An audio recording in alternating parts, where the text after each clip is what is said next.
Sunday at 8:30, and CBS brings you Jeff Regan, Investigator, starring Frank Graham as Regan, with Frank Nelson as Anthony J. Lyon. So stand by for mystery and suspense and adventure in tonight's transcribed story, A Fire for Romano.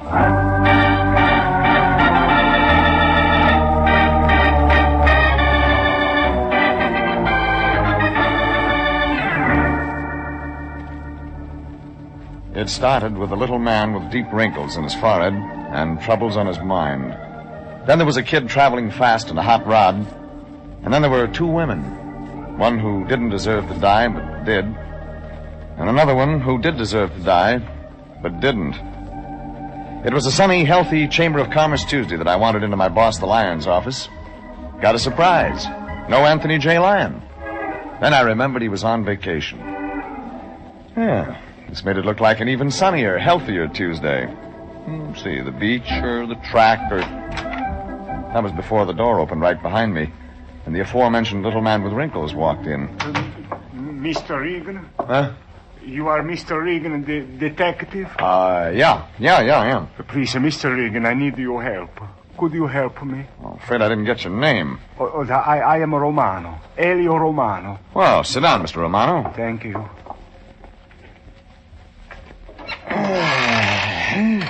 Well... What do you say, Mr. Regan? Very nice fit. What? What's that? Oh, just the chair. Fits pretty good. The chair fits? Yeah, my boss is on vacation. I'm just trying out his chair. I see. Yeah. Suppose you tell me about your problem. You're needing help, Mr. Romano. Oh, yes, Mr. Regan. It's true. I do need help. My store. It's my store. Store. I have a smaller grocery store. It's on 6th Street.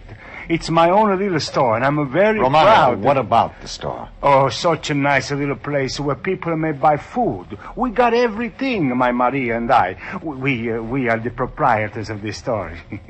We also own it. Fine. Now, what about... It's called the Romanos. We have a big new neon sign. My someone is trying to destroy my store. Now we're making headway. Tell me about the someone. I don't know this someone. If I should get my hands on them... Somebody breaks windows? No. They tried to burn it down. They tried to burn my store. When? Last week, Thursday. Did you call the police? Yes. And then what? Well, they said there was an accident. They said I did this to my own store. Ma questa è una cosa che... Oh, mamma mia. And you're sure it was no accident? Mr. Regan, would I destroy the one thing Maria and I have given our lives to make? Would I so much as harm a single little glass window? No, I would not. Where'd the fire start? In the back room where the cans are stored. What time of day? Night. It was at night. My Maria and I, we sleep above the store. My Maria smelled the smoke, and together we put out the fire before the damage could become great. That's the only time it happened? No. The day before that, I found a light match in the waste basket. It was just as I was closing for the night. Well, I stopped this one very quick. 2 nights in a row. You're right, Romano. Doesn't look very accidental. Oh, believe me, Mr. Regan, I would never do this to my store. Never. Okay, Romano. I believe you. Suppose you and I run out there. Take a look.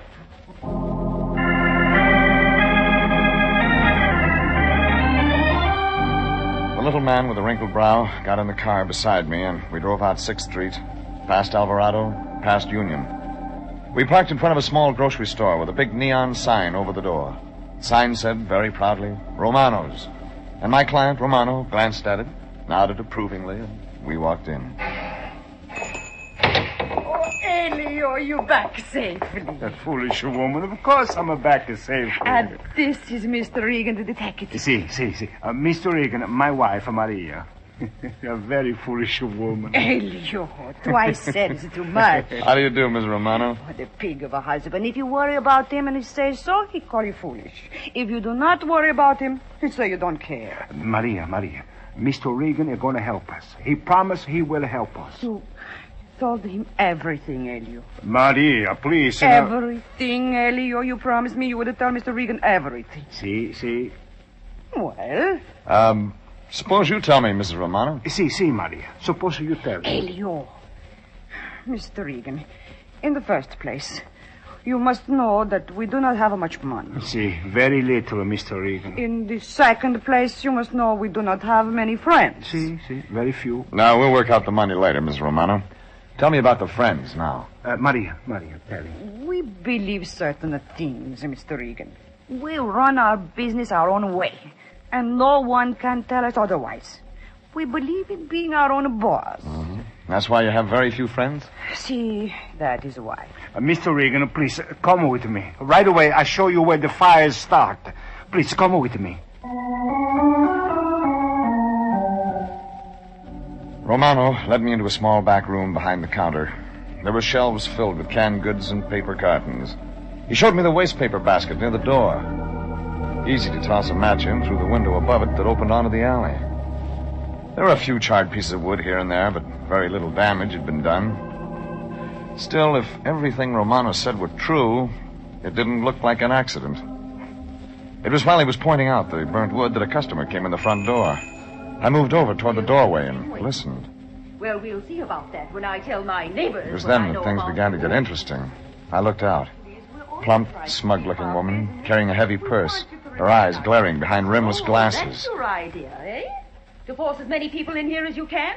Well, there certainly must be some law against people like you. Please, Mrs. Wilson. I just wanted to make sure, that's all. And I must say I got what I came for.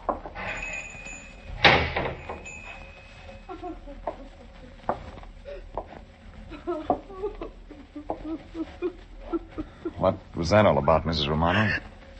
Oh, Mr. Regan, you heard. Maria, what has she said to you? Quiet, Romano. Mr. Regan is right, Elio. It was enough. It didn't sound like nothing, Mrs. Romano. What'd she mean by tell my neighbors? No, we will not talk of it. See, we will talk of it. Mr. Regan, this woman, this is Mrs. Wilson. She used to be our best customer. Then she turned on us. She tells all her friends not to come to our store. Why? Why? Because... Who knows why? Oh, you have started it. Now you will finish, Elio. She does not buy from us because we would not let her tell us how to run our store. See. That's all there is to it? See. When did this start? A week ago. Oh? Same time the fires started. See, the same... But, Mr. Regan, you don't You think hired that... me to think, Romano. I'll see you later. Mr. Regan, where you going? To talk to Mrs. Wilson. If I moved fast, I could find Mrs. Wilson. If I could find her, I could talk to her. She had answers, plenty of them. Plenty more than the Romanos gave her credit for. And then I saw her, a block away, walking fast. I followed. Around the corner, she turned up the walk and disappeared into a 2-story apartment house. I was right behind her. The mailbox out front said 208, and when I got there, the door was just closing. I knocked. Yes? Could I talk to you for a minute? Young man, if you're selling I'm not something... selling anything. Then what do you want? Just a couple of questions, Mrs. Wilson, about the Romanos. Oh, so that's your game, is it? You're trying I'm to not tell trying me... to tell you anything. We'd just better talk now, for your own good. You go back and tell those people we don't want them around here. We don't want them in our neighborhood. Is that clear? That's as good a place to start as any. Now we'll just... Oh, no, you don't. You're not coming in without a warrant. I knew you were a policeman right away. They called you, those Romanos. Just like them to take advantage of our Constitution. But I know my rights as a citizen. Lady, I'm I trying to haven't tell- broken any laws, you understand? It's them that cause all the trouble, them. And we don't want their kind around here. Now, good day. So I had nothing after all. I got in my car, drove down toward police headquarters. It wasn't that easy. Because behind me, starting at Alvarado, was a yellow Model A Ford. A yellow hot rod, and it wasn't behind me by accident. It stayed there 2 blocks, 10 blocks, 20. And whoever sat behind the wheel didn't care if I knew it.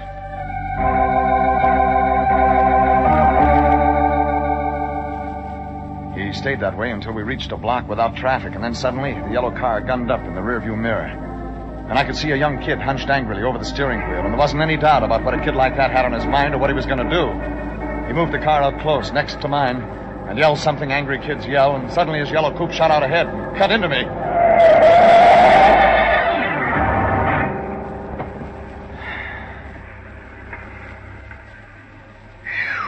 Like I figured. Tried to run me off the street onto the sidewalk.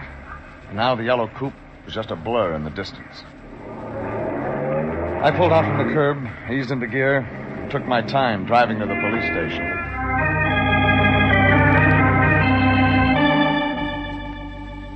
The police told me to check with the arson squad. The arson squad told me to check with the sergeant. And to make a rotten day just that much rottener, the sergeant turned out to be a guy I knew, named Bowles.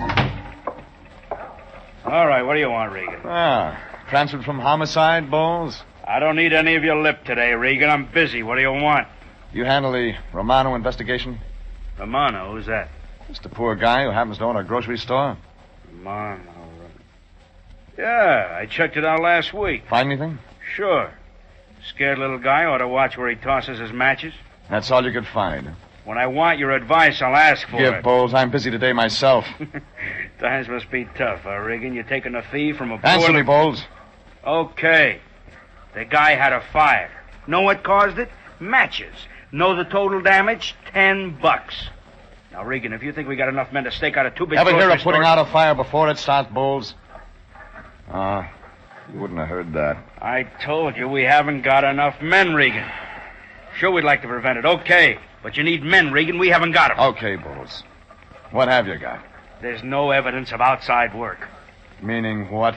No evidence that anybody else started it, Regan. Spell it out, Bowles. Sure, I'll spell it out. Maybe somebody did start the fire on purpose. You know who'd gain by that, Regan? No, don't guess. Let me tell you. A character named Romano. Bowles, if you think... I didn't set it up, Regan. Somebody else did. Now, for your information, this client of yours, Romano, has his grocery store well covered. You know what they call it, Regan? Fire insurance. Lots of fire insurance. And that's what I got from Sergeant Bowles. I left the station, drove down to a chop house on 3rd Street, had myself a big dinner, and tried to think. Only it wasn't that easy. Ideas would fit together during the salad and go to pieces during the steak. By the time I got to dessert, it was anybody's guess. I paid the blonde waitress and drove out 6th Street, watching the streetlights go on and hoping one of them would shed some light on the problem. But when I got past Alvarado, I didn't have time to think. I stepped on the gas, drove faster, into streets becoming crowded, alive, into confusion and fire engines, into shouts and smoke. A man in a fire helmet directed me over to the side of the road, and I parked and got out and walked into the excitement and confusion and heat, and into a sweaty, curious, open-collared, open-mouthed, hot-eyed, staring mob. And there were shouts all around me. Hey, Joe. Hey, Edna. Hey, Pete. Come take a look. Romano's, the grocery store. It's burning down.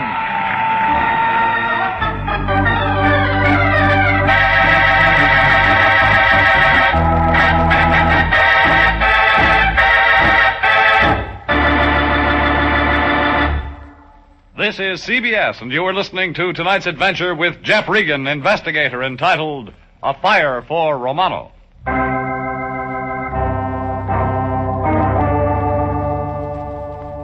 A little man named Romano had hired me to find out who tried to burn down his grocery store, and I'd met an irate customer, an overworked cop, and a kid in a hot rod.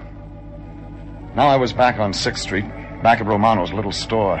And there was a mob of excitement-hungry people yelling and cheering and shouting while flames licked up the store walls and around a big new neon sign Romano had proudly shown me.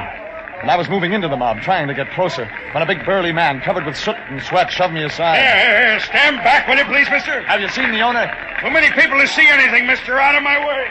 The big fireman moved on, and I followed him, letting him clear a path through the spectators, and up ahead I could see another big man. This one I knew. Stand back there. Oh, Regan. Rand, have you seen Romano, the owner? What's he look like? A little guy. Dark hair, Stop mustache. control, Regan. I haven't seen anybody. Better stand back. That wall's going soon. Romano and his wife live in there. Sorry, Regan. Too many people. My men can't get equipment Never in. mind. Regan, come back here. Fire Chief Rand's shouts were lost in the crowd behind me as I moved and shoved and pushed my way around to the side of the burning grocery store. Somewhere in there was my client, Romano, and his wife, Maria. And then, stumbling out through the smoke, came a fireman. And he was dragging a man, a little man, coughing, spitting, screaming. It was Romano. Easy. Now, here, this is the man you were looking for, mister. Maria, let me go, please. Let me go. Romano, it's me, Regan.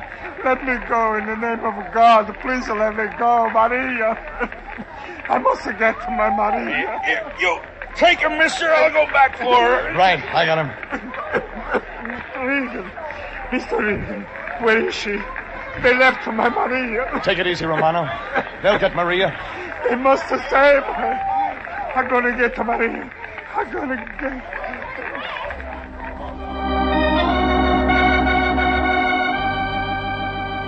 I pulled the little man away from the smoke and heat and people and stretched him out on the pavement. In a few minutes, his breathing became regular and the coughing stopped, and he slept. And 10 minutes after that, the big fireman came out with Maria and placed her on the pavement beside her husband. Only Maria wasn't coughing or breathing. She was dead.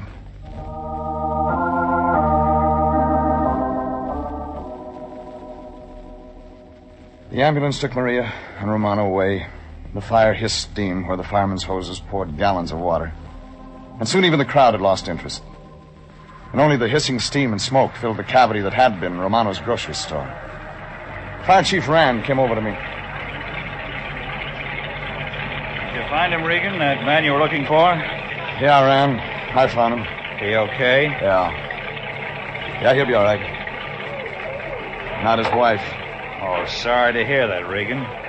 We did the best we could. Yeah, I know. Rand, what started it? I was just checking. So far, nothing conclusive.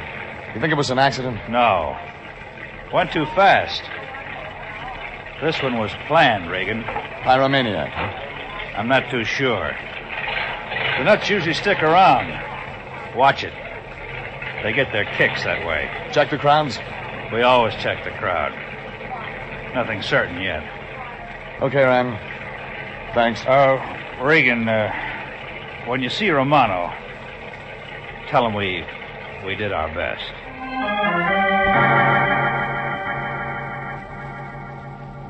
I left Rand examining the charred scraps of what was left of Romano's grocery store. I walked down the street, thinking, putting the twos with other twos and trying to make fours. And then I saw something up ahead, and I forgot about the twos and fours and moved faster. It was a yellow Model A Ford parked 3 blocks from the scene of the fire, sitting quiet, docile, far from the nearest streetlight. I got to it, started to look in. It was the car that had tried to run me off the street. It was... Get away from there, mister. I turned, saw a kid. The kid who'd driven the car into me. In his right hand, a revolver. Come on, get away from it. You like guns. They get me things. Come on. You also like matches. Shut up! You also like killing people. Hey! He blinked when I said killing, and I dove across the sidewalk at his knees, and we went down together, rolling on the pavement and digging for the gun. And it was anybody's weapon until I felt the cold steel of it pressing between us. Saw the barrel moving up under my chin. Heard the report.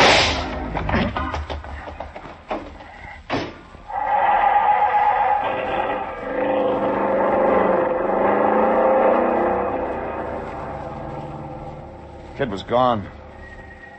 And I was holding a sticky, damp spot above my left ear, and when I pulled my hand away, it too was sticky and damp. I got up, rocked unsteadily on my feet, stumbled down to my car. I reached for the ignition, pushed the starter, and decided to wait.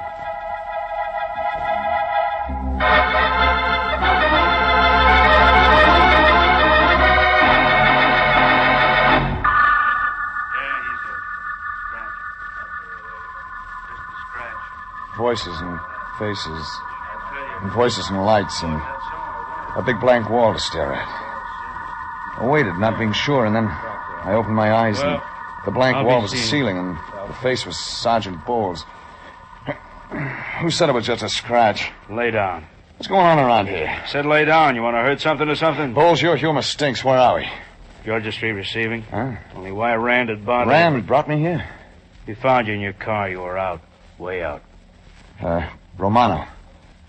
Is he okay? Yeah, he's okay. His wife, Maria. Does Romano know? Yeah, he knows. Bowles, Yeah? You still figure Romano burned his own store down? Shut up. Like you said, Bowles, who would gain but Romano? Who, Bowles, who? Okay, so I was wrong, okay? We did our best. After the crime. What did you do before it happened, Bowles? Slow down, Regan. You're racing your motor. Besides, suppose you answer a couple of questions. Okay. Just ask me.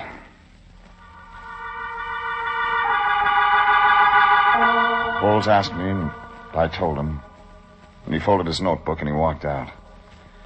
I got up, checked my legs and the bandage over my left ear, glanced down the hospital corridor, and walked out. 30 minutes later, the cab let me off where I'd last seen that yellow coupe, and I began to check garages. And the first one I checked was behind the apartment building where Mrs. Wilson lived. And I got nothing. 30 minutes after that, I'd covered her side of the block and was on the last apartment across the street. 4 garages, side by side. First, Chevy. Second, Dodge. Third, Ford. Not a new one. It was a coupe like the yellow one I was looking for, only this was black. Shiny black. Shiny black. That was worth something. I moved into the dark garage and looked closer at that Model A and reached out and touched the shininess and brought my finger back fast. Sticky. Wet. Newly painted. What are you doing back here? Short, fat, with a flashlight beam in my eyes. Come on, speak up. What's your business? Turn off your light. Not a chance, mister. I'm on I to said you. turn it off. Hey! Whose car is this? None of your business. I said whose car? This is my property, mister. You... Talk!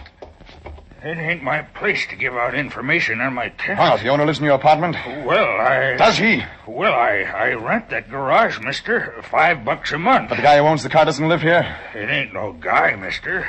Woman pays the bill. A woman. A plump woman, wears rimless glasses. Yeah. Her name's Wilson. Mrs. Wilson. Hey, that's... Thanks. Hey, you ain't got no right to ask me questions. I moved around the building, across the street, double time. Double time up the stairs. Up to the place I'd been earlier in the afternoon. It was late now, very late. But whether she liked it or not, Mrs. Wilson was getting a caller. I leaned on the buzzer, stayed on it. And midnight or not, Mrs. Wilson was going to answer if it took me all... What's the meaning of this? The very idea...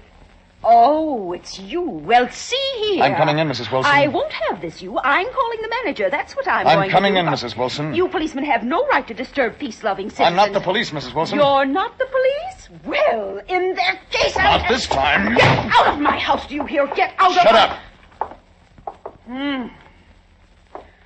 And what do you want? Your son. If he is your son. You're playing crazy. My son is out of town. Really? He's been gone since yesterday. He's visiting his aunts. That right. He left on the train for Santa Barbara. That's where my sister lives. Tommy left yesterday morning. Tell me about Tommy. He's a good boy. There's nothing he's done wrong. He's... what right have you got? What right have you got covering up a murder? Murder? Sure, murder, Mrs. Wilson.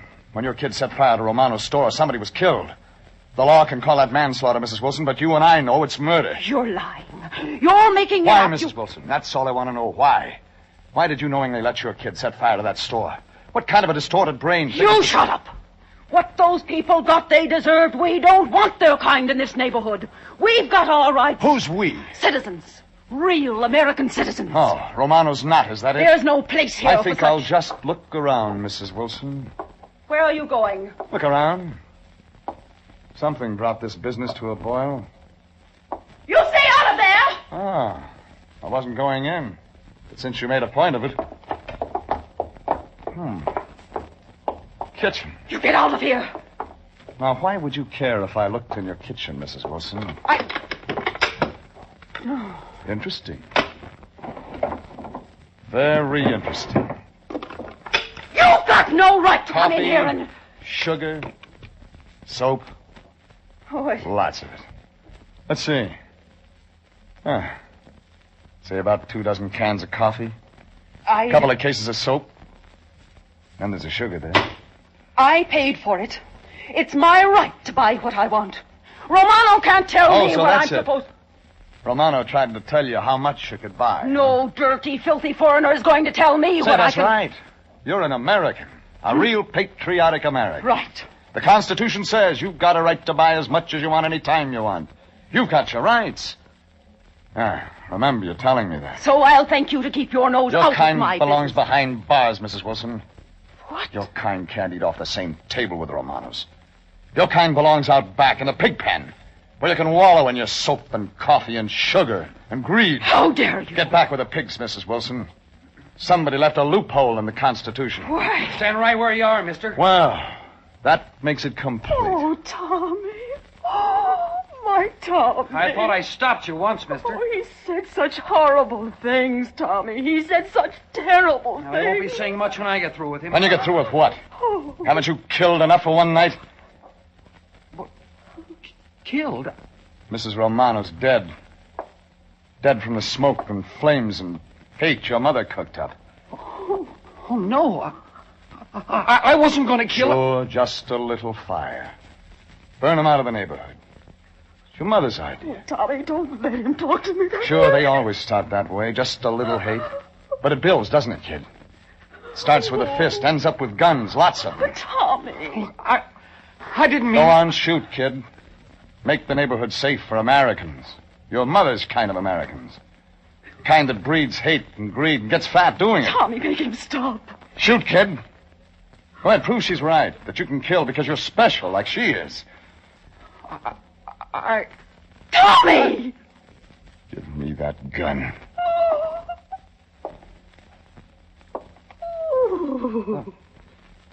The gun.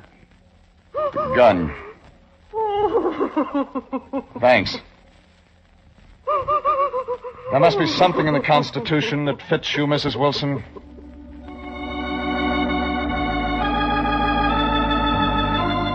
And there was. Murder, arson, whatever you want to call the crimes of Mrs. Wilson. You might say she was fighting for a fifth freedom. The freedom of grab. And she won. The right to spend the next few years grabbing the bars of her own private cell.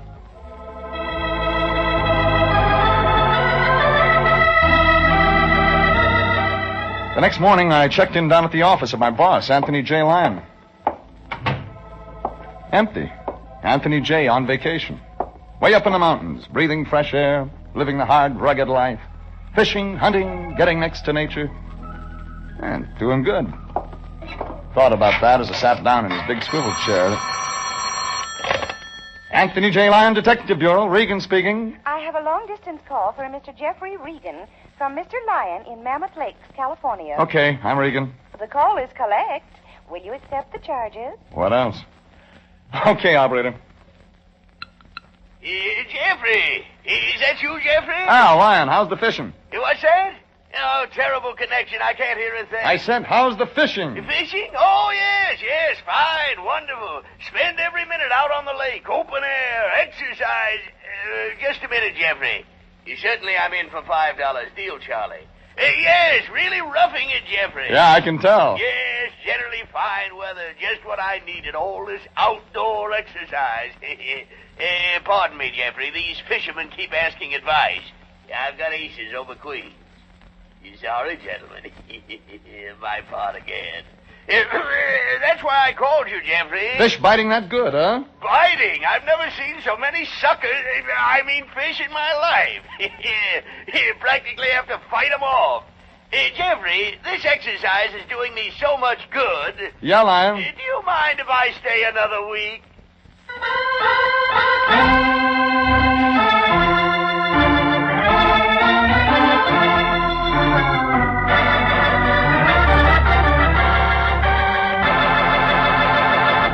Jeff Regan, Investigator, is written tonight by William Frug, produced and directed by Sterling Tracy, and stars Frank Graham as Regan with Frank Nelson as Anthony J. Lyon. Original music is by Dick Arant. Jeff Regan, Investigator, is heard transcribed each week at the same time over CBS. Bob Stevenson speaking, and inviting you to be with us again next Sunday at 8:30 for more suspense and mystery and adventure with Jeff Regan, Investigator. This is CBS, the Columbia Broadcasting System.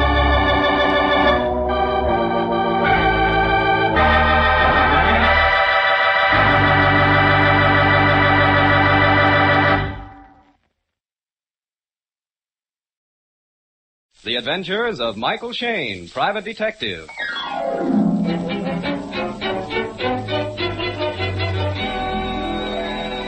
The people who make 76 gasoline and Triton Motor Oil, Union Oil Company, present The Adventures of Michael Shayne, Private Detective, starring Wally Mayer and Kathy Lewis.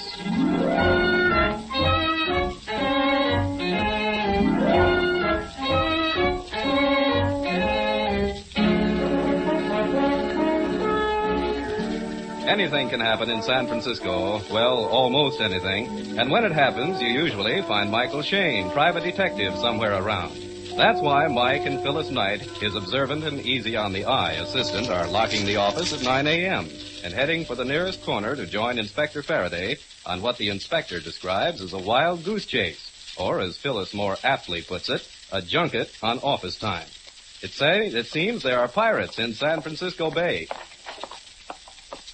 Oh, it's spring, Angel. Wonderful day. And I've always wanted to go aboard a yacht. Yacht, my eye. It's probably phony, too. What about our clients? You haven't cleaned up on that insurance case Oh, let him yet, wait, let him wait. 16 men on a dead man's chest, Joe, and a bottle of rum. Oh. Here's the elevator, darling. Oh, this is going to too many pirate pictures. Pirates in San Francisco Bay. Do you suppose they're related to the Indians at Stanford? What are you muttering about? I always mutter when some publicity-seeking chorus girl lets herself be found drugged in her pajamas, wrapped in a blanket in the bottom of a canoe. She's no chorus girl, honey. She's the wife of a college professor. But when she says pirates boarded a yacht, killed her husband, and kidnapped her, well, now, really, Yes, I know. You just... don't believe it. Well, I'm the open-minded type, darling. You certainly are. Here's where we get off. Oh, smell that air. As I said before, honey, it's spring. Mm-hmm. And in the spring, the sap rises. Over here, folks. Oh, hi, Inspector. Hello, Inspector. Climb in. Here, darling. Thank you. Sausalito, first stop. Oh, what a day for a motorboat ride. Why, Inspector, you're actually glowering. What's happened? Plenty. I think I got my finger on the guy at the bottom of this deal. A movie press agent by the name of Jim Fonda.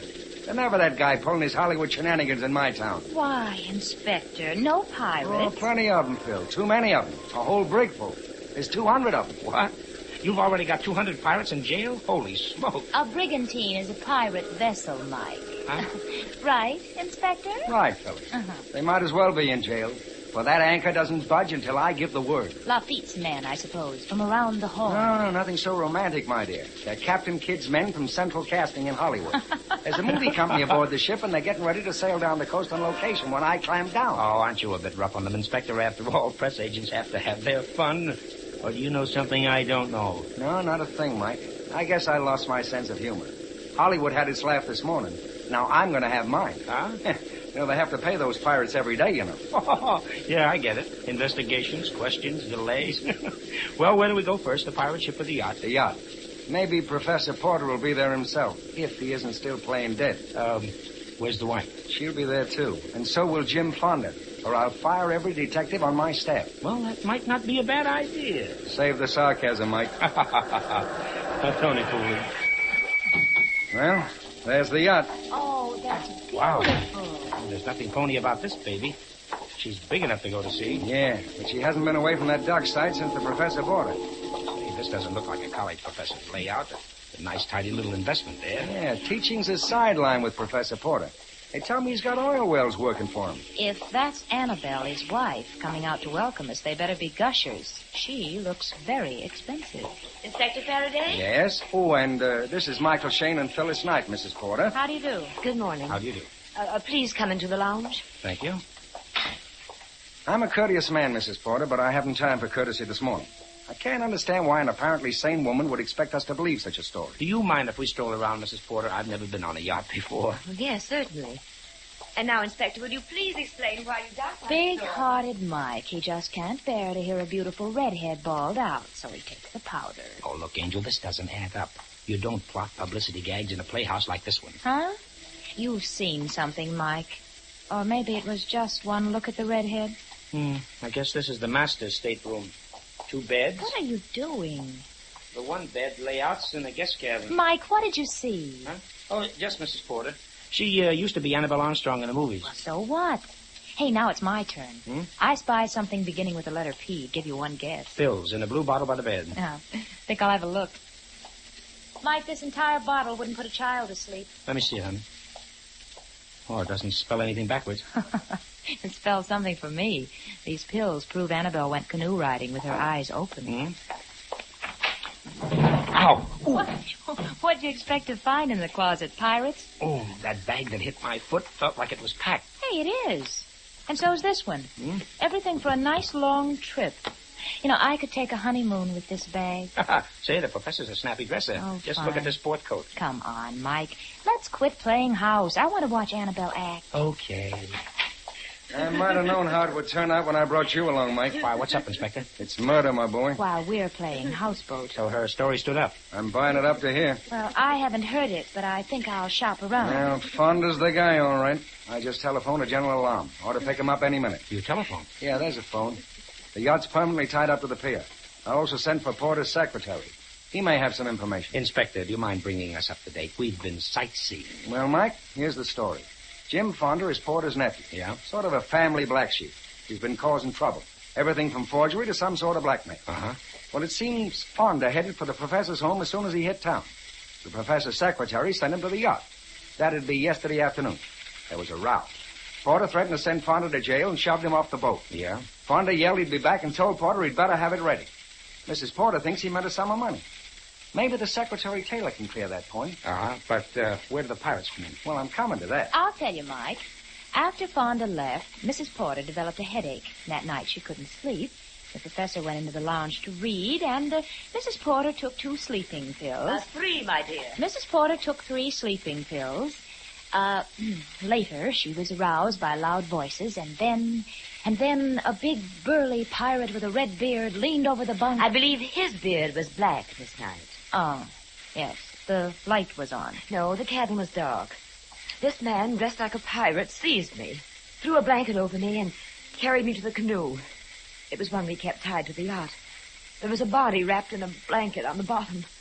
He paddled for several minutes, and then put the body overside. Maybe you'd better ask the questions, Mike. Well, you're doing fine, Angel. Thanks. Mrs. Porter, the cabin was dark. There was no moon.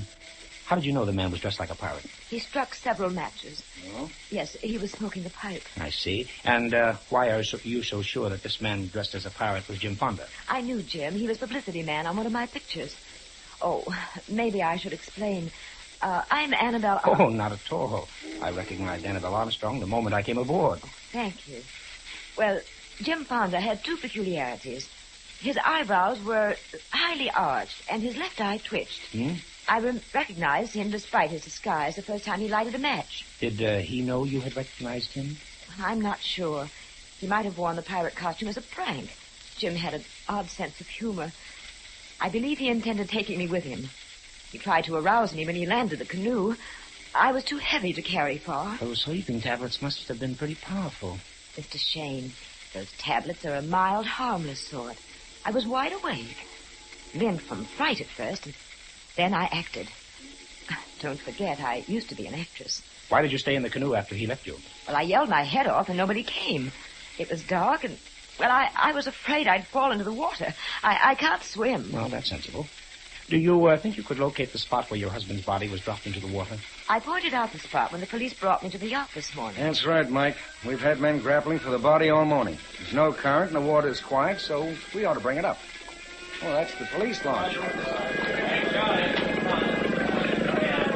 found the body, Inspector. That ties it up. Bring it in, boy. Well, you satisfied now, Angel? No, I am not, and neither are you. Mm-hmm. Say, I guess that'd be Mr. Taylor with the briefcase over there coming down the pier. Huh? Oh, yes, the secretary. Dark and handsome. Huh? And not too tall.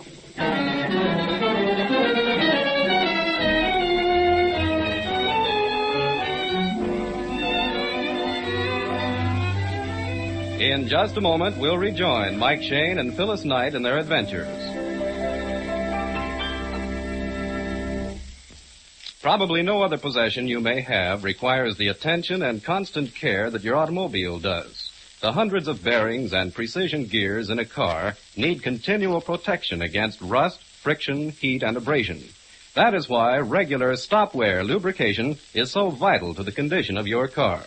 You see, stop-wear lubrication is more than just a grease job. It's a system that's been worked out from years of experience to give your automobile the best possible care. When you leave your car at a Union Oil Minuteman station for stop-wear lubrication, you can be sure that nothing on your automobile will be overlooked or hurriedly serviced. Each fitting is carefully and thoroughly lubricated according to the manufacturer's specifications. While your car is on the hoist, the Minutemen inspect out-of-sight points and check them for danger signs. Finally, as complete proof of Stopware's reliable lubrication, you receive a 1,000-mile written guarantee with each job. You'll find your car rolls smoother, handles easier, stands up better with regular Stopware lubrication. Stopware guaranteed lubrication is available only at Union Oil Minuteman stations.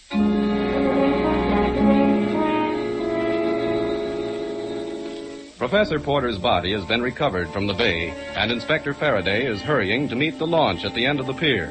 Mike and Phyllis are following, but Phyllis is reluctant to leave Mrs. Porter and the professor's secretary, Bill Taylor, together in the lounge of the yacht. Come on, hurry, honey. They'll be here in a minute. You're getting awfully careless, Mike. I know what I'm doing. I wonder. Oh, cut it out, Angel, please. Oh, Mike, get tough. Be yourself. Why, what do you mean? Well, don't let a good-looking redhead blind you. So far, she's got all the answers, Angel. Good answers. All of them. All right, take it easy now. Yeah, okay. Bring it over here. Hey, give me a hand. This is heavy. Okay, Sergeant, cut the ropes. Right. Hey, what are all those lumps? Some sort of weights. Made a sack out of the blanket. Open it up, man. Okay, here we are.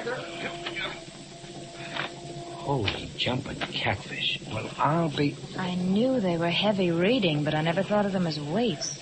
Well, the professor went down wrapped in culture, the Encyclopedia Britannica. Yeah. 1, 2, 3, 4... 12 volumes. Mm-hmm. From A to J. Mike, look over by the inspector, Mrs. Porter and Bill Taylor. Of course, darling, they've got to identify the body. Oh. Look out, she's fading. Take her back to the yacht, man. This I've got to see. Annabelle in a swoon. You better go with her, Angel. Now, hurry. Okay. Doc says, can he have the body now? Okay, take it to the morgue. What about all them books? You know what to do with evidence. The blank and everything go to headquarters. Right. Inspector. Yes. See any marks on the body? Not a scratch.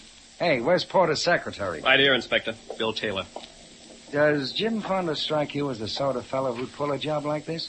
Well, I wouldn't like to accuse anyone of a thing like this. How long have you known him? About a year.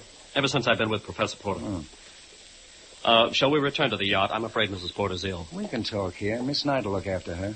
Oh, this is my friend, Mr. Shayne. Oh, how do you do, Mr. Shayne? Fine. Well, looks like Fonda put his trademark on this one. I don't know. I only wish I'd never sent him to the yacht. Hmm? When was this? Sunday. Yesterday afternoon. Well, why did you send him? Well, I never dreamed it. He was insistent. Did Porter tell you to keep Fonda away from him? Well, this is embarrassing, Mr. Shayne. Murder usually is, Mr. Taylor. Come on, let's have the story. Well, Professor Porter disliked seeing his nephew. Why? Was he afraid of him? No, not exactly afraid. It was just that, Well, look, Inspector, can this be kept confidential? Well, how can I tell you until I know what it is?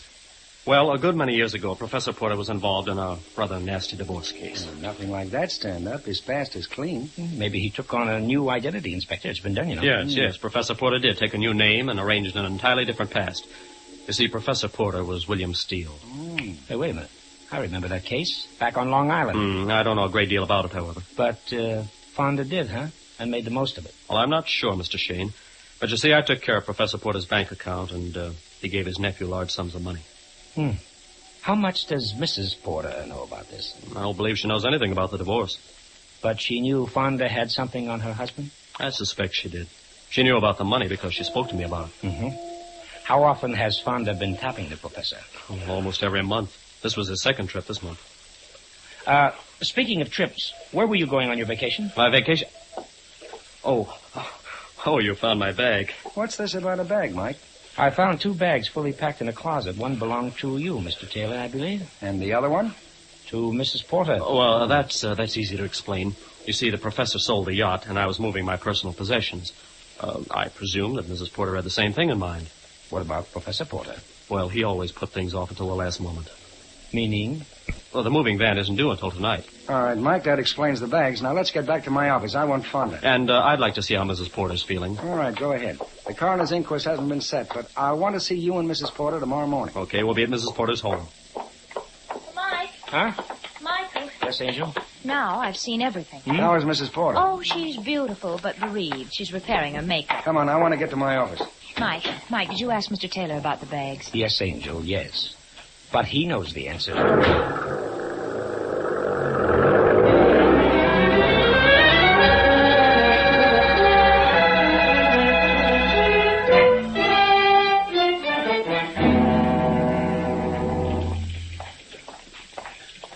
Any messages? Hollywood's been calling every 20 minutes, Inspector. What do they want? Feller at Apex Studios wants his pirates. Tell him we got a murder case to settle first. Well, says you're going to have a lawsuit, too. Claims this is costing him thousands. Why don't you turn him loose, Inspector? The guy says you better do it pronto. That boat's stuck till I get my hands on Fonda. Come on, Mike and Phyllis. Okay. Now, let's get down to business. Yeah, let's go to work. Well, it's about time. What do you mean, Phyllis? Fonda left a trail a yard wide. Too wide, Inspector. You want to do me a favor, Inspector? You too? What is it? Check on that story about the sale of Porter's yacht. Yes, Mike, I had that in mind. Yes, Inspector? Is Bolton back from that pirate ship? He's waiting outside. Send him in. Pick up any leads, Bolton? Not a line. The guy just vanished. Oh, he can't do that. What did they tell you about Fonda? Everybody had a good word for him. He came to town ahead of the picture crowd last Friday. Oh? When was he on the boat? Yesterday. They said he seemed worried about his uncle. Hadn't been able to see him. Did he tell anybody why he wanted to see his uncle? No. Seems that he didn't do much talking. Does Fonda smoke a pipe? So you haven't found him, have you, Mike? No. Why?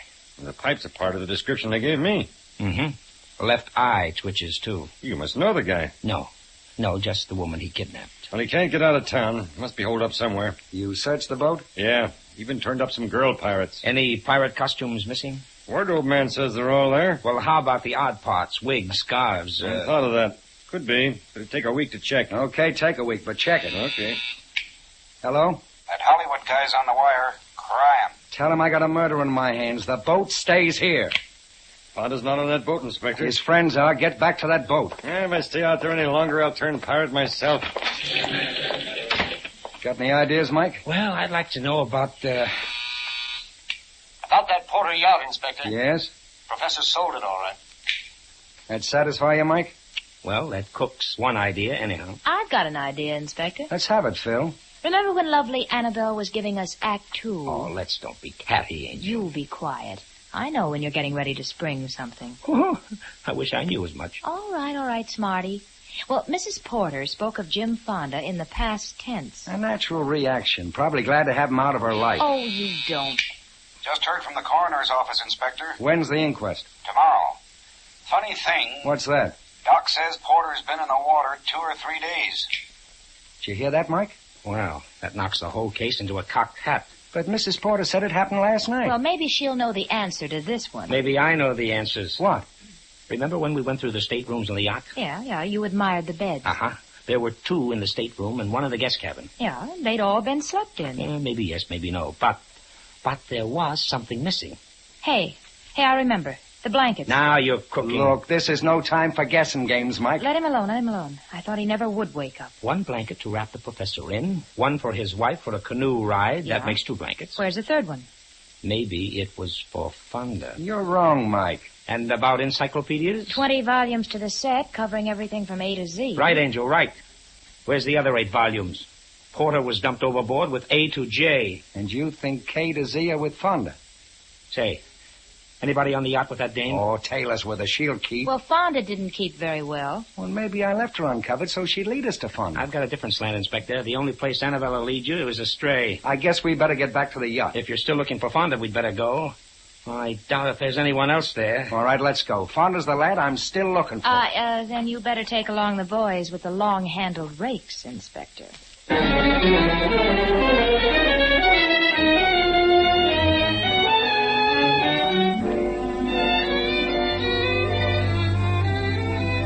We'll return to Michael Shayne and his adventures in just a moment. The front wheel bearings on your automobile are made of finely machined high-carbon steel. With proper lubrication, these bearings will last the lifetime of the car with no other attention. But notice, ladies and gentlemen, that we say with proper lubrication. For front wheel bearings do require extra protection. They're exposed to damage from brake dust, grit, and water. In addition, they must support the heavy weight of your automobile. For these reasons, and because they are expensive and difficult to replace nowadays, front wheel bearings should be carefully and thoroughly lubricated. Your neighborhood Union Oil Minuteman knows this. That's why he takes such pains to do a thorough job of lubricating front wheel bearings. First, he washes out all the old grease and dirt with solvent. Then the bearings and races are individually cleaned until they're dry and shiny. Finally, the clean, polished bearings are replaced in the races. Then, with special equipment, every surface is snugly packed in a thick coating of Union ball-roll grease, and your front wheels are all set for months of well-lubricated, easy rolling. The cost for the entire service of your front wheel bearing assembly is nominal. So for safer, easier driving, just stop in wherever you see the sign of the big orange and blue 76 and ask for Union Oil's front wheel bearing service. Thank you.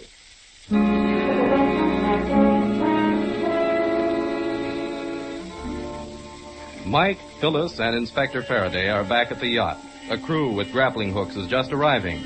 It would be Old Home Week if Mrs. Porter and Bill Taylor were there, but they've flown the coop. The inspector mutters to himself. I hope this phone's still working. Hello? Hello, Sarge? Yes, Inspector? Get Cassidy on the short wave. Tell him to bring Mrs. Porter and Taylor back to the yacht.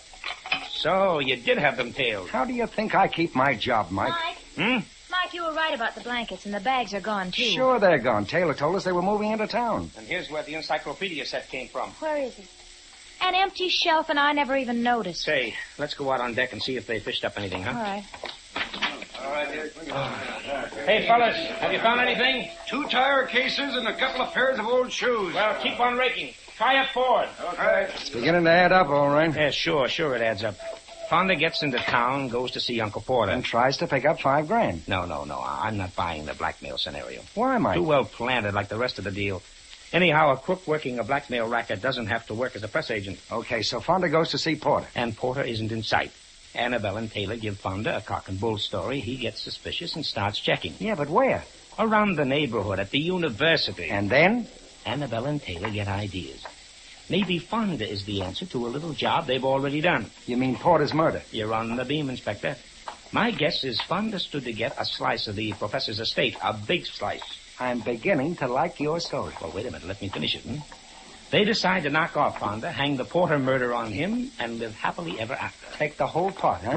Right. So Taylor lets Fonda know that his professor uncle is on the yacht. And when Fonda shows up Sunday night, Taylor drills him. Hey, aren't you boys guessing a bit too far ahead? Huh? You got no proof that Taylor shot Fonda. In fact, you've got no proof that Fonda's even dead. No.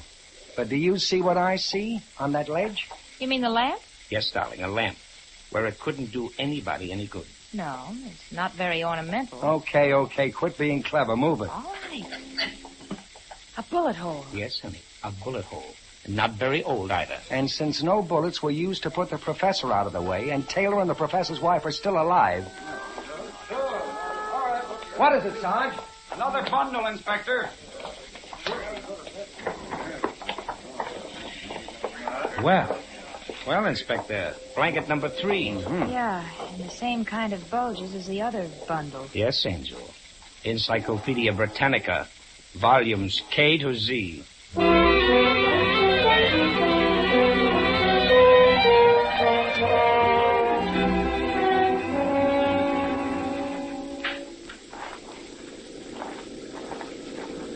Looks like a police car. Cassidy, you hope. With our 2 murdering lovebirds.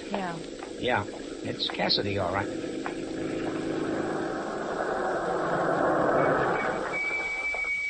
Here they are, Inspector. Did you send for us, Inspector? Yes, I wanted to finish our chat. Why, what happened, Inspector? Nothing much. We just found Fonda's body. Get out of the car, Taylor. You too, Annabelle. Duck, guys, he's got a gun. Get him, Faraday, get him. My gun's jammed. That got his tire. the car's caught fire. Yeah, come on, run for it. Hurry. They're both unconscious. Yeah, pull them out. Get her first. Easier that way. Taylor's all in one piece anyway. It's the same with the dame. Just bumped her head. Well, that's too bad.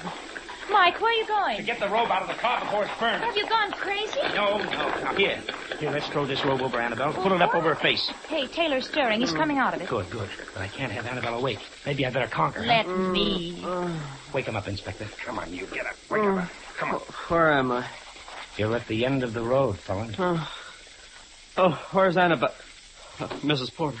Mrs. Porter is dead. Huh? Oh, no, she couldn't be. Huh? Pull the blanket back, honey.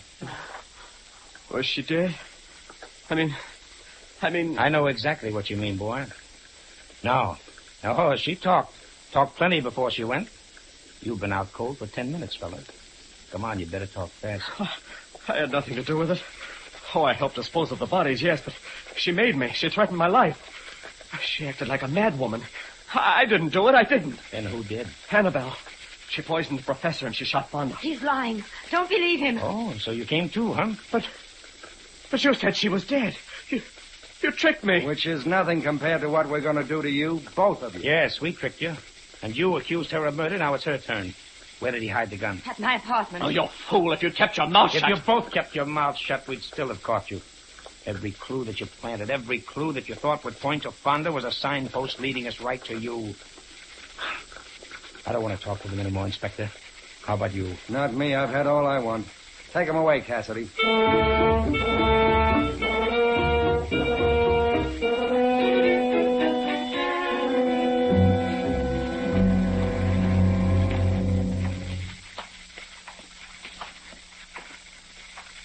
Well, Mike, this is my apartment, remember?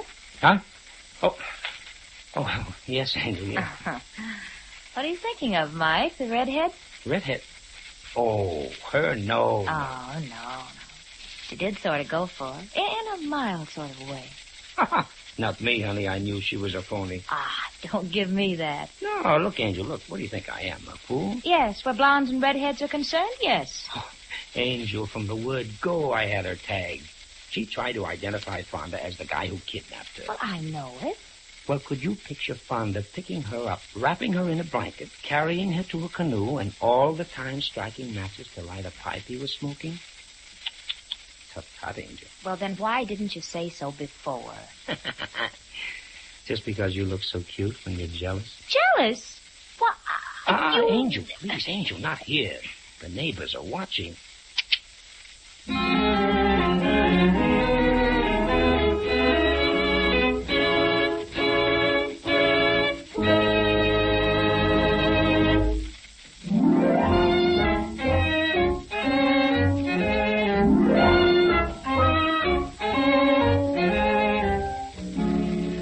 Tune in again next week at 8:30 for another adventure with Michael Shayne, Private Detective, starring Wally Mayer and Kathy Lewis, with Joe Forte as Inspector Faraday. Tonight's story was written by Tom Petty and based on the character created by Brett Halliday. Music was composed and directed by Bernard Katz. This is Ed Stevens substituting for John Lang, saying good night for the people who make 76 gasoline and Triton Motor Oil, Union Oil Company. Ladies and gentlemen, despite all our efforts to know that living costs are rising, and certainly the high taxes of war are cutting deeply into our incomes, so why not help yourself and your country by starting a victory garden now? Growing your own vegetables will not only make a big saving on your grocery bill, but will provide a healthy, interesting hobby. Those who have no yards of their own may be able to find space in nearby vacant lots.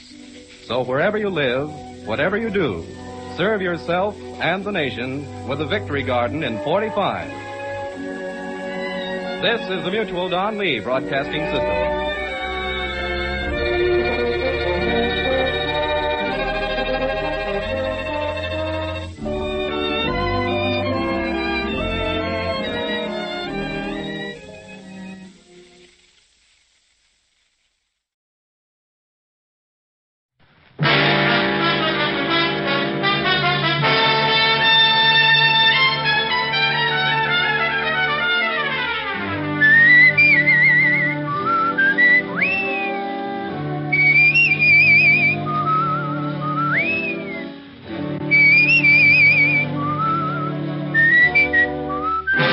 National Broadcasting Company presents Dick Powell as Richard Diamond, Private Detective.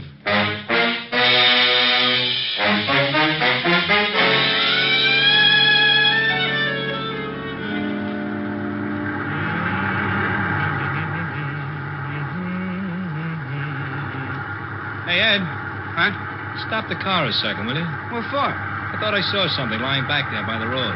So what? It's probably a dead dog. No, hold it. It's too big to be a dog. Oh, for Pete's sake. Where is it? Oh, it's right over there. Oh, yeah. Come on.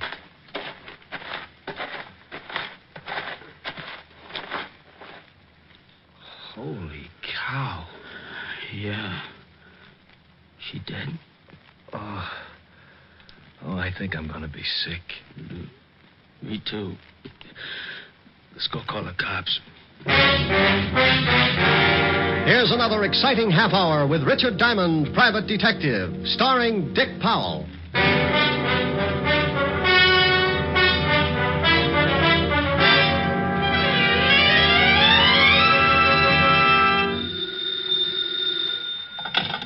Diamond Detective Agency. If there's a corpse in your cellar and your nerves are a wreck, old Rick to the rescue if you write him a check. Oh, Rick. I don't know what I'm going to do with you. Can I make a suggestion? Please do. Feed me regularly, take me for walks, and be sure that you let me out nights. Some suggestion. You do that for a cat. Hi, Helen. Hi. How are you? No, I don't know. I think I'm a nervous wreck. What from? You remember when you set out to take up something to keep me busy in the office? Yes. You remember you mentioned knitting? Oh, no. Oh, yes. I've dropped more stitches than a cross-eyed surgeon. You idiot. I was only fooling. Well, don't laugh. I was making Francis a pair of screaming argyles. Keep with it, Strongheart. You'll win out. Yeah, you're darn right I will. Oh, what I said. Darn. Get it? Ellen, are you still there? Yes, Rick. Wasn't funny? No, Rick. Okay, come on over. Let's neck. Yes, Rick. Shame on you. Yes, Rick. I'll see you about 8. Oh. You don't sound very happy. That's such a long way off. Give you time to make plans. Bye. Bye.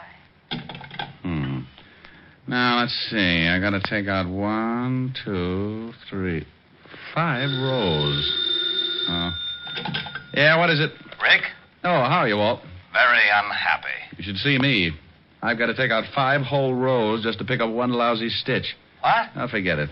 What are you unhappy about? I'll tell you about it when you get down here. Well, the 5th precinct's 20 blocks. Can't you give it to me over the pipe? I wouldn't ask you if it wasn't important, and I'd rather not say anything over the phone. Okay. Stop making like life-facing Portia. I'll be down as soon as I finish this heel. Heel? Yeah.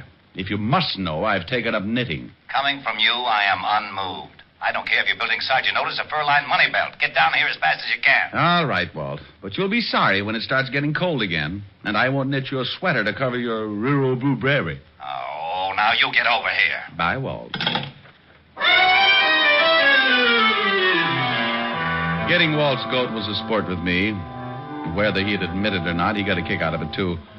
Sometimes I wouldn't stay on the rib as long as I usually do, but that was only because Walt always starts sounding just a little bit worried. Then I know it's time to lay off and get serious. Now, don't misunderstand me. I never lay off entirely. And I never get completely serious. Those are 2 habits that don't help find the solution any quicker. They just fit you with a mess of ulcers, and you still end up too worried and too serious. I closed my office and headed for Walt's precinct. When I walked in, I spotted Sergeant Otis leaning back in his chair with his number 12s resting on the desk. Oh, hello, Sergeant Otis. Well, how's the big private detective today? Just fine, Otis. How's the flash of the 5th precinct? Just fine, Diamond. How's the big private detective today? You said that. I did? Yeah. Is the lieutenant busy? No, but he's happy. Why spoil it? Otis, when are you going to shine your buttons? What buttons? Oh, excuse me. Gravy stains. Oh. Hiya, Walt. Rick, why don't you leave that poor guy alone? After you leave, he comes running in and cries all over my desk. Otis? He wouldn't shed a tear if he was standing in an onion warehouse watching his grandmother set fire to herself. Yeah, well, give him a rest for a while. I got a big problem I want to talk to you about. All right, Walt, what's on your mind? Well, I don't know quite how to give it to you. It isn't strictly kosher for the police force to go around asking for help. Now, wait a minute. I don't want any apology routine. If you want a favor, you came to the right boy. You know that goes without saying. Yeah, I guess I do, but... Well, this is a pretty big favor, Rick. The commissioner's on my back, and so is everyone else that's got anything to do with this city's government. Oh, sounds rough. What did they do? Find out you were hiding a chimpanzee in a cop's uniform, calling him Sergeant Otis? Oh, now be serious for a second, Rick. All right, if you'll just get to the point. All right. Guess you've been reading about these homicides you've been having for the past 3 weeks. Oh, yeah. Pretty messy. Well, the powers that be say solve them or turn in my badge. Oh, well, now, wait a minute. Don't they know that this is the toughest kind of a killing? The killer's obviously got a lot of screws loose, and a maniac doesn't need a motive to kill. Don't those swivel chair bigwigs know that a crime without a motive is the toughest job in the world to crack? Sure, they know all that, but the public and the press is yelling its head off, so the pressure's on. Yeah, well, what do you want me for? You've got one of the best departments in the state. When you were on the force, it was the best department in the state. Now you stop that. Then stop twisting my arm. What do you want? I want help. I've got to crack this case by next week or I'm out of my ear. You're the best detective we had on the force, and you're the best private gumshoe in the city. Well, now, that's real nice. Will you stop that clowning? Okay. What about these killings? Each time they find some dame looking like the last of a hamburger sale... Excuse me a second, Rick. Yeah? Lieutenant? No, this is Oliver Dragon. What do you want, Mallet Head? We just got a report from a guy out in the River Road. Another one of them butcher's killings. What? Yeah, some dame all hacked up and lying beside the road. Okay, get the car out. I'll meet you downstairs. Oh, did you hear that, Rick? Uh-huh. Well, come on. You want me along? Of course. I can brief you about the whole setup on the way over. I don't know whether it's such a good idea to get mixed up in this or not. Why not? Well, it looks like anybody who gets close to this killer doesn't have much of a future. Well, you can't live forever. Oh, now, aren't you the sweet one?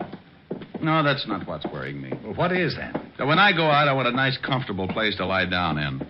The way this nut goes to work with a knife, I might end up in a meat locker.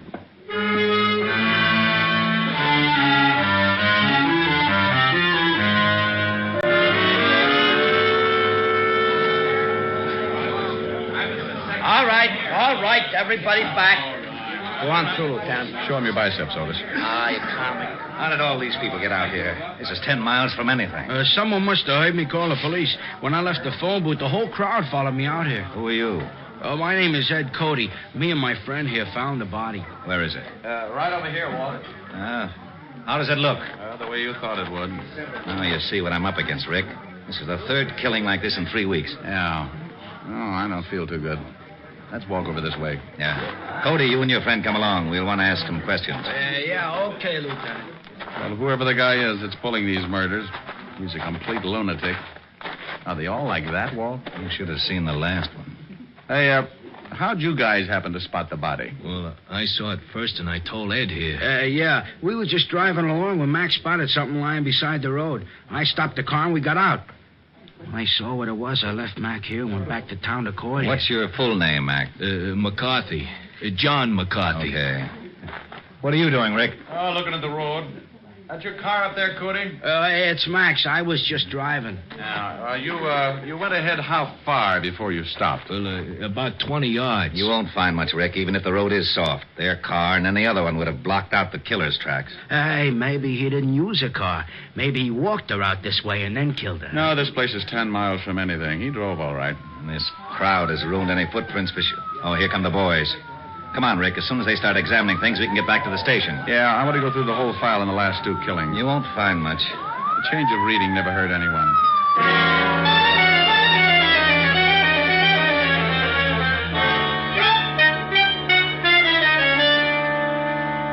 Well, that's the whole mess. No leads at all, huh? Not a one. I'm getting nearsighted from looking at all the lineup. We've picked up everything from drunks to safecrackers. No leads. Same type of crime in every case. This killer's got a crazy streak as wide as Broadway. Oh, wait till the commissioner hears about this one. Walt. Yeah? Give me a pencil. Now, tic-tac-toe is out. I got a headache. Stop waving your gills and give me a pencil. Here. What are you doing with that map? Drawing circles. Now, you stop that. That's the scale of this city, and I don't want it loused up by your doodling. Look at that.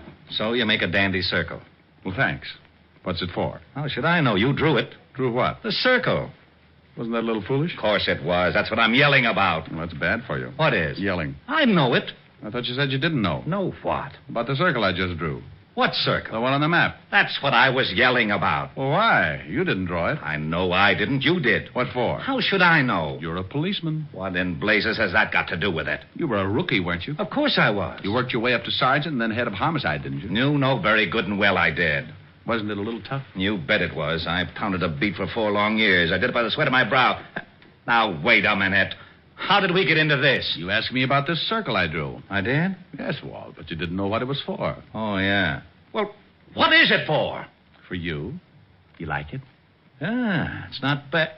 Oh, I knew it. I knew it. You lowlife, you conniving, dirty, underhanded louse. You always do this to me. I think you sit around nights and pull the wings off of flies. Moths. All right, moths. You sit around and dream up little monstrosities to pull on the police force and use me as a guinea pig. Right, guinea pig. You call me, Lieutenant? No, get out of here, you idiot. Yeah, Lieutenant. Diamond, for once I'm going to find out what's at the end of this merry-go-round. I want to know about that circle. And I'm going to get it out of you if I have to shove that map down your throat. Huh? Listen, this is the commissioner. Oh, not you, Commissioner. Hey, and then I came to bed of these killings. Yes, Commissioner. I want you to put on more pressure. Yes, Commissioner. What have you done about the latest one? Well, I just went out and looked at the body. Well, that isn't enough. Yes, but... This department's been sitting around long enough. I'm giving you 5 Annie. I have oxen and plenty of it. But... Your motor's running. You shut up. Oh, no, Commissioner, somebody else. All right. But if I don't get some action in the next 24 hours, you're going to be plenty silly. Yes, sir. Now get busy on it, and I'm not kidding. Get busy. Yes, sir. Oh. Who was it? I am not talking to you. Don't you want to know about the circle? No. Fine. Well, when I was looking over the reports on the killings, I noticed something. You don't say. Say what? Okay, if you don't want to play. Be a sorehead all your life. Well, I noticed that all of the killings, including the one we looked at this afternoon, were within at least 10 miles of each other. And the first one, this one right here, was exactly in the opposite direction from the last one. Bully for you. No, it's nothing. Well, using the first and last homicide for the edge of the circle, we find that the other killing also falls within the sphere. Okay, so what? Getting interested? Well, the girl this afternoon had been dead for about, 14 hours, wouldn't you say? Yeah, but the coroner can come closer. Well, about, anyway. In the other 2 cases, it says that both girls were killed about 3 in the morning. If the last one was dead 14 hours, she comes close to that time, too. Okay. What does that prove? Not a thing. But it's something to go on. This is a wild one, Walt. But let's say that our killer started off with his victim somewhere, within that circle. To drive 5 miles, half the distance of the circle, it would take him, about... 15 minutes. 15 minutes. Now, that means he left his starting point around 2:45. That's a funny hour to be so consistent. You're right. Bars close at 2.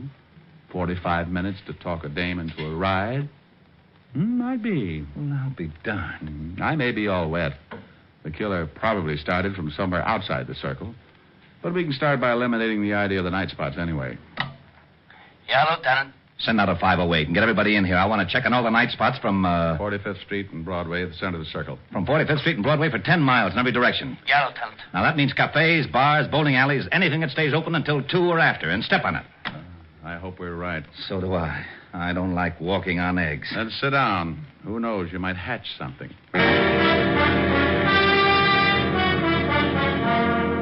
NBC is bringing you Richard Diamond, Private Detective, starring Dick Powell.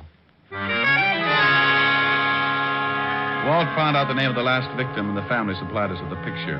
Her name is Martha Kirk, and they knew nothing of her whereabouts the night of the murder. You can't really appreciate a police department until you really see them in action. Inside of 2 hours, Walt had every dive, bar, and night spot in the 10-mile circle tagged. They spread out, 1 man to every 5 blocks, each with a picture of the 3 murdered girls. Because it had been my idea, Walt wanted me to swim with it and maybe sink. I took a little section from 48th Street to 46th Street, and by late afternoon, I'd covered most of the likely prospects. Yeah, you guessed it. The bottom of the barrel was coming up fast, and it was emptier than a ballpark during a thunderstorm. No one had ever seen the 3 victims. The last spot on the list was a bowling alley. I walked in and spotted a cocktail lounge, and when I climbed up on one of the stools, a bartender with a head that should have been out on the alleys walked up to me. Yeah, what'll it be? Oh, how about a glass of milk? Glass of milk? Think you can stand it? Well, if you're worried, water it a little. I don't want to pass out on you. I get him. He made it funny. So did your family. You're looking for trouble? Only if I get pushed. I'm looking for information. First door on the left. Yeah. Ever seen any of these girls before? What are you, a cop? Well, let's just say I'm nosy. And I've got a badge to keep me in the spirit of things. Oh, why didn't you say so? Let me see him. All right. Here's the first one. No. I ain't never seen her. How about this one? And this one? No. Hey, wait a minute. Sure, I know. This one comes in here about twice a week. Was in last night. Gets lushed up and cries about how tough a family is on him. Let's see, her name is... Kirk? Yeah, Martha. Martha Kirk. Nice looker. She was. Huh?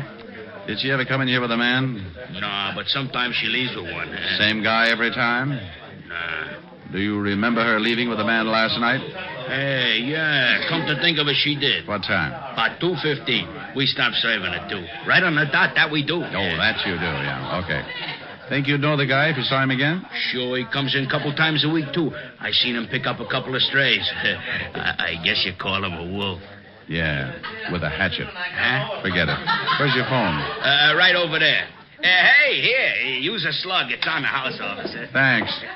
I hope nothing's happened to Martha. She was a rotten drunk, but a wonderful kid. Well, she was, huh?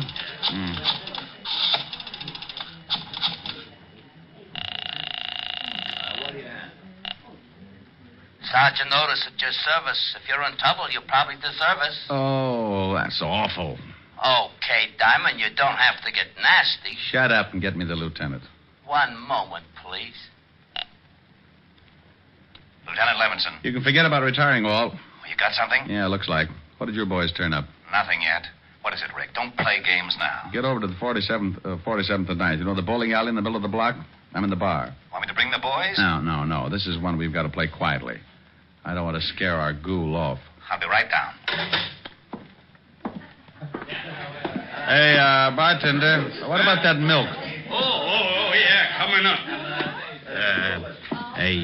Is it going to be a pinch? There is, Buster. There certainly is. Walt romped in about a half an hour later, and he talked with the bartender.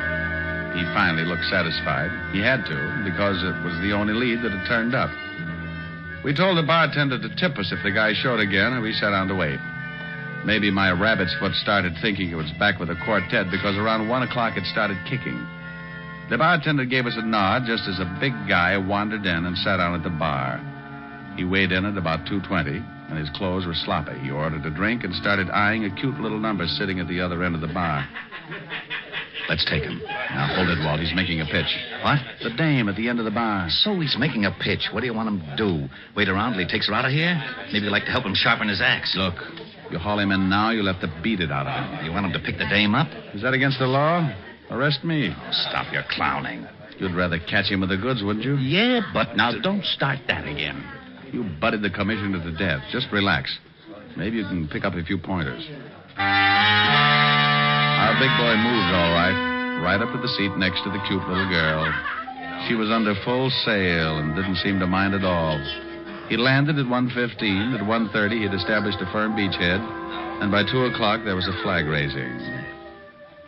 Okay, he scored. The joint's closing. I'm believing I'm going to tail him. How? He's probably got a car. He'd spot you sure if he takes her out to some lonely place. How do I know? You put in a call, throw a dragnet around this area for 10 miles. I'm not going to let you. If he gets away with that girl, he may kill her. Look, Walt, I promise you he won't get into that car unless I can stick with him. Come on, we'll both stick close to him until I can think of something. We followed the man and girl outside and walked a few yards behind, making like we had a little load on. They headed for a big parking lot, and that's when I got the idea. The parking attendant was just walking up to him when I stumbled forward. Hey, boy. Rick, what are you doing? Stay with me, Walt. Yeah, mister? Sonny, I'd like to have an automobile, please. Hey, just a minute. I was here first. Sure, honey. Don't let him get away with it. Yeah. Oh, look, old man. My friend here's late getting home, and he's got a wife that's 10 feet tall. You mind if I get my car first? No, go ahead. Someday. No, relax, honey, relax. We're going to take a little drive, huh? Yeah. Okay, mister, let's see your ticket. Well, I got it here someplace right in my pocket. Come on, we'll walk up. I know where the car is. Okay, but you got to have a ticket. Rick, what's going on? Keep walking. Hey, I thought you was loaded. Keep going with the police. You what? That's right. Well, what's wrong? Which one is that guy's car? You mean the guy back there with the dame? Yeah. Well, he gave me his ticket. Oh, it's right over there, the coupe. Rick. Come on. I'm going to climb in that trunk, and you're going to get in your car and tail us. But stay far enough behind so that he doesn't spot you. Okay, but I think you're crazy. Is the trunk open? Yeah. I'll get going. Well, they'll see me coming back. Well, then tell him you forgot something in the bowling alley. I passed out in my car. All right. And, son. Yeah? Don't let on that anything happened. We think that man is a killer. Oh. I squeezed into the trunk and waited. About 2 minutes later, the lovebird showed up and got in the front seat. Oh, very much. I rode like that for about 15 minutes, and it wasn't bad until we hit the dirt road. Then my inside started bouncing around like a pound of rice in a wind tunnel. We drove for about 10 minutes more and came to a stop. I raised the trunk just enough to get some fresh air and listen. I didn't want to climb out because they'd feel the movement up in front. I was sure they could hear my breathing. Oh. Well, what are we stopping for? I thought maybe that... Huh? I wanted to look at the pretty scenery. Well, how can you? So dark. Pretty though. I can see you, baby. Can? Mm-hmm. Wow. You're nice. Mm-hmm. So are you. They went on like that for another 5 minutes, and I started thinking I'd picked the wrong guy. Then the conversation changed. What's the matter? What's so funny? Don't you know? No, and I don't like the way you're acting. Women. That's what's funny. All the same. Huh? Like my wife. She was like all the other women. Hey, let's get out of here. You're talking funny. Funny, yeah. See a man and you like him, any man. You're all alike. Now you stop that. I just came along Now because... come here. No, you let me go. You ain't no different. Come here. No, stop that. Let me get out of the car. Sure, go ahead. I don't want no blood stains on the seats anyway. Blood? Go on, run. I'll catch you. I rolled out and didn't forget to take my .38 along. I spotted him in the moonlight, moving after her like a big animal. He was laughing. I could see he had something in his hand. It was a knife. She tripped and fell, and he moved in. Gave me goosebumps bigger than a grapefruit. When he was nearly on top of her, I closed in. Okay, hold it, hold it. What? No! You shut up. Drop the knife. I'll kill her. I'll kill her like a rectum.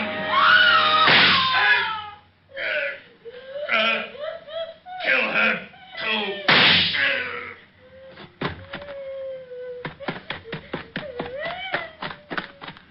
You all right? Oh. I'm so glad you got here. All right, now just take it easy. It's all over. It's all over. Are you sure you're all right, honey? You know something? No, what? I think that man is crazy.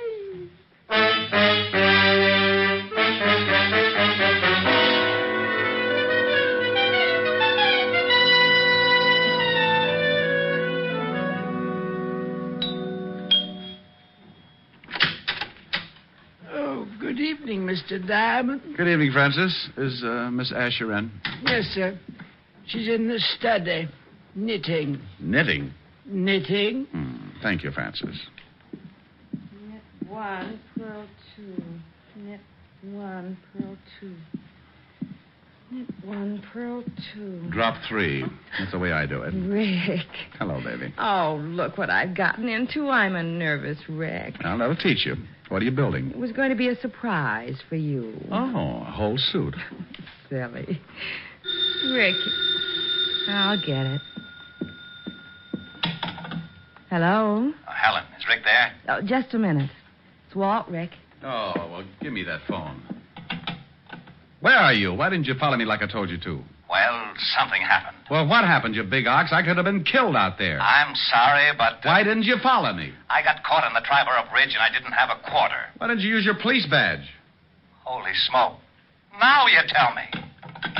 Ricky, Oh, yeah. I need relaxing. You need relaxing. Oh, swell. Ricky, come here.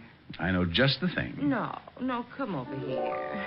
There's an old spinning wheel in the parlor, spinning dreams of the long, long ago. Ricky. What's the matter, dear? Oh. Well, how about this one? Wilhelmina. Let me start that again, will you? I didn't get started very well.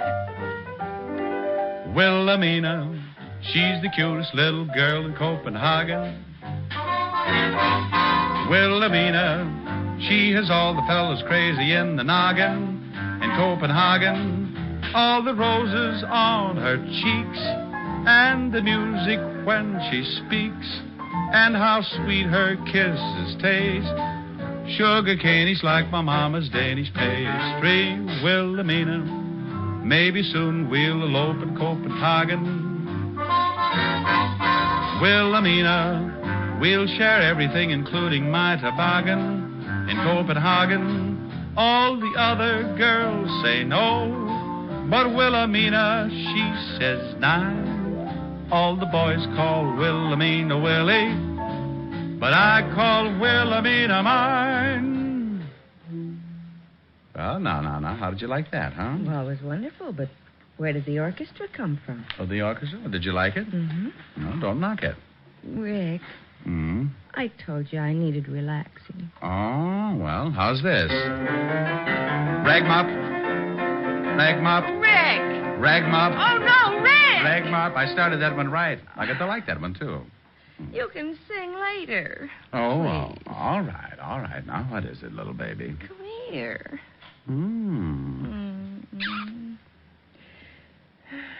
You know something?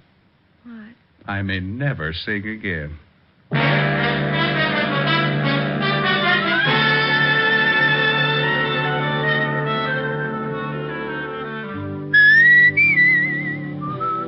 You have just heard Richard Diamond, Private Detective, starring Dick Powell. Lieutenant Levinson was played by Ed Begley, who soon will be seen in the MGM production Stars in My Crown. Also in the cast were Virginia Del Valle, Wilms Herbert, Lorene Tuttle, Bill Conrad, Peter Leeds, and Jack Crucian. Music was under the direction of Frank Worth. Tonight's show was written by Blake Edwards and directed by Warren Lewis. Dick Powell currently may be seen in the motion picture version of the best-selling novel, Mrs. Mike. Look for the private life story of Dick Powell, Pie Face and the Private Eye, in the May issue of Movie Stars Parade on your newsstands now.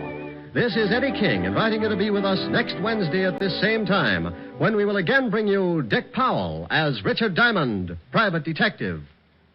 Dimension X, from the annals of science fiction, a new radio series about men and science and a future destiny.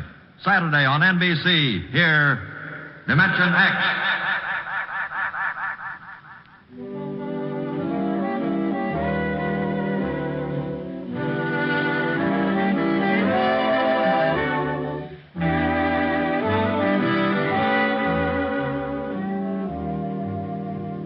Hear Dick Powell and June Allison tomorrow on Screen Guild Theater on NBC.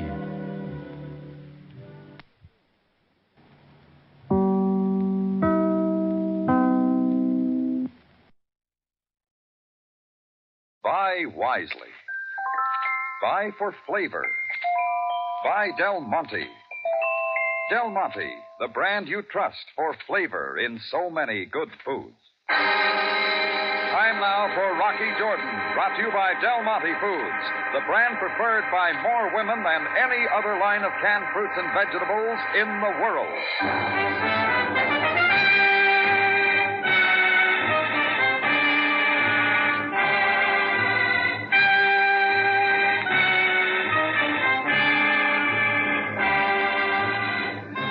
Not far from the Mosque Sultan Hassan in Cairo stands the Cafe Tambourine, run by Rocky Jordan. The Cafe Tambourine, crowded with forgotten men, alive with the babble of many languages. For this is Cairo, where modern adventure and intrigue unfold against the backdrop of antiquity. Del Monte presents Rocky Jordan and this week's story, The Strange Death of Van Dorn.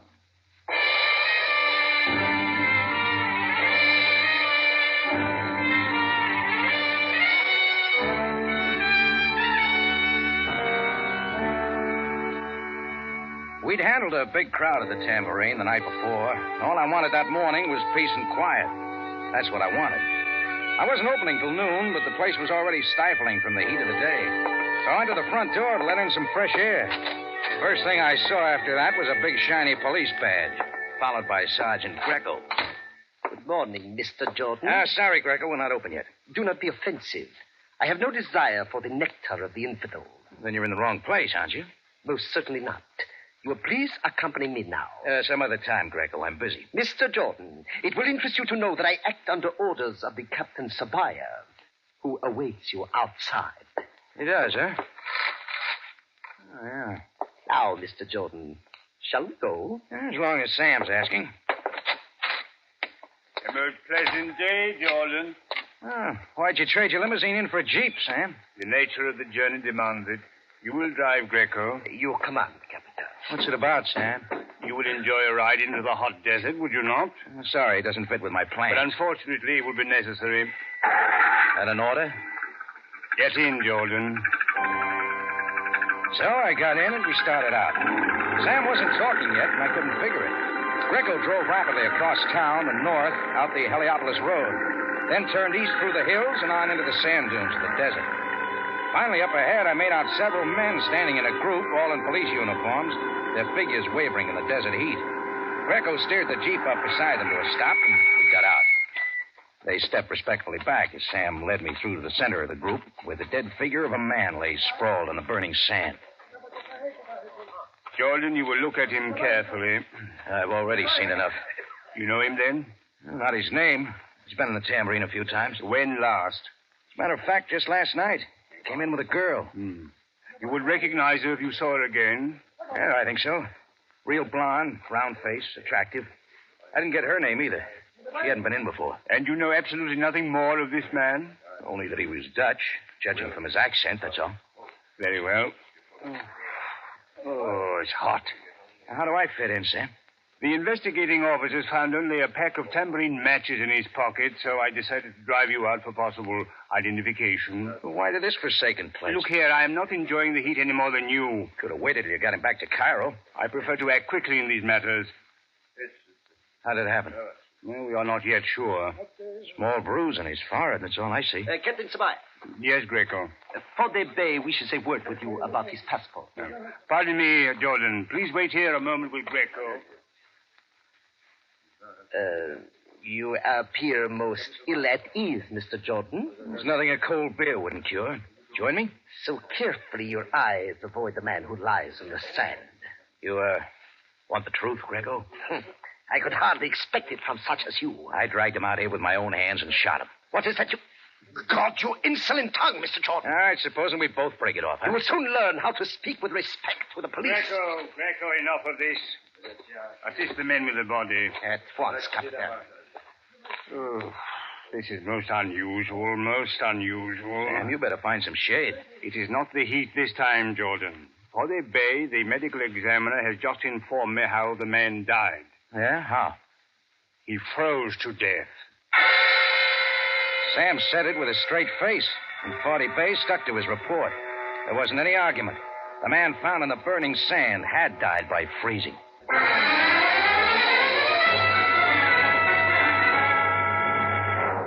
Well, our trip back into Cairo was as silent as when we'd come. They dropped me off at the Tambourine without saying a word. I sat down at my desk for a while trying to figure it out, but it didn't get me anywhere. Besides, I had a business appointment across town, so I headed through the office for my car parked in the alley. I just got out the door. No, Mr. Jordan. No, don't move. Don't move at all. There was a little American guy with horn-rimmed glasses and hair parted in the middle. He stood on one foot and then the other, and he waved a black gun. Have a care, I tell you, Mr. Jordan. I have a pistol. Yes, I'm looking at it. And it might very well go off right in your face. Yes, right in your face. Look, why not try settling down? Mr. Jordan, the Cairo police picked you up in front of your cafe this morning. Oh, did they? They then took you into the desert. Now, I want you to tell me exactly what they found there. A lot of sand. Oh, stop it, Mr. Jordan. On the dead body. Did they find something unusual? Like what? Well, you would know if they found anything. Only one thing was unusual. He'd frozen to death. Is that what you want? No. But you know how it happened. I do not. I do not even know that I believe you. That suits me. Now, why the excitement? Did You and he have something on? Important dealings? Yes. Only something went wrong. Well, our business was not consummated, if that's what you mean. Tell me some more. What was his name? Now, don't badger me, Mr. Jordan. I asked you to explain why you didn't know him, and yet you identified him. Only from seeing him in the tambourine last night. What was he doing there? Entertaining. Entertaining who? Who was with him, Mr. Jordan? Well, I got a hunch it wasn't his sister. Green-eyed, platinum blonde. Sandra. All at once, he was darting up the alley to a side street. I held it till I saw a blue Fiat car roar past the alley entrance and heard it turn down the Sharia Farida. Then I made it to my car, went out of the alley on 2 wheels, swung onto the Sharia, then stepped it up. Pretty soon I spotted the blue Fiat a couple of blocks ahead. Kept on its trail till it slowed and pulled up at a small hotel near the river, where he got out and went in. I parked and slipped up to the front window in time to see him speak to the desk clerk. I figured he was asking for Sandra. But the clerk shook his head, and the little man came back outside and got in his car to wait. I went to the corner, bribed a newsboy to get the clerk outside, away from his desk. Then I got around the back way, waited till the clerk was gone. Then I moved to the desk and looked through the registration cards till I found the name I wanted. Sandra Dubois, room 309. I scooted upstairs and rapped at 309. First, there was no answer, so I tried again. Who is it? Hey, desk clerk lady, I got a message. Wait. Oh, no, you're not the clerk. Oh, but you've seen me before. Oh, how did you get up here? I left orders for the desk clerk. I was not in for anyone. Why? You hiding from something, Sandra? Who are you? What do you want? The name is Jordan. You were at my cafe tambourine last night with a man. That right? Maybe I was. And maybe I was not. Sure. You're not the type of guy who forgets. If that is meant as a compliment, you are wasting your time. Can you not see I am packing as quickly as possible? I will get out of Egypt. Is not that what you want? Not me, lady. Did somebody else say that? He was here only an hour ago with his threats. Do not pretend you do not know. Who? The little fella sitting out there in the Fiat? Why? No. He was heavy with a completely bald head. Did you get his name? Arnold Krieg. He gave me enough money to get out, and I'm taking his advice right now. Why does Krieg want you out of Egypt? Why should I tell you? Because I don't like getting threats any more than you do. Now, look, maybe we can help each other, Sandra. At least you're not holding a gun. No, I don't carry one. Who is the fellow out there in the Fiat? His name is Hagen. Milt Hagen. Did he have a deal on with the man you went to the tambourine with last night? Yes. I do not know what it was. He did not tell me. Well, let's have his name. Van Dorn. It was only a date. Oh, sure. After you two left the tambourine last night, where'd you go? He brought me back to the hotel, and then he left. Did you see him after that? I watched him from the window there, walking down the street, and then a truck pulled up alongside of him. Go on. 2 men jumped out, grabbed him, and dumped him into the truck. That is the last time I saw him. You saw way too much. Who were the men who picked him up? I recognized only one of them, the bald-headed man, Arnold Krieg. Did he have business with Van Dorn, too? I think he was trying, but Van Dorn would have nothing to do with him. But believe me, I do not know what it is about at all. Sandra, do you know what happened to Van Dorn? No, Mr. Jordan. Do you? The police found him out in the desert this morning. Dead. Oh, no. Oh, ma foi, but how... He'd frozen to death. Oh, but that is not possible. Yeah, it happens to be true. Now, listen, Sandra. If you know anything else, you'd better tell me. Oh, but that is all I know.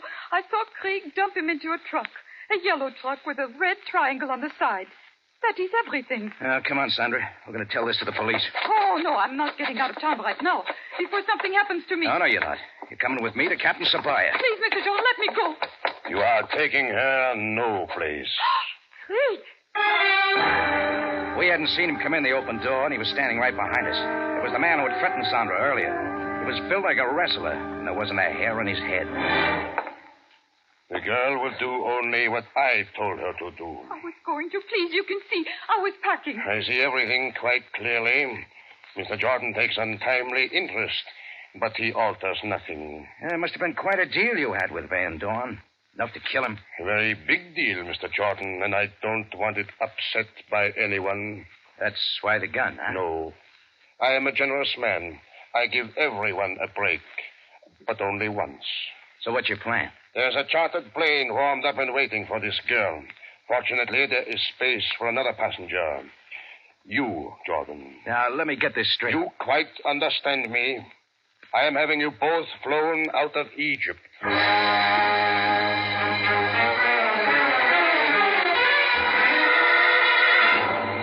Del Monte Foods is presenting tonight's adventure with Rocky Jordan.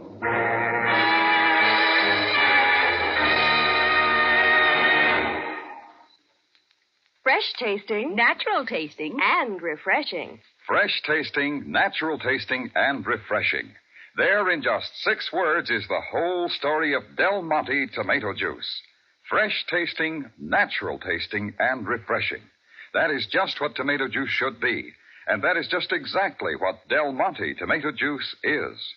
As an awakener at breakfast time, at any time during the day, for a perfect mealtime appetizer, Del Monte tomato juice really hits the spot.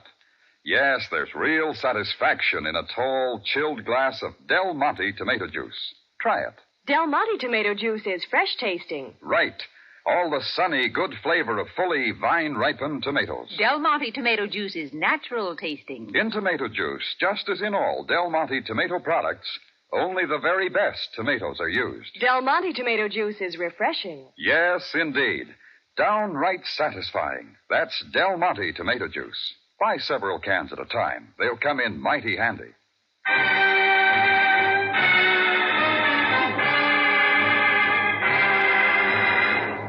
And now we take you back to Cairo and tonight's Rocky Jordan story, The Strange Death of Van Dorn.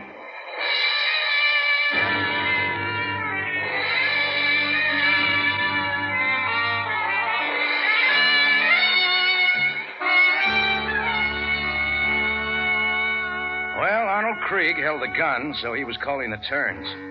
He opened the door, jerked his bald head to motion us out. Sandra clung to my arm as we walked ahead, down the rear hotel stairs, and out the back to where a 1938 Mercedes-Benz with oversized bumpers stood waiting. Native driver sat at the wheel. We got him back, the 3 of us. The car jerked to a start, swung across the Bulak Bridge, then south. Ahead, we knew a plane awaited us. Destination? Someplace outside of Egypt. I still had a lot to learn. Oh, it's sure been a hot day. Talk of the weather in desert country is poor conversation. Didn't you know that, Jordan? Yeah. Only I'm wondering something. That also is wasted effort. You and your driver had a cute way of killing Van Dorn. Death is conclusive. The manner is not important. But freezing him to death, that took some arranging. Confine your thoughts to the view, Jordan. It is your farewell to Cairo. Please, sir, Creek Bay. Yes, Gavan, what is it? In the rearview mirror, I see an automobile that follows. Are you sure? Which one? The small blue automobile. It is most persistent. The blue Fiat. He's following all right. It is Hagen again. He was waiting outside my hotel. Face to the front, both of you. You know him, Krieg? He came at me with a lot of excited questions after they found Van Dorn in the desert. Where does he fit? Have you quite ceased with your babbling? About the blue automobile, sir. First, we'll make sure. Gavan, turn right at the next corner. I do as you say, master.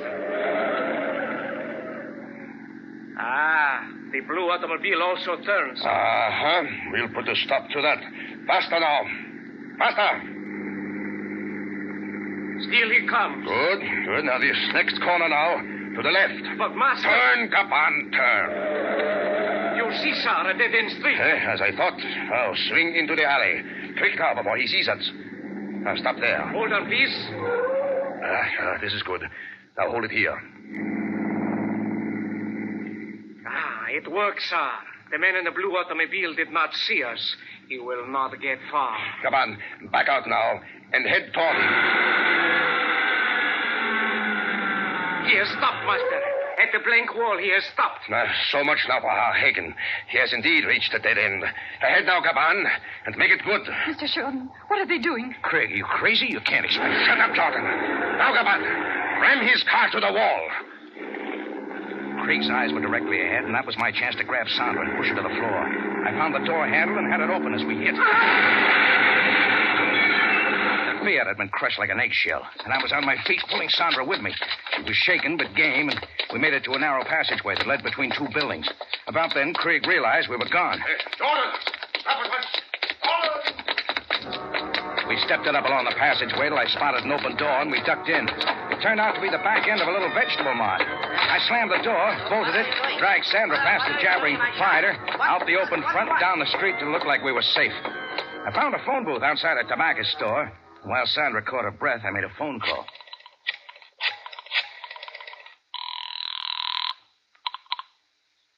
Captain Sabaya speaking. Hello, Sam. It's Rocky. Jordan, I was about to call you. Now, give up the idea and get over to the Sharia Idfu, just off El Mar. There's a smashed-up Fiat. And why should a street accident interest me? Not an accident, Sam.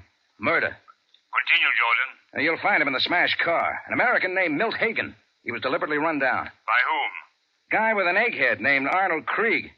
He had plenty of interest in Van Dorn, too. No, Jordan, you know the name of the man found in the desert. Yeah, I found out. Now, get this, Sam. Krieg's the one that killed Van Dorn. There was a deal on. Van Dorn had something to sell, and Krieg was trying to horn in.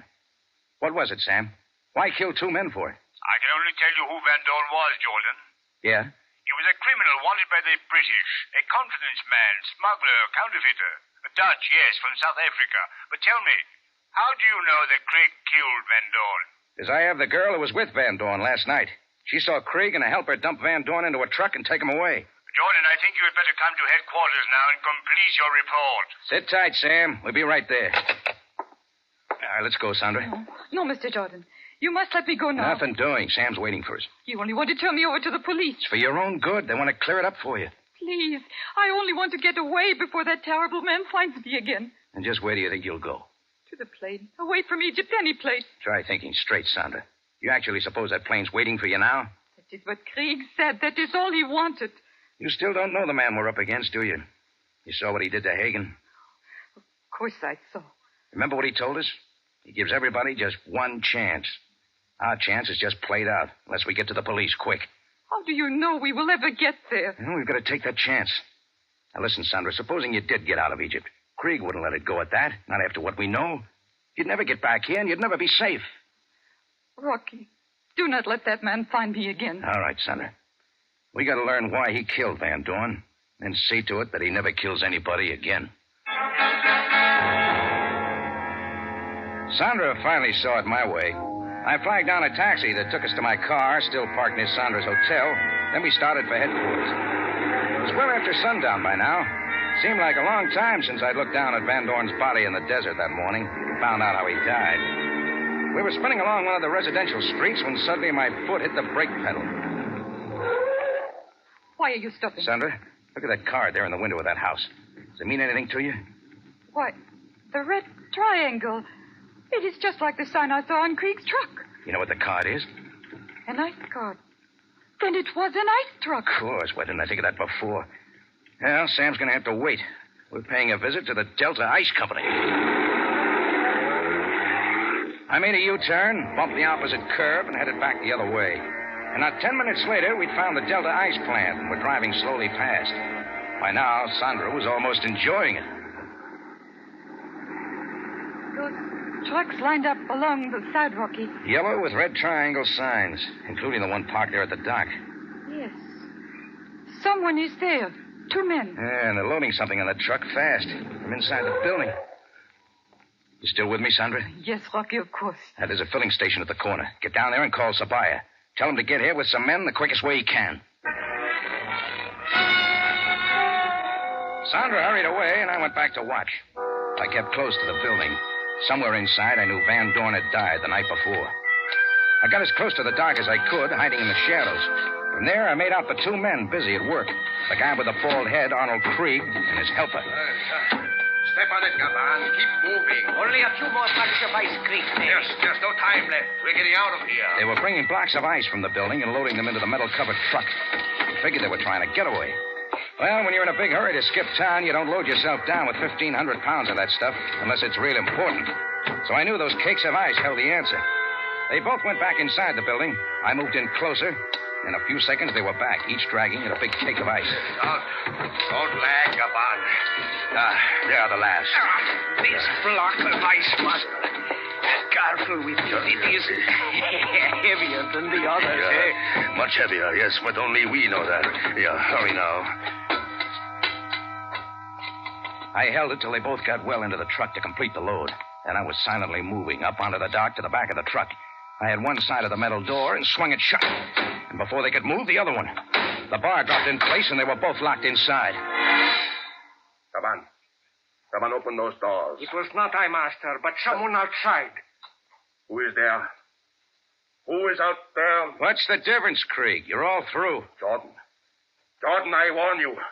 Let me out of here. Yeah, any good reason why I should? Jordan, let me out of here. How till the police get here with some hot toddies? Jordan, you haven't called the police. Keep your ear tuned. You'll hear the sirens any minute. Jordan, there isn't much time. We can make a deal. I'll give you a fourth. I'll give you half. Half of what? The diamonds. They're frozen in the ice. Diamonds, of course. No one will ever see them in the ice. No one will ever know. Well, how about it, Jordan? Now. Huh? What did you say? Come closer. I can't hear you. You heard me. I said nothing doing. Closer, so we can talk. Closer, Jordan. You missed. But don't give up.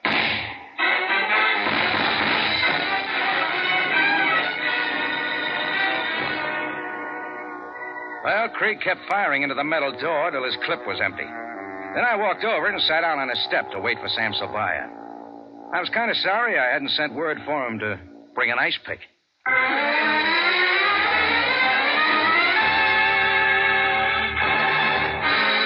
In just a moment, Rocky Jordan returns to conclude tonight's story.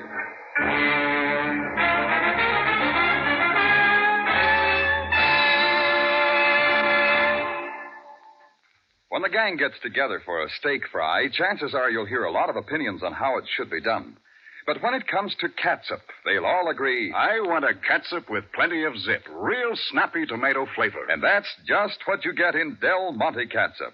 Zesty, lively, real tomato flavor at its best. Yes, that wonderful flavor you find only in the best tomatoes, fully ripened on the vine. And that specially good flavor is brought to perfection with pineapple vinegar. Pineapple vinegar. There's the big secret of that marvelous Del Monte catsup flavor. Pineapple vinegar is superlative vinegar. It brings out all the best flavor of the other ingredients, especially tomato flavor. And only Del Monte catsup has pineapple vinegar. So remember, when you want a hearty, spiced tomato flavor, when you want a real He-Man catsup, when you want tomato flavor at its best, you want Del Monte catsup. Try Del Monte catsup soon. You'll like it. And for all its goodness, Del Monte catsup costs less than many other quality brands. Back now to Rocky Jordan for the conclusion of tonight's story.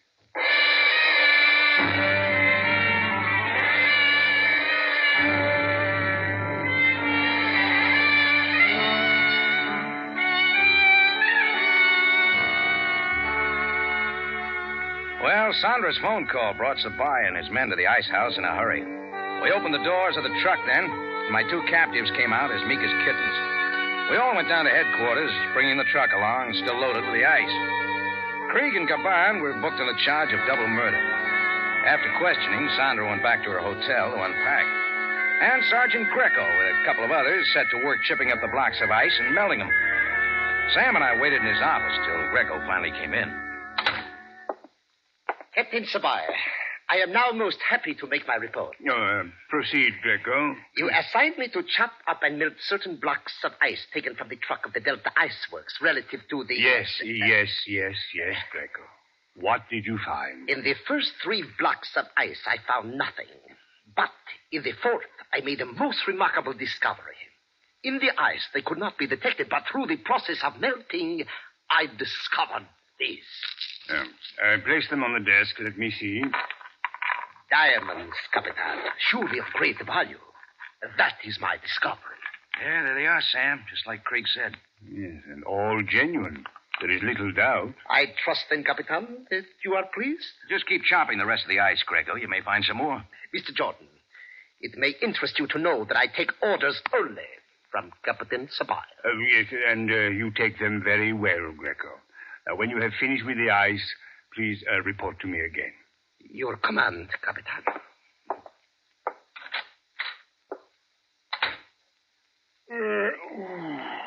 Jordan, it is growing late. I would complete my dossier on this case quickly. Now, Van Dorn in Egypt illegally. With a lot of hard diamonds he'd smuggled in from South Africa. He must have had a buyer in Hagen. Correct. The American consul informs me that Hagen was a jeweler from New York. Yeah, they set up a deal. Maybe Hagen even made a first payment in the diamonds. That's when Arnold Craig got wind of it and decided to get the diamonds at any price. Craig confesses that he was manager of the ice company, obviously a front for his diamond smuggling ring. Oh, that's it. He wanted the diamonds, but Van Dorn wouldn't sell, preferring to do business with Hagen. So Craig got tough, picked Van Dorn up last night, took the diamonds from him, knocked him out, and dumped him in the deep freeze room at the ice house. A real convenient way to kill him. Yeah. In the meantime, he hid the diamonds in his usual manner by freezing them in the ice until he could smuggle them out of the country. And after that, all he thought he had to do was dump Van Dorn's body out in the desert, knowing he'd thaw out and hoping nobody'd know how he died. The Krieg might have got away with it, too, except for what Sandra saw from her hotel window. Yes, as you say. Well, that about buttons it up, Sam. I guess I'll be getting back to the tambourine. Yes, and I will be getting home to my dear family. Well, good night, Jordan. Good night, Sam. Oh, don't forget to put out the card for the Iceman.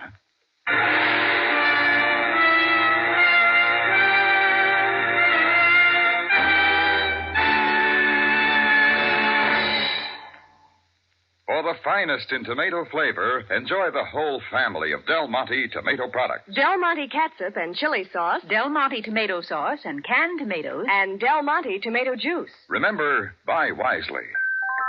Buy for flavor. Buy Del Monte. Del Monte, the brand you trust for flavor in so many good foods.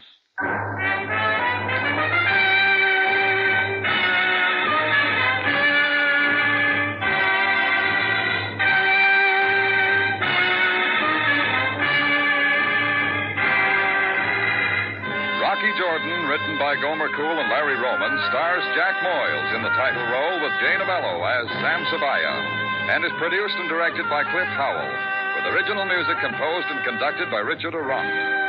Remember, you have a date next week at the Cafe Tambourine, run by Rocky Jordan. Same time, same station.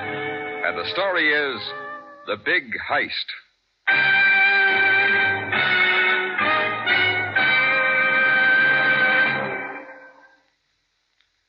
For pies and cakes that can't be beat, you want your raisins fresh and sweet. So try Del Monte seedless raisins. For your holiday Thanksgiving cakes, cookies, and pies, get the freshest, tastiest raisins yet. Del Monte seedless raisins.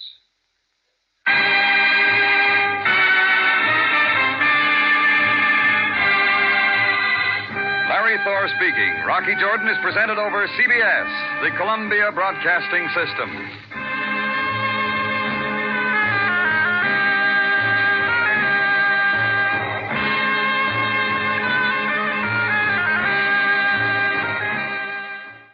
The CBS Radio Mystery Theater presents...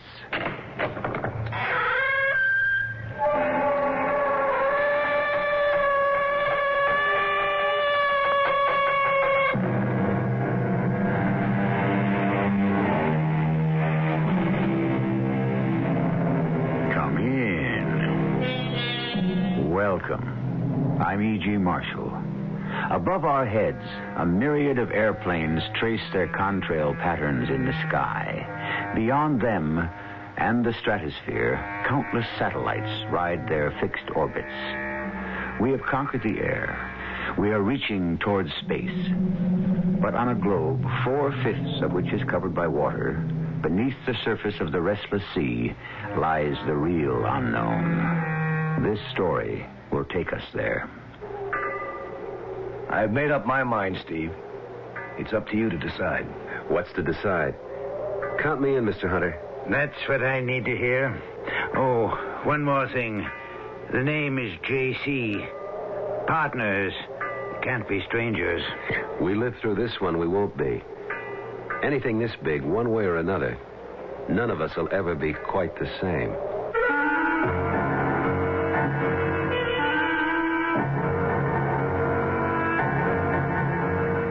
Mystery drama, Raptures of the Deep, was written especially for the Mystery Theater by Ian Martin and stars Michael Tolan. I'll be back shortly with Act One. Grease stain, oil stain, mud stain, and chocolate. When you want to talk stain out, shout it out. Now you can prove Shout's a mom's best friend. Before washing, just spray it on a tough stain. Wait a few seconds. Turn over the fabric and see how Shout penetrates right through to the other side. That's right. Shout saturates, really penetrates. It's almost like spraying both sides of the stain at the same time. So when you want to talk stain out, shout it out. I like pickles, but they don't like me. Send your stomach some Digel. I like pizza, but it doesn't like me. Send your stomach some Digel. Digel's special combination of antacid and anti-gas ingredients gives you fast, gentle relief from acid indigestion, heartburn, and gas in just minutes. I like hot dogs, but they don't like me. Send your stomach some Digel. For occasional use only as directed.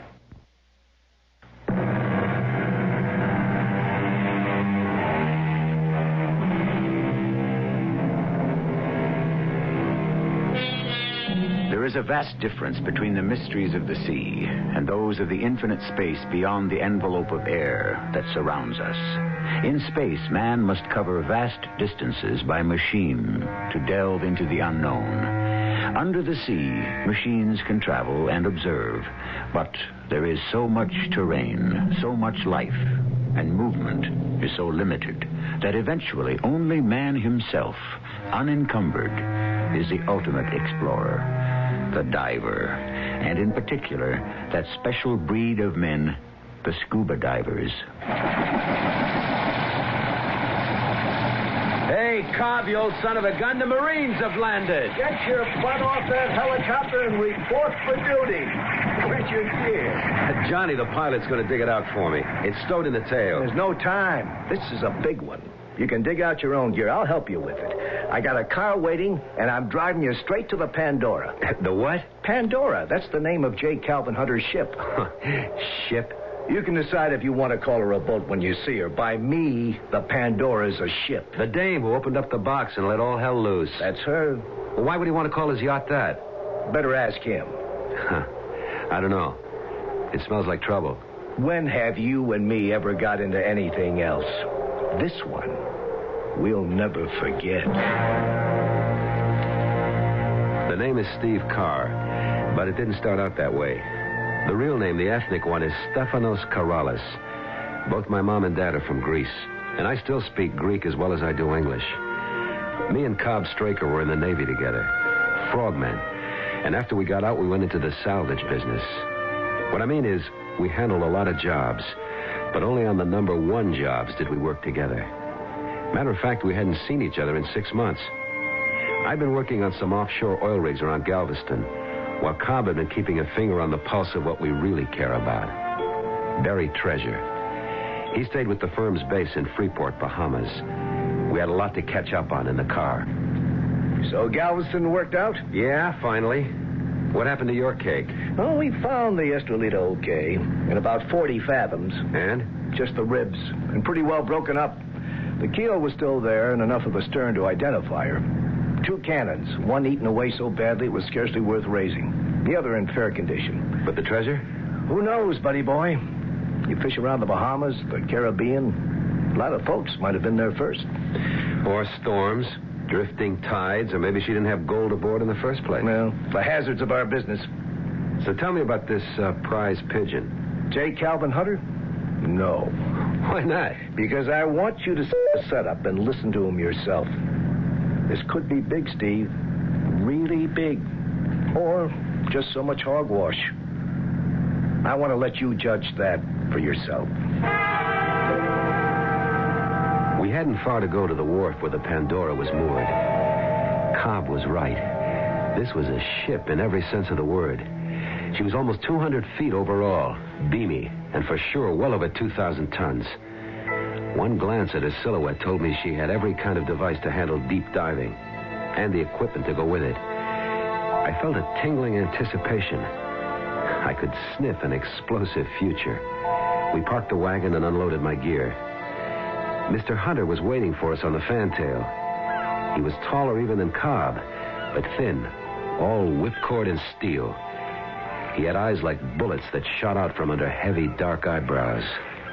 You made good time. This is Steve Carr, Mr. Hunter. He's almost as big as you are, Cobb. Not quite, sir.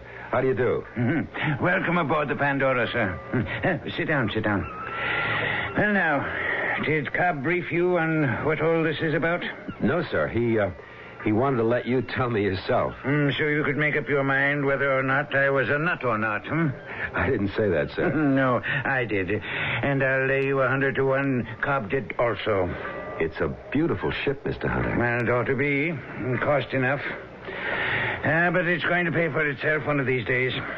Why do you call it the Pandora? Because once I decided to have her rebuilt, I really opened up a can of worms.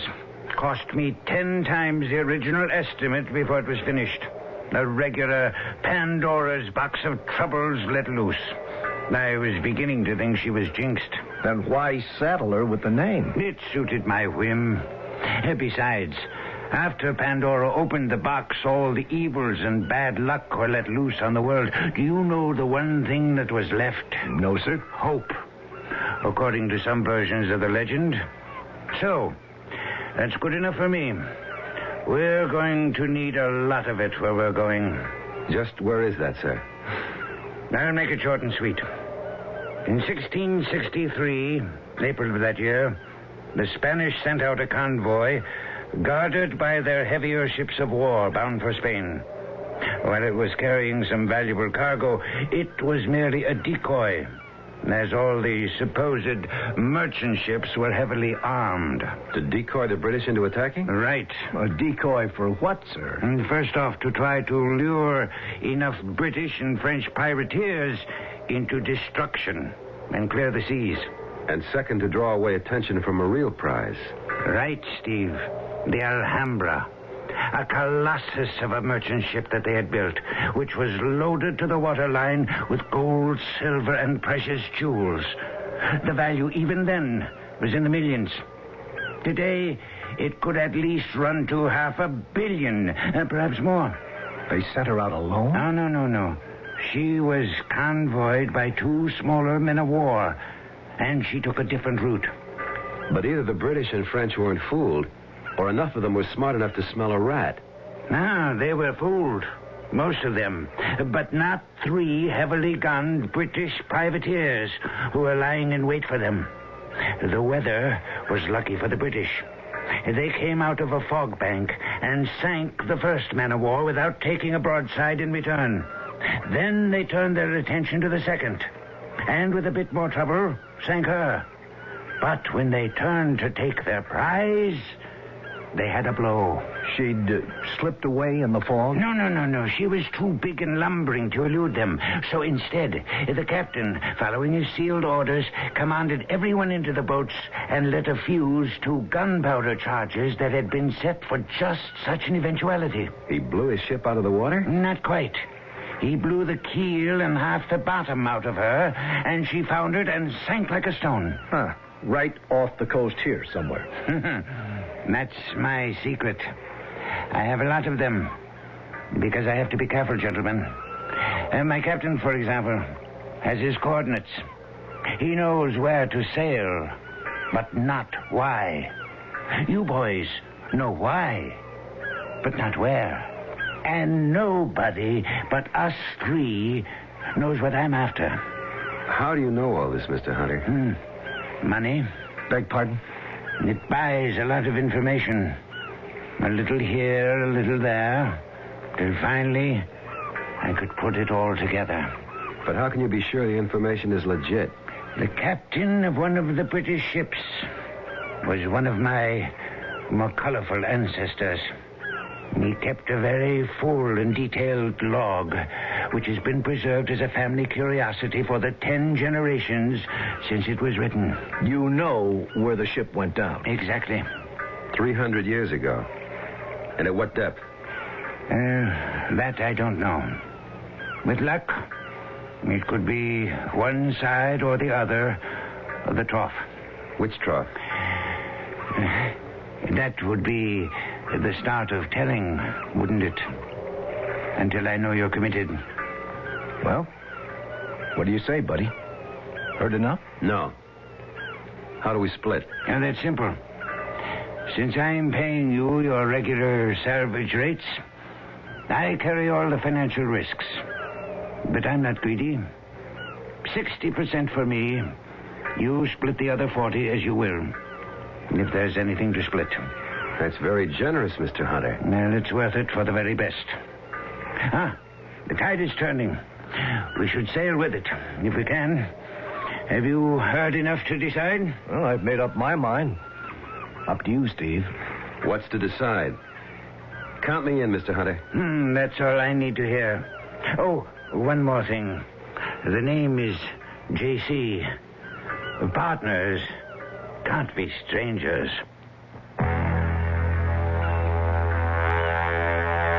Hey, Steve. Yeah? You know where we are? Well, I can look at the sun. I don't have instruments. Roughly the eastern Atlantic, not too far south. Yeah, but where are we headed? The man told you. His secret. We're the ones have to dive. You said it. How deep? You mean free or with heavy equipment? If we're going to explore, you know it has to be free. How deep can you go? What's the record? 400-something feet? You can't work there. What's the problem? Like right now, I think we're over the eastern trough. What, 4,000 meters, maybe 3 miles. You want to dive that? He's got that little bathysphere we're lugging. That's for observation, a gimmick. You can't salvage anything with that. You know what I'm thinking he's counting on? The Atlantic Ridge? Check. The Azores, the Canary Islands, something like that where the ocean bottom is within reach. Wherever that is. Maybe we'll turn up the lost continent of Atlantis or something. Who knows?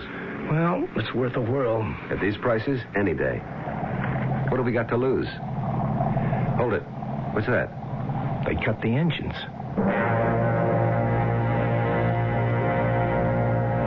We had dropped anchor in 25 fathoms. That's a long way down. 6 feet to a fathom, 150 feet. Everyone was out on deck when we got there. It was just at sunrise, maybe 4:20 in the morning. J.C. signaled us. He wanted us down in his quarters. There was coffee there, and a large chart on a table marked out in a grid. He pointed to a dot in the middle. This is our position right here. You and Cobb will take sectors and scout them. We'll use marker buoys to indicate what has been searched. Blue. With the red one, in case we turn up what we're looking for. Now, when do we start? How about this morning? Just what I wanted to hear. Suit up. Let's get going.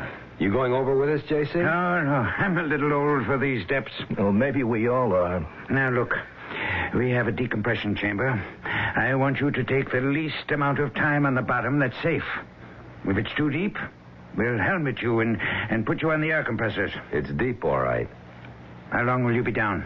Oh, something like an hour and a half, figuring we spend 30 minutes maximum at 160 feet odd. Well, it'll take 45 minutes staging out on the way up to beat the bends. Okay, don't push anything.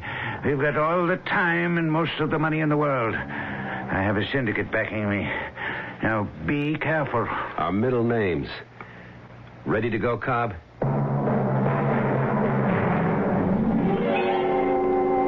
I went off a ladder from the scuppers and hit the water.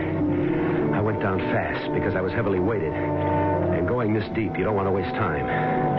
I used the knotted guideline to help pull me down. The line was 175 feet long.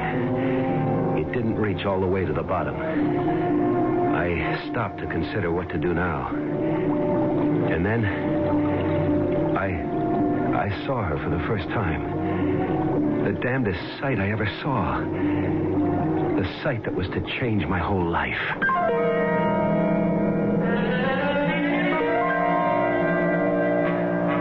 What does a young man see in the ocean at nearly 30 fathoms deep that will change his life? And whatever it was, what does the term her mean? A female of some species? Or a female of the species? A woman? And if so, what kind of woman in the depths of the ocean? I'll return shortly with Act 2.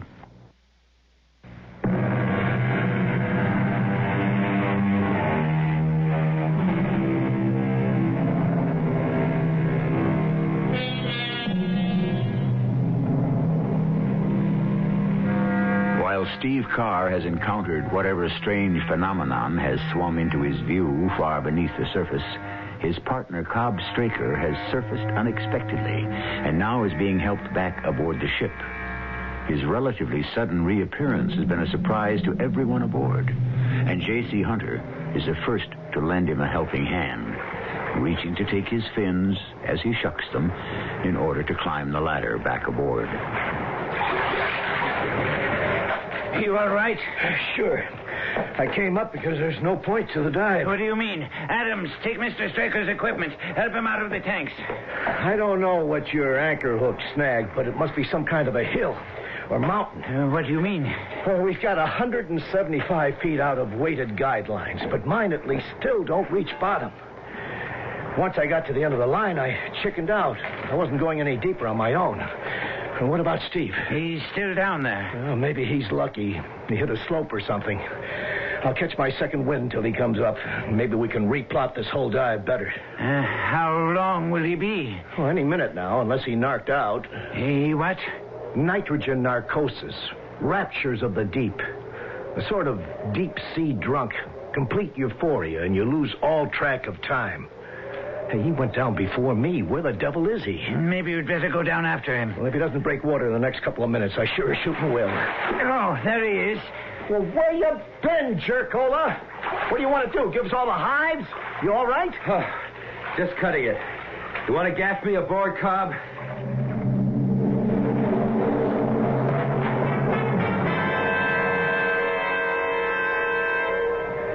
Cobb, did you go all the way down? Right to the end of the line. See anything? No. I just knew that any further and I was out of my depth. You didn't see her? Who? The girl. In the sort of flowing robes. She looked like an anemone, sort of. Well, maybe that's what you saw. Oh, no. This was no anemone. A sea animal, maybe. But if she was the closest thing to the girl I dream about. And if that's where she lives, and man, let me live there, too. You know what I think, Steve? I think you were narked. No way, Cobb. My head was as clear as a bell. I'm going to tell you something right now, partner. I don't care about treasure ships. We stumbled on something far more special. If I can find her again. And right now I'm going over to see if I can. They couldn't talk me out of it. I asked for and got a longer guideline. 75 more feet took it to 250. Cobb was fit to be tied. I still think you're crazy, Steve. I'm going down with you. Oh, no, I want you up top on the line for signal so I know I'm safe. What's the big deal? 250 feet? Trying to set a record? Nowhere near it, and you know it. Who was the guy dived something near 400 breathing air? Some Italian, and they fished him up unconscious. I'm going nowhere near that. Now, wish me luck, buddy, because here I go. Now, wait a minute.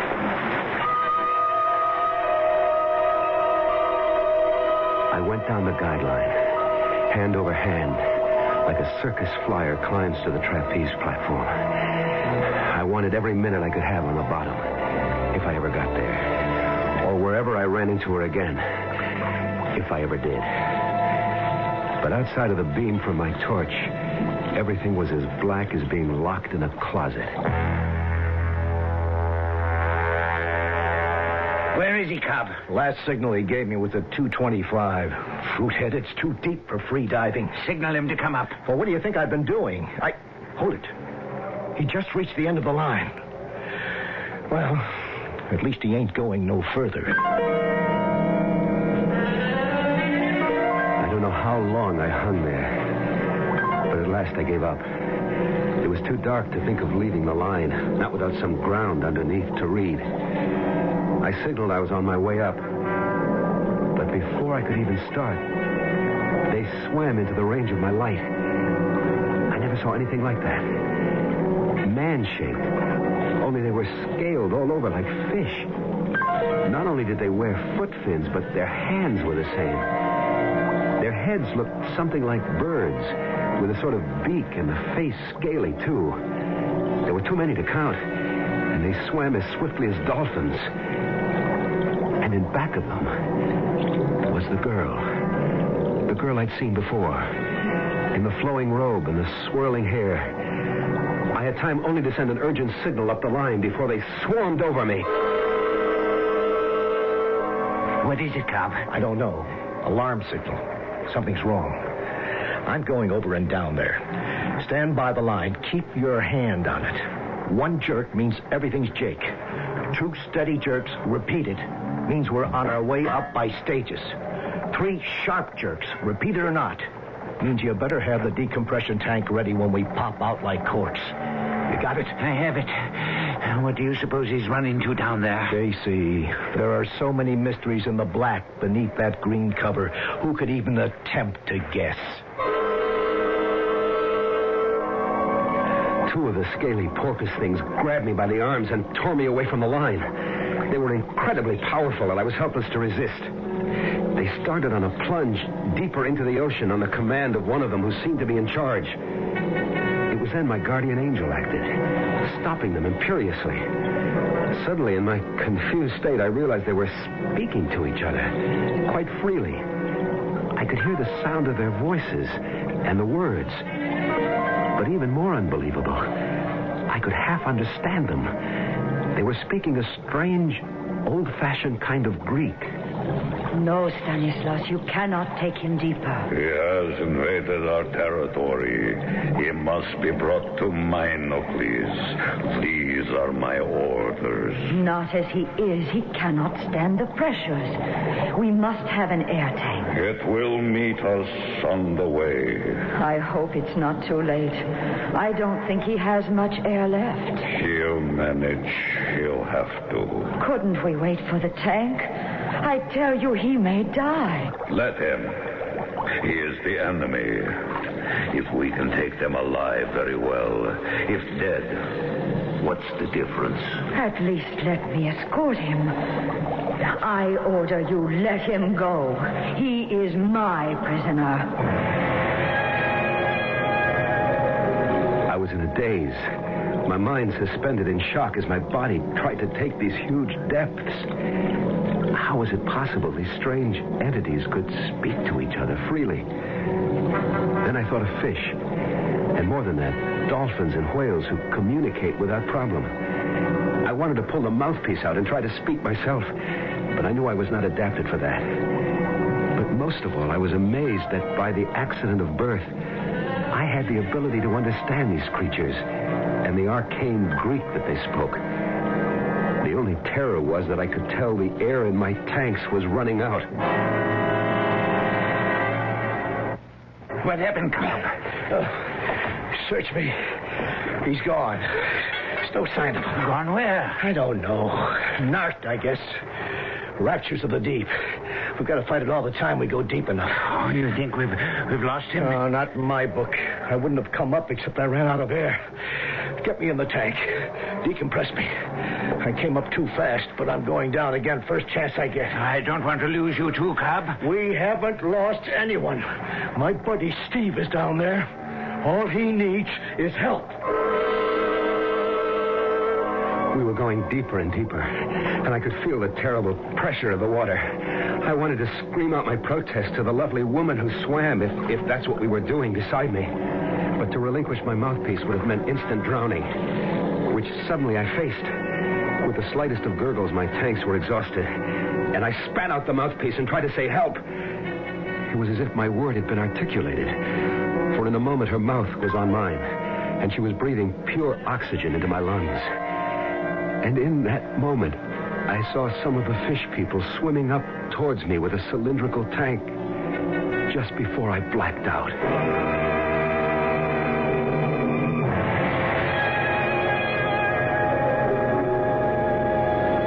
When I came to, I was lying on a kind of couch on the inside of the tank, and beside me was the girl, woman, the apparition or whatever she was. The tank was transparent, and outside, like the men at the oars of some ancient slave ship, I could see we were being propelled by the fish things. I took a deep breath. A breath of delirious satisfaction and gratefulness. Whatever was ahead of me, at least I was breathing air again. As I did so, She opened her eyes and looked into mine. You are all right? I guess so. You can breathe? Or shall we adjust the pressure? No, it's fine. Just fine. Who are you? I am a halfway and in Group 1. My name is Ariadne. And yours? The name is Steve. Steve Carr. Steve Carr. It is a strange name. And you are a stranger. Yet you speak our language. Well, not quite. It's close to my family tongue. You see, my real name is Stefanos Karalis. I'm Greek. Ah, Greek. I have heard legends of them. They are a people who borrowed our language. Beg pardon? They came in ships, so the great book says. But we drove them off and sank them in the sea. But some, it is recorded, escaped. And they stole our language and our culture. What culture? The one you are being brought home to. Oh, how I hope you can survive. Oh, don't worry, I'll make the attempt. But what am I going to survive to enjoy? You do not like me? Lady, that's beside the point at the moment. Where the devil are you taking me? To my home. And the home of my fathers. To my country. To Atlantis.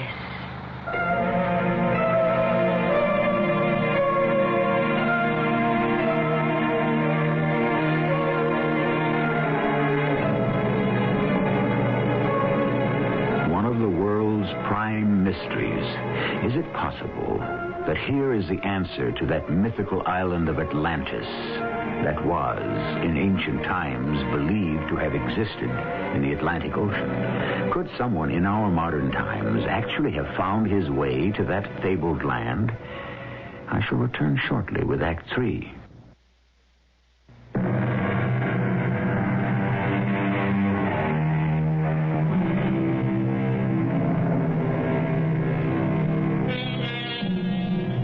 The lost island of Atlantis was first mentioned by Plato, the Greek philosopher. Later, in the 1st century before Christ, Solon, the father of law, reported that he was told of it by an Egyptian priest who said that it had been overwhelmed by an earthquake or a shifting in the world's crust, that it had sunk in the sea 9,000 years before his time. This is only one of many legends of the lost Atlantis, including the one you are listening to in my present report. I remember being propelled by the strange creatures through a thick, waving forest of kelp. The great undulating trunks perhaps some 2 to 3 feet across, and reaching up from the ocean bed into infinity. From then on, everything was blank, until Ariadne woke me up. You can come out of the cylinder with me now, Stefanos. Where are we? On the floor of the ocean. Oh, no. No, Ariadne, I have no air. I can't breathe. You will have air. How?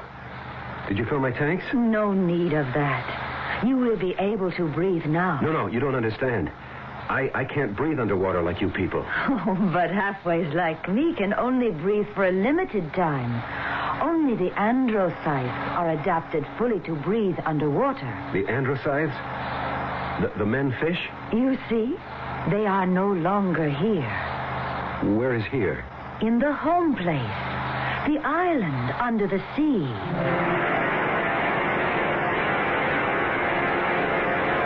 I looked through the transparent sides of the cylinder, and I couldn't believe it. A whole city covered the top of this giant floating island on the floor of the ocean. People were walking freely, chatting. The women dressed in flowing garments. The men in kilted skirts, their feet in sandals. I was back in the midst of a civilization older than Christianity and the Romans. Heaven only knows how many thousands of feet below the surface of the Atlantic. Ariadne now took me by the hand, and together we slipped out of the door that served as entrance or egress from the cylinder. Don't look so terrified, Stefanos. There's plenty of oxygen. Try. Hey. Well, all right. That's beautiful, but where does it come from? I will let Minocles give what answers he deems proper to your questions. Who is Minocles? He is the ruler, the autocrat, the only one of which there is but one. Come, we must make haste. It is not good to keep him waiting.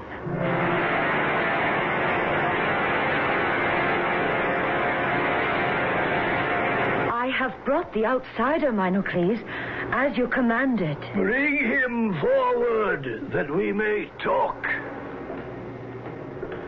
Welcome to Atlantis. What is his name? Stephanos. He is Greek? I know of Greece. You came in your ships and we sank them. When was this, sir? Time for us is different than it is for you. In your terms, let us say in centuries. Perhaps 12,000 of them ago. 12,000? More or less. Before the sea closed the waters of its doors above our heads and we became the lost Atlantis. What happened, sir? You may call me Minocles. I do not know this other word. Was it an earthquake? At the end, yes. A convulsion of the earth that plunged us forever beneath the water. But how could you have lived? We had our warnings. Oh, yes, we were warned. How? In the second passage of the seasons after I was named as autocrat, 2 significant discoveries were made which were to preserve us even in the face of disaster. One was that our island had begun to sink slowly, and that our civilization was doomed unless we could prepare to adapt. Come with me. Once I could look from these heights across Atlantis to the sun setting on a sea that stretched beyond the wall about our island. The wall? You see? Stone piled on stone and sealed stone to stone to shut out the encroaching waters. Like Holland and the dikes. What do you say? Just another people who had to shut out the sea. Like us? No, not like you. They never sank into it. What did you do when that happened? First the wall, and then the dome. I don't understand. Look up, Stephanos. From the top of the wall, arching above us, we are sealed in one huge envelope. A giant sort of plastic bubble. You live in the opposite of a goldfish bowl. A world of our own. Within this protected area, we manufacture the breath of life. How? By pumps, which extract the oxygen from the sea, very much as fish gills do. But how long did this take to build? We had 1,000 times the wheeling of the seasons. 1,000 years? Long enough to be ready for the convulsion that cast us to the bottom of the sea. How do you live? What do you feed yourselves? We had to adapt a breed, a phylum, which could cultivate our sea farms outside the protection of this, what you call, bubble. The androcides. Exactly. Simply a matter of selective breeding to reverse the process of man's rise to land from the mother sea. You mean they breathe like fish through gills and no longer can sustain life on air? Exactly. But why would they work for you? Couldn't they abandon you and make their own state? No. Why? Because they cannot reproduce. The secret of parthenogenesis. No man or woman or creature that you have encountered in our society was born. He, she, it was created spontaneously. The fabric built from some living cell taken from another. Cloning? What is that word? It means taking a cell from any given body, man or woman, then introducing it into the ova of a woman from whom part of the nucleus has been removed, and producing, after full term, a mirror image of the person from whom the cell was taken. Substantially correct. But that's a recent discovery. In your world, perhaps. It was a technique we perfected nearly 600 generations ago. You must learn to live with it. What does that mean? You are a fresh impetus for us. You bring new ideas and knowledge of wider horizons. Since you are to be with us, we must have you duplicated as soon as possible.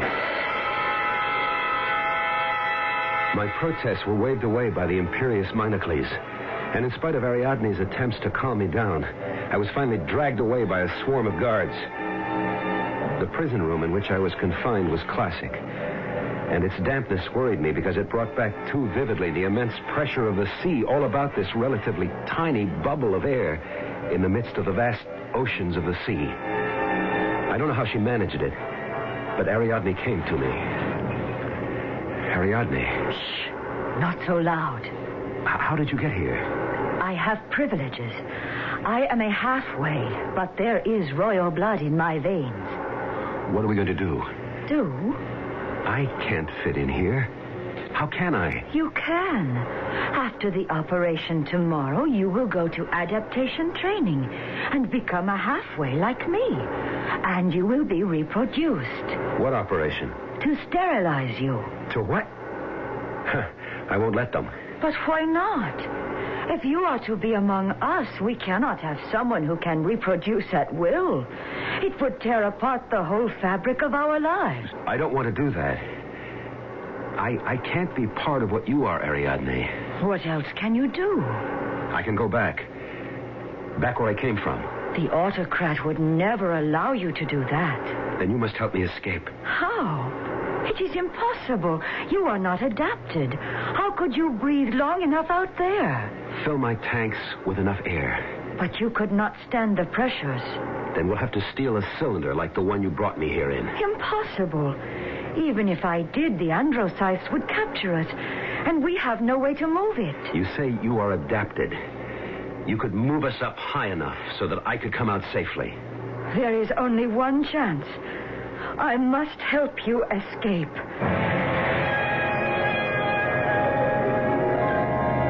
The details of the escape don't matter. Somehow we got away and started up towards the surface. And we're lucky enough, or Ariadne was smart enough, that we didn't encounter any of the fishmen. Unerringly, she led me back to the spot I had left. How long ago?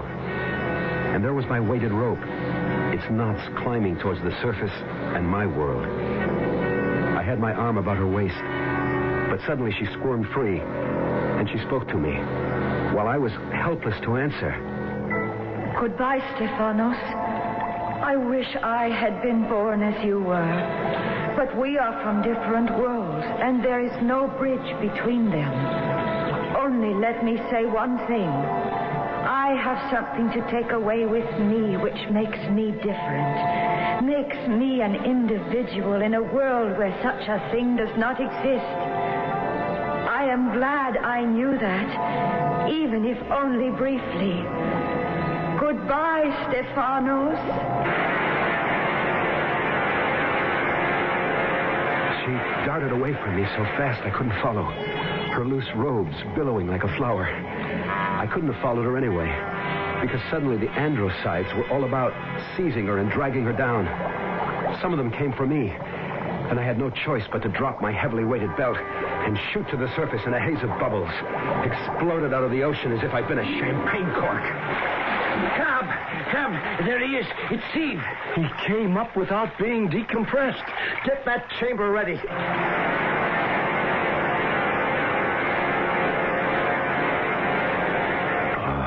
Okay. Okay, Steve.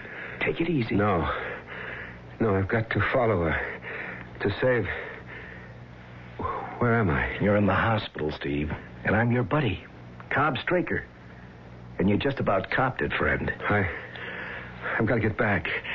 I got to get back. Steve, you ain't going nowhere. Not if I have to sit on you till you come out of all of this. But Ariadne... The dame, sure. Lost Atlantis, sure. You got to be kidding, man. Steve, sooner or later, you've got to face up to it. You zonked out down there. You were narked. The raptures of the deep. You said it, Steve, not me. But that's all it was.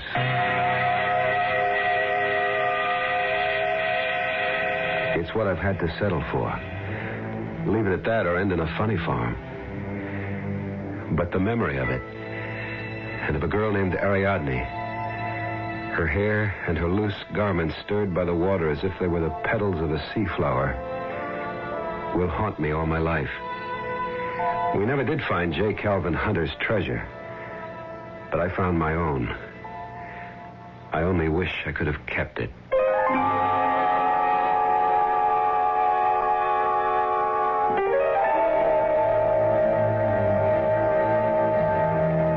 A curiously unforgettable story, which I find haunts me, too.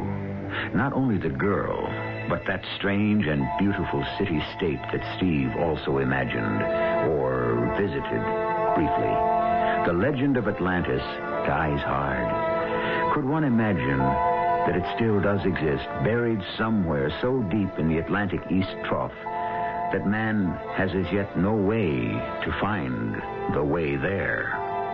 I'll be back shortly. Did you know that Goodyear services cars? I didn't know that. Lots of people don't. Say Goodyear, they'll say tires almost every time. Good for them. Yeah, well, how do we tell them Goodyear services cars? Why don't we tell them about the limited warranty? The what?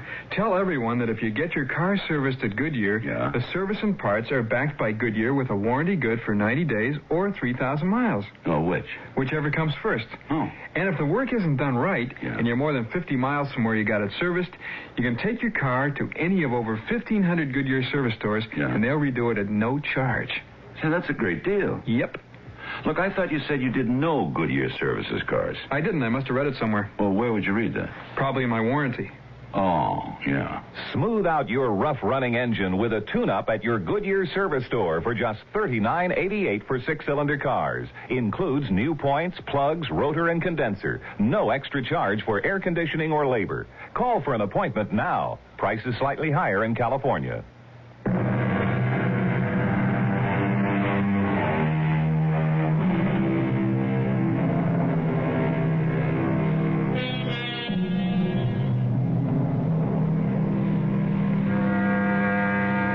Recently, I read that Steve and Cobb had traced the drifting of a long-sunk Spanish galleon, and that all along the path had come up with gold and artifacts worth a king's ransom. I'm glad Steve struck it rich. I hope he enjoys his hard-bought wealth. I wonder if he would exchange it for that other treasure he found, or thought he found. Our cast included Michael Tolan, Catherine Byers, Ray Owens, and Sam Gray. The entire production was under the direction of Hyman Brown. And now, a preview of our next tale. Who's Marla? You wouldn't understand. You could explain it. You wouldn't believe it. Look, your name is Howard Spurlow.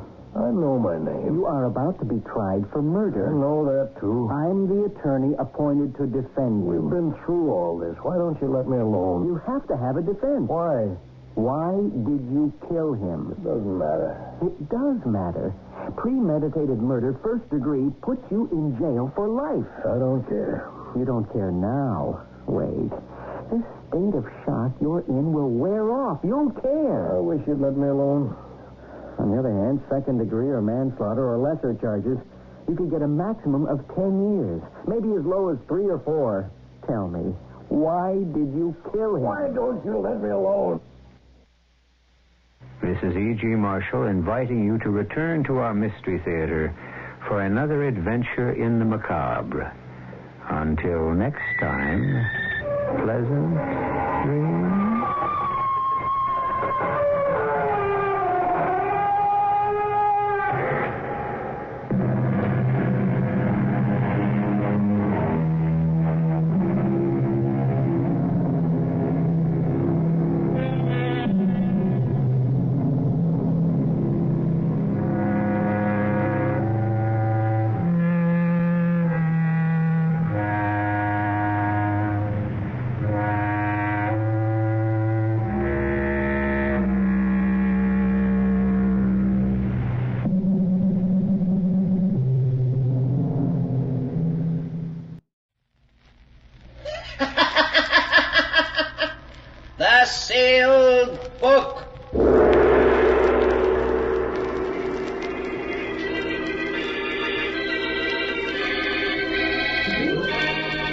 Once again, the keeper of the book is ready to open the ponderous volume in which is recorded all the secrets and mysteries of mankind through the ages.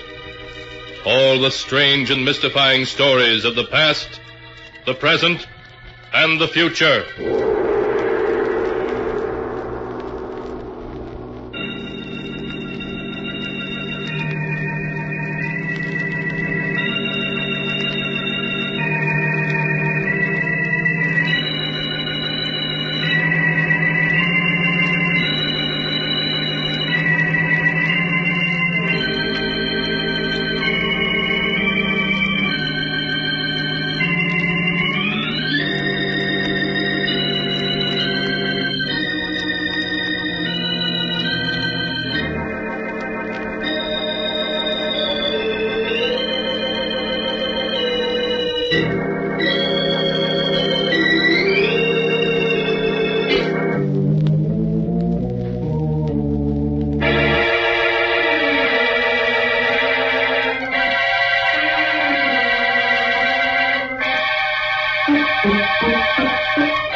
Keeper of the book, what tale will you tell us this time? What tale shall I tell you? I have tales here of every kind. Tales of murder, tales of madness, of dark deeds and events strange beyond all belief. Let me see. Yes, here's a tale for you. The strange and terrible story of two old ladies and how they tried to escape from their doom. I call the story Escape by Death. My story begins in a big, shabby old house in the country, fully a mile from any other habitation. In a large ground-floor room, which is both their bedroom and sitting room, Martha and Louise Abbott listen to the wind howl outside. Louise is an invalid, confined to a wheelchair. Martha, though able to walk, can only hobble a few steps at a time, so that to them the lonely house is almost like a prison. Oh, listen to that wind, Louise. Oh, I do hate living out in the country like this. We're so isolated from everybody. Oh, yes, Martha. It was so much nicer when we lived in our own house in the village. Even if Roger and Hester are our nephew and niece, we should never have let them persuade us to move out here with them. Oh, what is it, Toby? Queenie? Oh, our mother's darling's hungry. Even Toby and Queenie don't like living here. Yes, they do seem unhappy. Queenie hasn't been eating well. Louise, it's very foolish for us to stay here with Roger and Hester.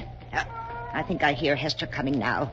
We'll tell her right away that we want to go back to our old home. Here I am at last, Aunt Louise, Aunt Martha. I brought you tea and some cake I just made this afternoon. Thank you, dear. I have the Daily Sentinel for you. George Gibson just delivered it. I haven't even opened it yet. Thank you. Roger, Louise and I have been talking things over.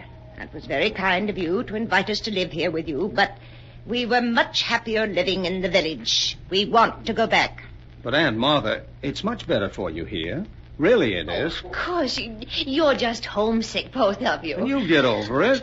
Pretty soon you'll love the country as much as we do. Now, we don't want to hear another word about your leaving us. We couldn't be happy thinking of you alone and helpless in the village. Come along, Roger. Let them drink their tea. All right, Heston. See you both later. Oh, I do wish they'd let us go back. There's no reason why we shouldn't. Do you remember the teas we used to give? Mary Thompson came over every afternoon. It was so nice. There's no reason we can't move back and give those teas again. We won't be alone or helpless either. With all the money Father left us, we can afford a dozen servants.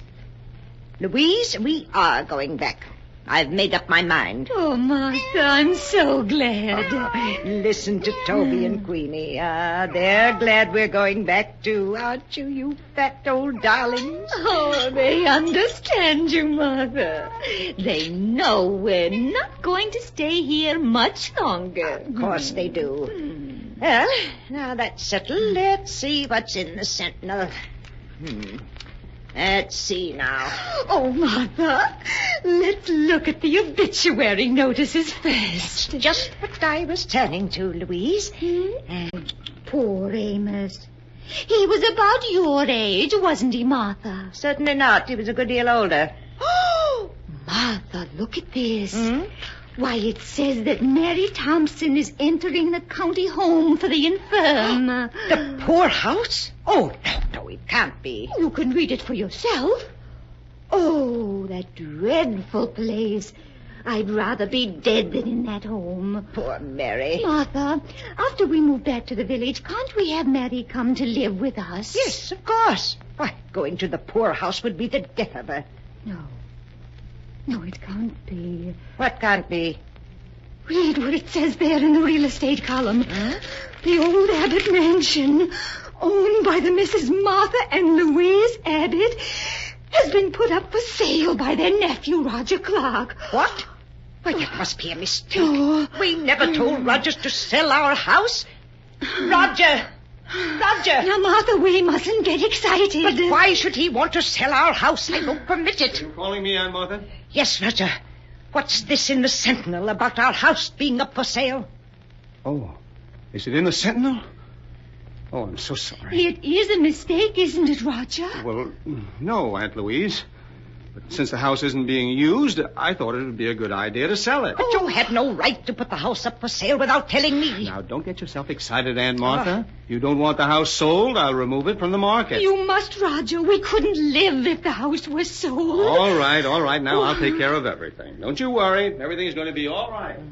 I don't like it, Louise. I don't like it at all. Why should he try to sell it without telling us? It does seem strange. Louise, we must get in touch with Judge Morris at once. He's the administrator of Father's estate. He'll take care of everything for us the way we want it. I didn't like the look in Roger's eyes just now. I've always been suspicious of Roger, and if you want my opinion, he and Hester are up to something.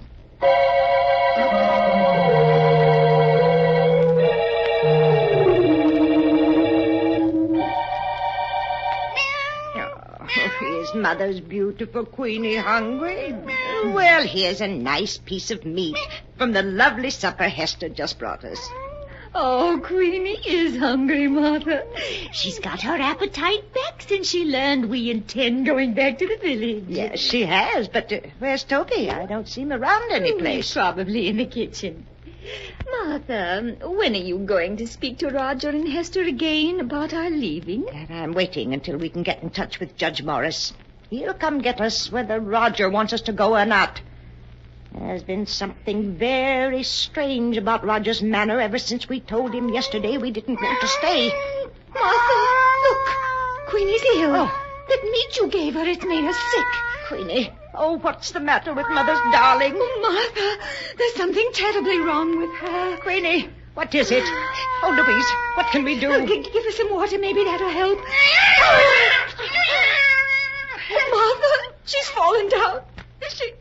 She's dead, Louise. Queenie is dead. Oh, no, she can't. But she is. Though she was perfectly all right until I gave her that meat. She was so hungry, she just bolted it down. Oh, Martha, she must have choked on it. She's choked to death. Did she? I'm not so sure. Martha, what do you mean? What else could it have been? She acted more as if she were poisoned.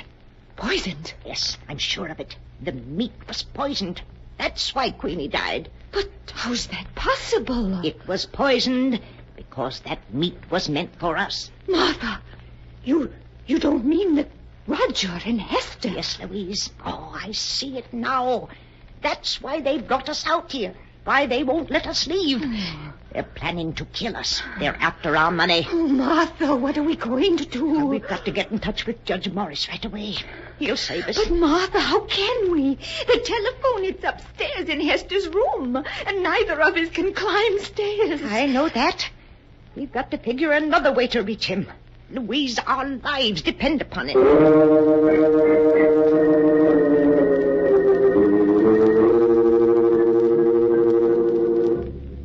All that night, the two old ladies, terror in their hearts, tossed and turned in an effort to think of a way of escape from the horrible trap in which they found themselves.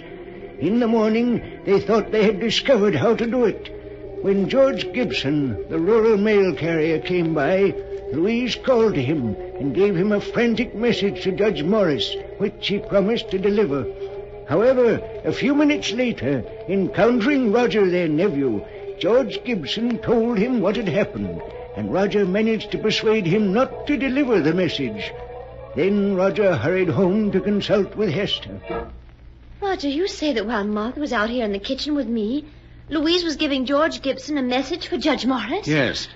And she seemed so excited that George stopped me on the road to tell me about it. Hester, I'm afraid they suspect. Oh, no, they mustn't. We mustn't let them. I should say not, after all the trouble we've gone to. We would ruin everything. We've got to quiet their suspicion somehow. We've got to make them like it here, so they'll be perfectly content to stay with us until they die.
And now to return to the story of escape by death, as it is written in the sealed book.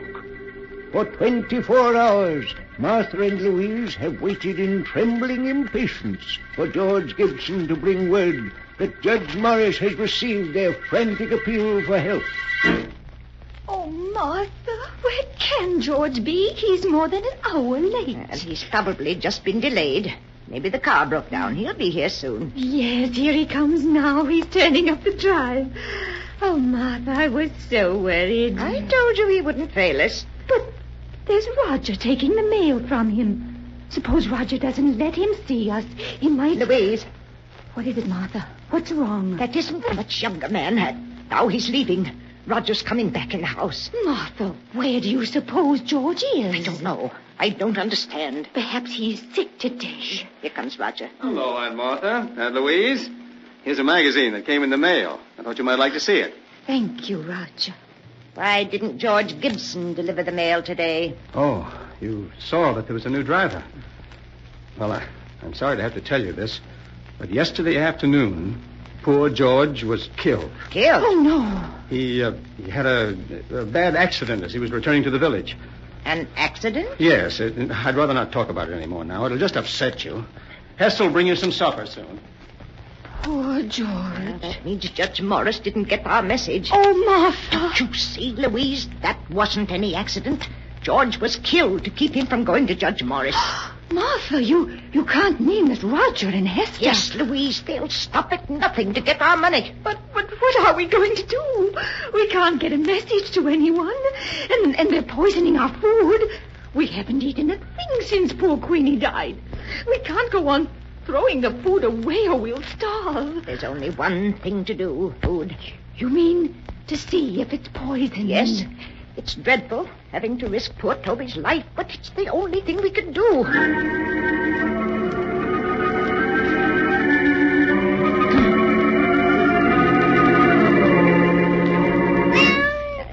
Here you are, Toby. A nice piece of meat for Mother's darling. Oh, Martha, I get so frightened every time I see Toby eating something. I keep remembering Queenie. The dreadful way she died. Now, Louise, we mustn't think of that. Here, Toby, dear. Martha, why are you feeding Toby? Well, he gets plenty to eat in the kitchen. He'll die of overeating if you aren't careful. I've always fed Toby from my own plate. He expects it. But, Aunt Martha, if you feed that meat to the cat, there won't be enough for you. No. And if you're to get well, you need all that food. Now, I don't want you feeding Toby any more of it. Here, Toby. Come on, boy. Come on. Come on out the kitchen there. Martha and Louise eat their supper.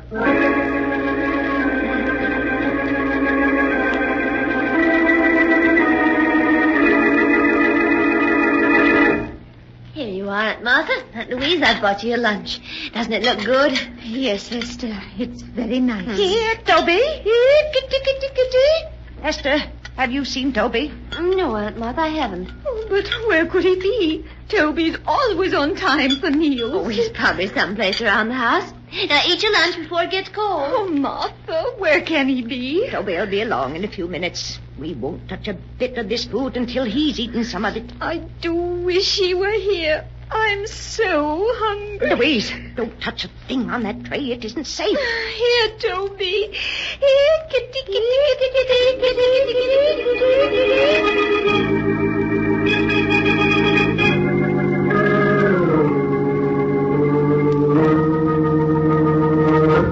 Good evening, Aunt Martha. Aunt Louise, how are you? Good evening, Roger. I have supper here for you, too. Why, Aunt Martha, neither of you ate your lunch. What's wrong? We weren't hungry, Hester. Have you found Toby yet? No, I've looked everywhere for him, but he seems to have disappeared. Oh, no. Now, you mustn't worry. I'm sure he'll turn up all right. Aunt Martha, you and Aunt Louise can't afford to miss meals in your state of health. Certainly not. Now, we want you to eat everything that Hester's brought you. Mm-hmm. You'll make us very unhappy if you don't. Now, please eat it while it's hot. Come along, Roger. I'll get you your supper. All right, dear. Did you hear what she said about Toby, Louise? Yes. He's vanished. Nonsense. They've killed him. You saw how angry they were last night when we fed Toby from our plates. They've killed him so he won't spoil their plans. Oh, Martha, what are we going to do?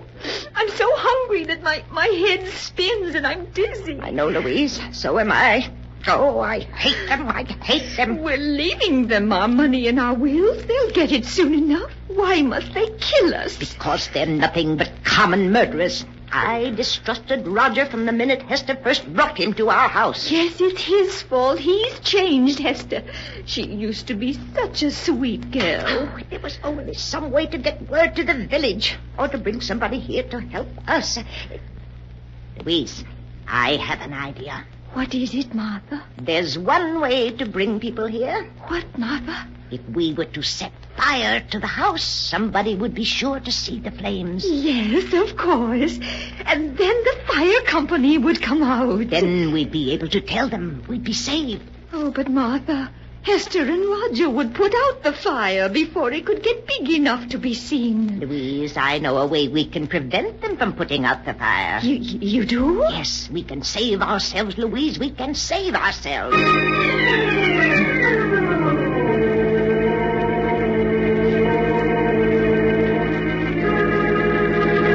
Here, Toby. Here. Martha, why are you looking down the cellar stairs like that? Now, you should be in your room. Certainly should. It's drafty out here in the hall. Now close the cellar door and go back to your room. But I heard Toby crying. He's down in the cellar, and I won't go to my room until I get him. But Aunt Martha... Roger, just to put Aunt Martha's mind at ease, why don't you go down the cellar and see if Toby is there? Oh, all right. But if you ask me, it's such a waste of time. Please help him look for Toby, Hester. You'll find him so much quicker if you both look for him. Aunt Martha... Oh, very well. But you go back to your room so you don't catch cold.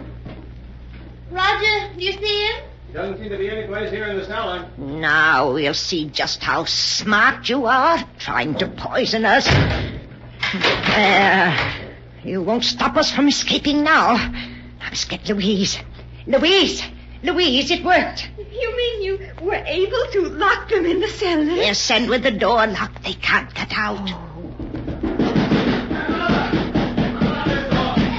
They found out they're locked in. Oh, don't you worry about it, Louise. I'll take care of everything. What are you doing with that kerosene lamp, Martha? Pouring the kerosene around the room so it will burn better.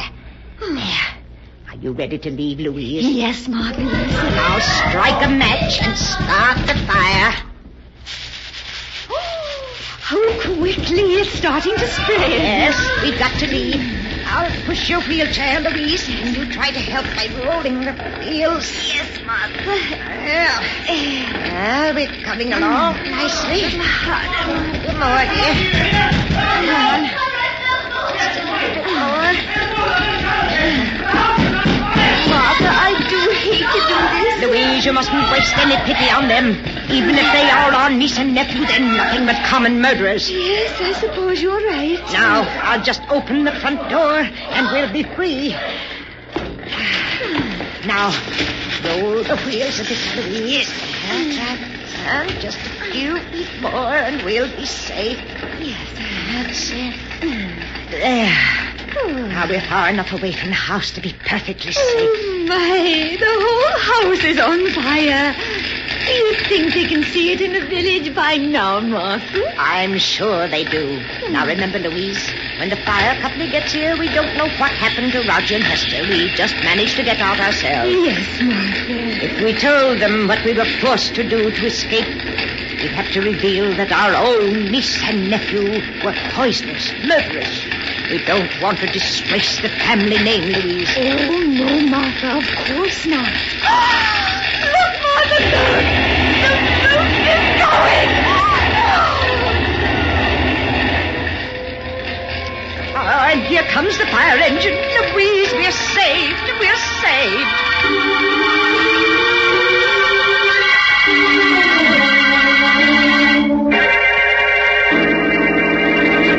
Good morning, Judge Morris. Good morning, Miss Martha, Miss Louise.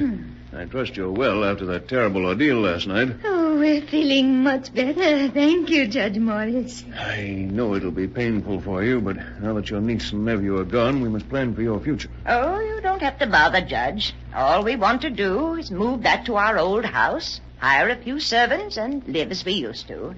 Yes. And I was wondering if you could arrange to have Mary Thompson come live with us. I won't hear of her going to that dreadful home for the infirm. Why, the poorhouse would be the death of her. Oh, no, we can't let her go there. With all the money Father left us, there's no reason why she should.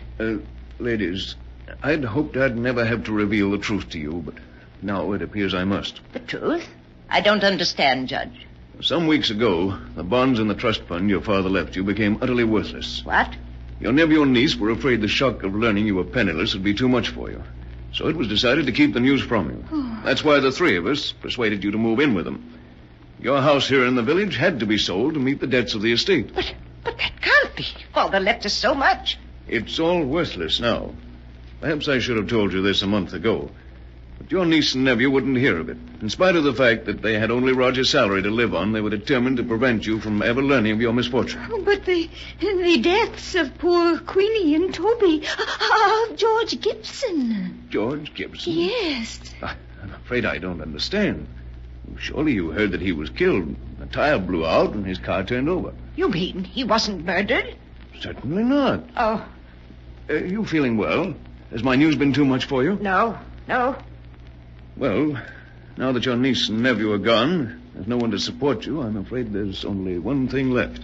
One thing left? What's that? I'm sorry to say, believe me, I am. The county home for the infirm. Oh. The poorhouse.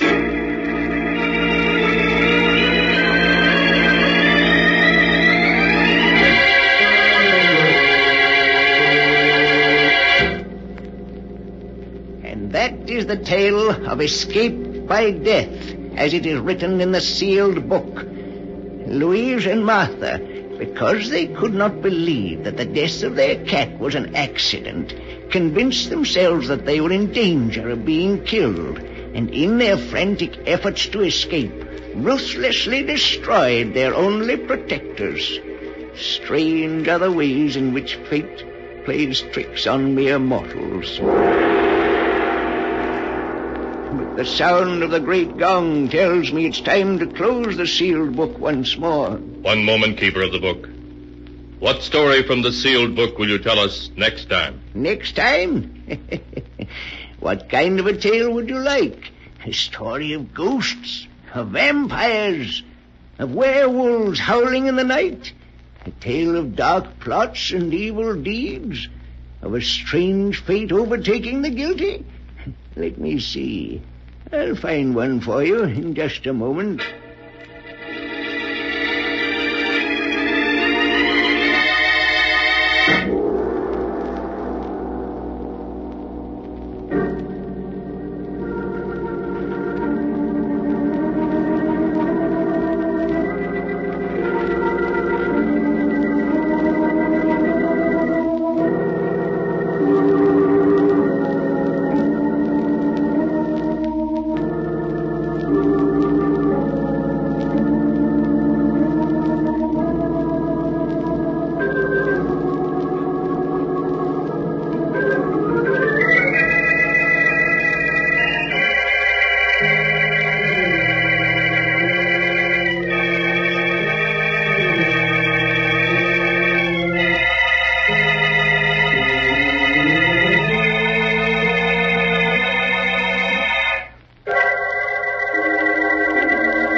And now, keeper of the book, have you found the story that you'll tell next time? Yes, I found one for you. It's the amazing story of a woman's jealousy, so great that it would not let her lie quietly in her grave, but made her seek revenge even from behind the dark veil of death. I call it Death at Storm House. Be sure to be with us next time to hear another strange and mysterious story from The Sealed Book. The Sealed Book, written by Bob Arthur and David Cogan, is produced and directed by Jock McGregor.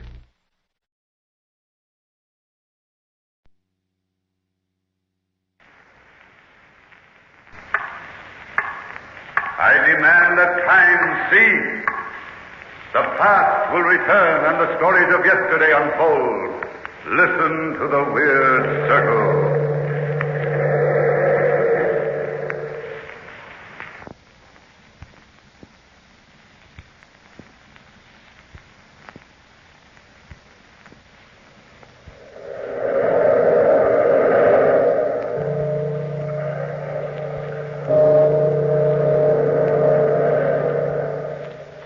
thought of the past, phantoms of a world gone by, speak again the immortal tale, the niche of doom.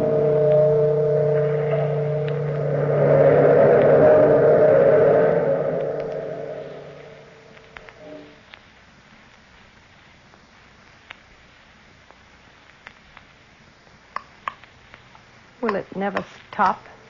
This constant tapping inside my mind. Guess I've listened to that same hopeless tapping for days on end. I thought it would stop when I came to this rest home. Here in my room, my husband sits on the edge of my bed, watching me, knowing my thoughts, feeding me horror, tearing at the fabric of my mind as a spider tears the wings off its prey. My husband, Auguste Marais. My husband, my torturer, my captor, my murderer.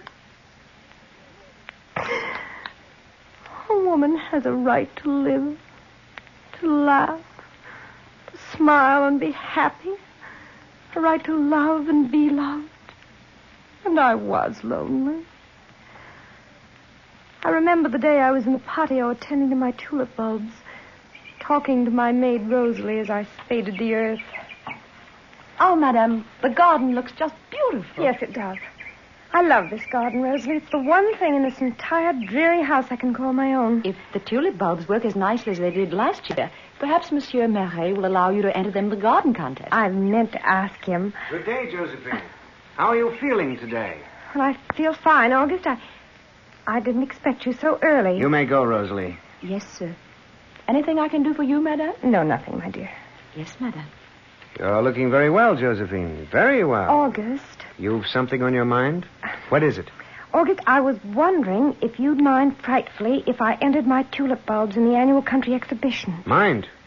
Naturally, I mind. You know very well I don't like you making an exhibition of my name in public. August, just entering the tulip... I will not discuss it. But it's so lonely here all the time. Lonely? Nonsense.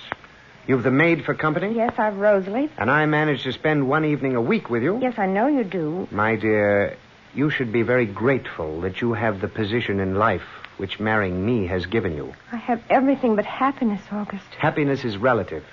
A girl born in the circumstances in which you were born, a poor, unimportant family, certainly cannot expect everything. But I ask so little, August, just to exhibit the bulbs and the flowers. I thought we were not going to discuss this anymore.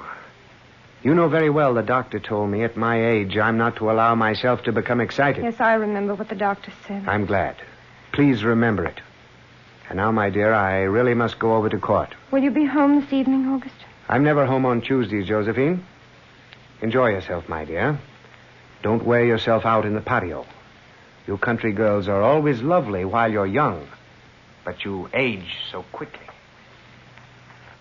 Age so quickly. He frightened me. I saw all the years of my youth passing me by as I was caged up in the house on the Rue Montmartre. I was only 15 when I married August. 15, and he was 55 then. 5 years of marriage had taught me the meaning of loneliness and tears. A woman has the right to bask in the warmth of her youth. That's why I left the house that day.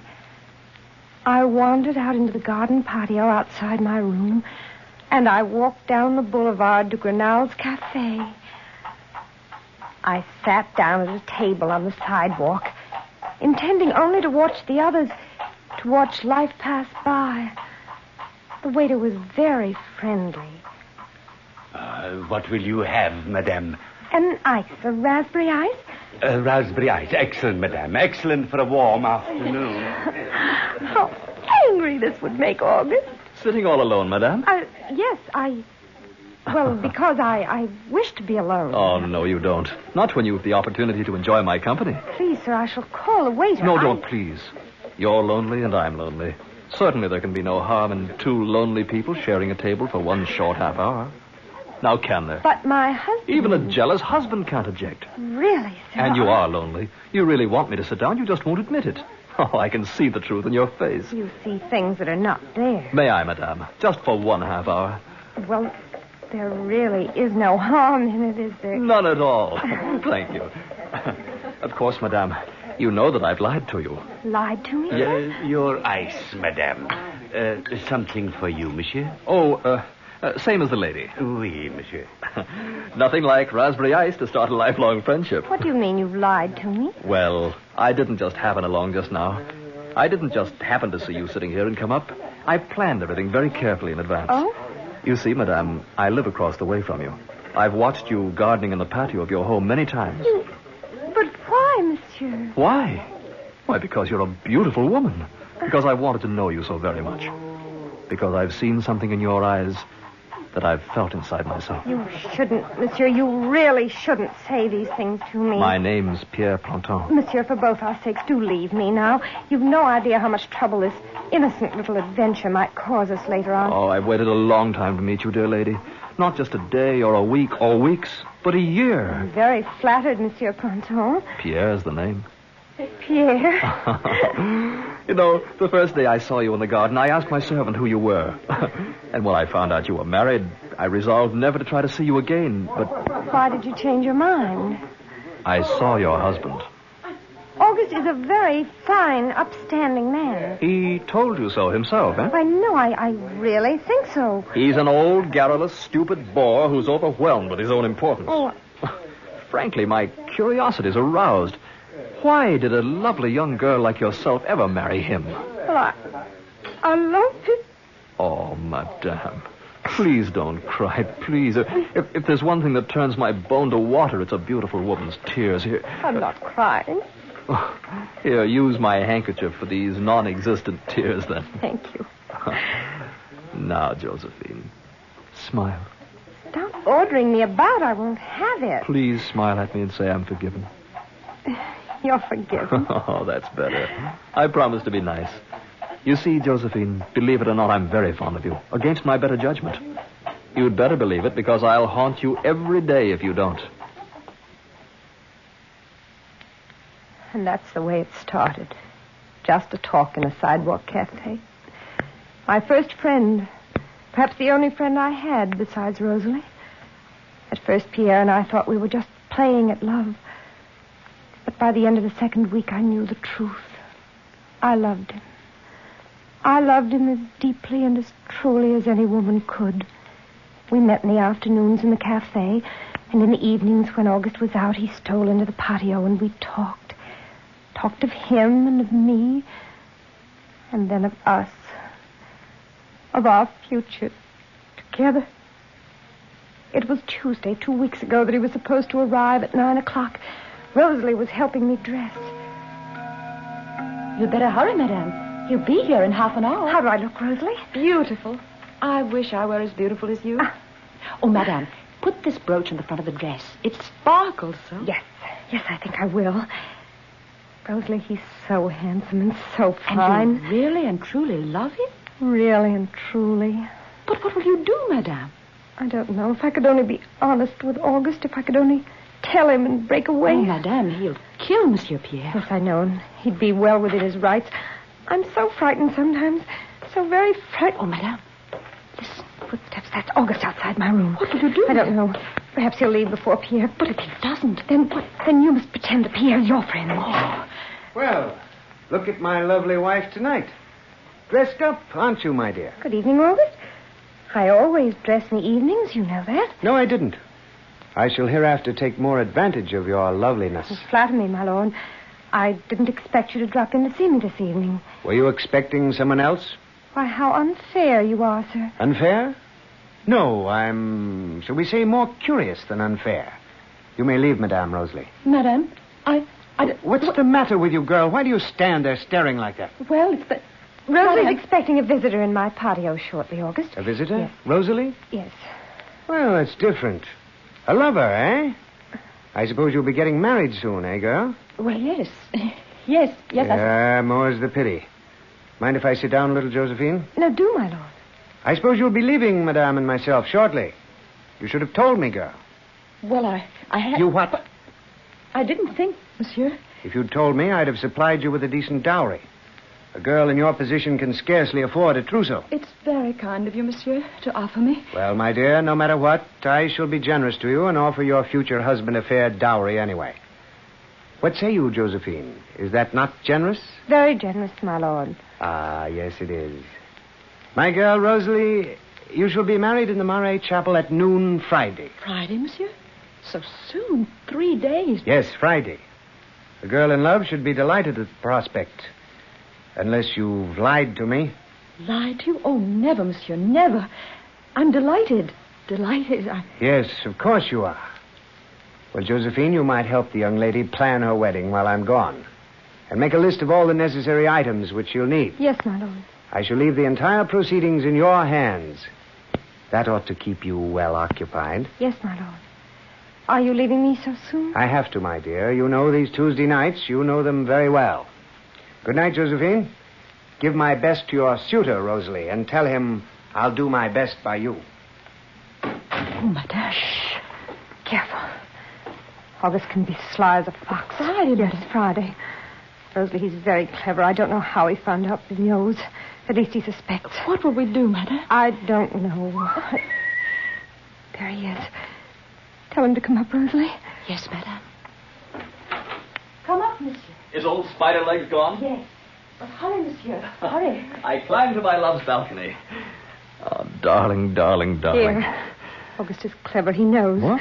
He knows? He told you so himself? He came in this evening while I was dressing. I was afraid he might stay for the evening, so I told him about you. You told him? I said that you and Rosalie were engaged to be married. Oh, so... And, monsieur, he insists we get married Friday in the Marais Chapel. He's going to provide my dowry. You think he suspects you, Josephine? I know he does. Darling, you must leave at once and never return. Leave you and Rosalie to the mercies We'll of... lie our way out of Yes. it. I'll tell him my lover did not like to be rushed and quit me. And he'd believe it just like that? Of course. Never. Never, Rosalie. No, that's not the answer. That's not even sensible. Darling, sooner or later we'd have to take our chances and run away. Why not now? Run away? Where? How? To Spain. He'd never find us in Spain. I've no passport. I couldn't even leave the country. And as long as I'm in France, he'd find me and drag me back. We'd find a way to leave the country.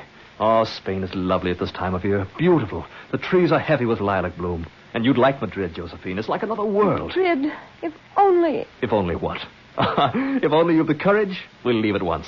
Pack a few things quickly, and we'll hire a coach to take us to the border. Tonight. Tonight, Pierre. Tonight.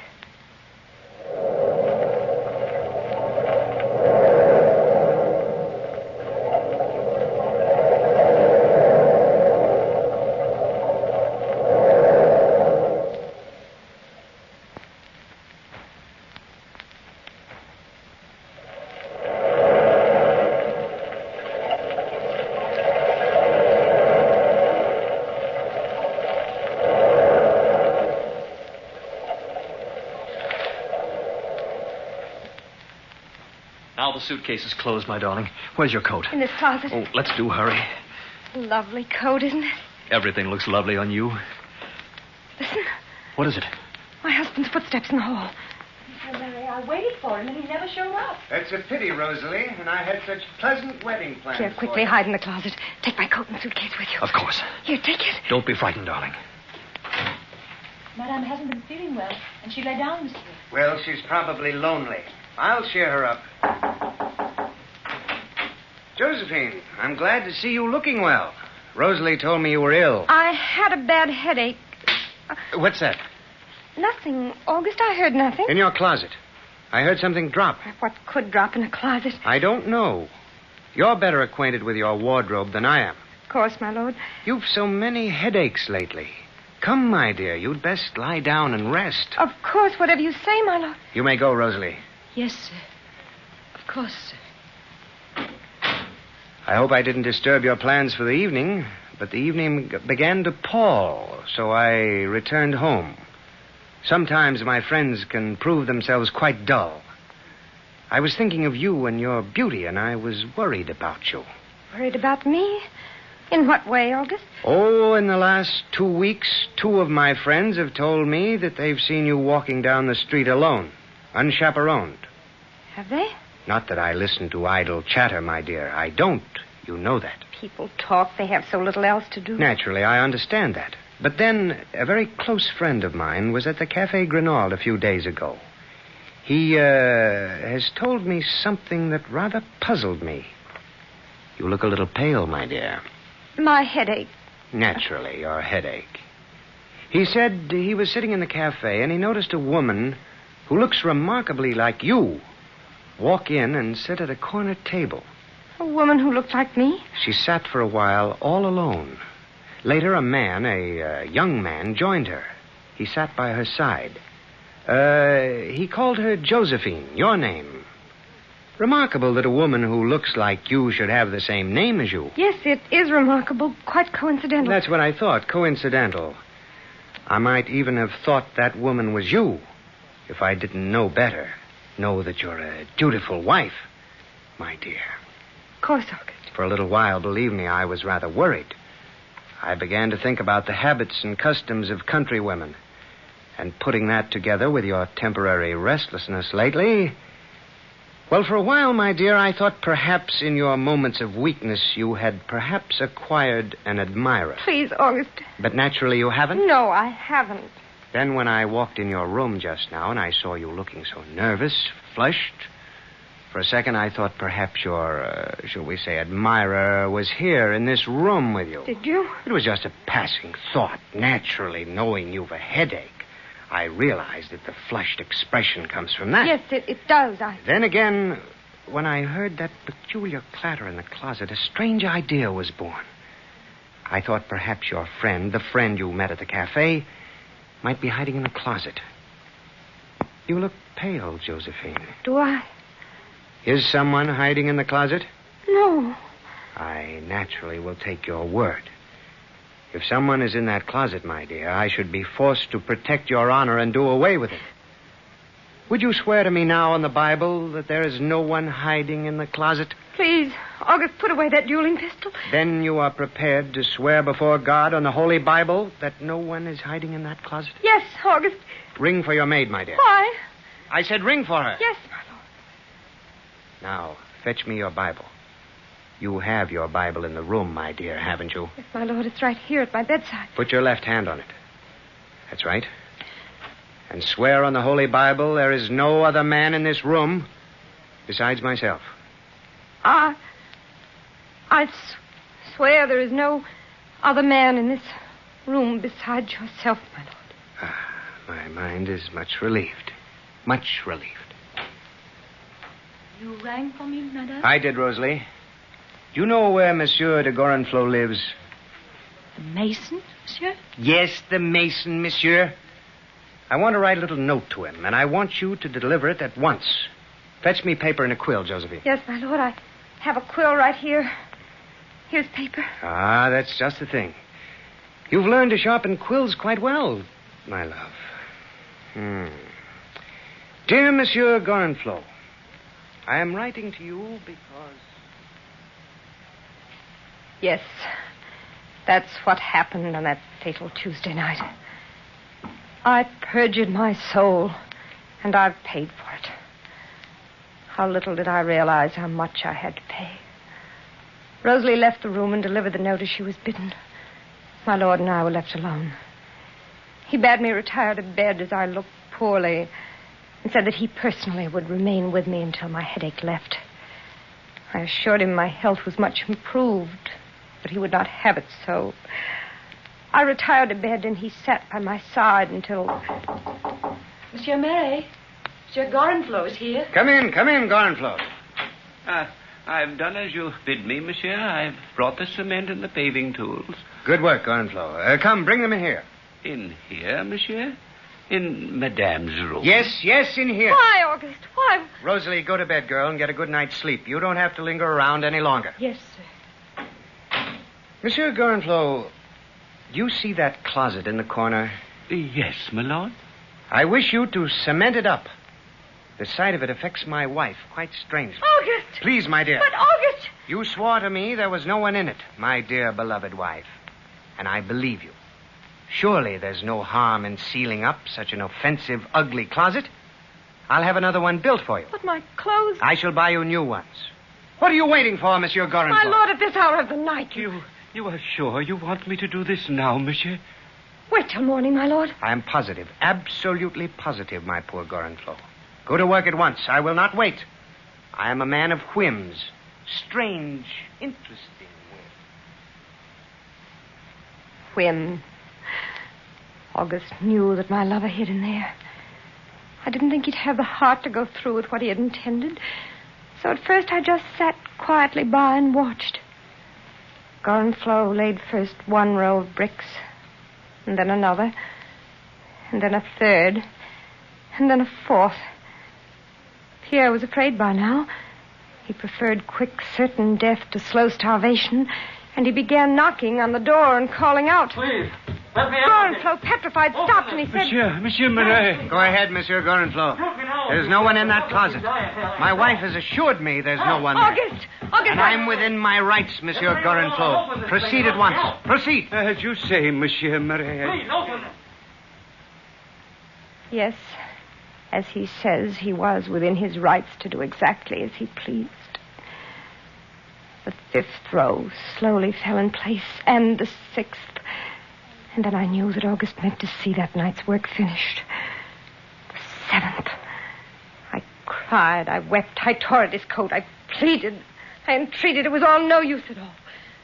Small beads of perspiration shone on Gorenflot's forehead as he worked, and the rows kept going up, one by one, until morning, when the entire job was done. Thank you, Monsieur Gorenflot. Here is 2,000 francs for your work and your silence. My wife's good name must not be bantered about in public. Thank you, Monsieur. Thank you. How can you be such a beast? Come, my dear. Dry your eyes.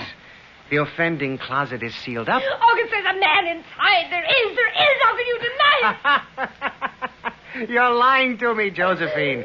You swore there wasn't. I must believe an oath taken on a Bible. Listen, don't you hear him? Yes, but my ears deceive me. He's calling out. August, please take my life. But don't let him die in there. My dear, there's no one in that closet. Remember what you said? Ring for your maid, Josephine. My maid? Rosalie! I said ring for her, not cry out for her. Of course I'll ring for her. August, be human. Please be human. I've been more than human, Josephine. I've been godly. I've accepted your word as absolute truth. Don't come in, Rosalie. I shall see you at the doorway. Stay right out here, my dear. That's right. Instruct the butler and all the servants that Madame and I will remain in her room for at least a month. And our meals are to be served by my private valet. Yes, monsieur. And otherwise, we're not to be disturbed by anyone. Yes, monsieur. For 30 days, 30 nights. For 30 days and 30 nights, I heard that tapping on the wall. His cries, his moans, his words, his pleas, I heard them there. August was stone, completely stone. He didn't care. He just sat and watched me. Watched my face. Enjoyed my terror. Fed me horror, waiting daily for the cries that issued out. August, how can you? How can you be like this? He's there, Pierre is there. He's behind the wall. My dear, you must be ill. Listen to him. He's dying there. Each day his strength grows less. And as he dies, I must die too. August, please, in heaven's name, be kind, be merciful. Forgive me, let him go. There's no one there. I'll call the maid. You'll need her care. No one there. Listen. The tapping stopped. It stopped. Murderer! You pig, you beast, you killed him! You're ill, my dear. So ill, poor girl.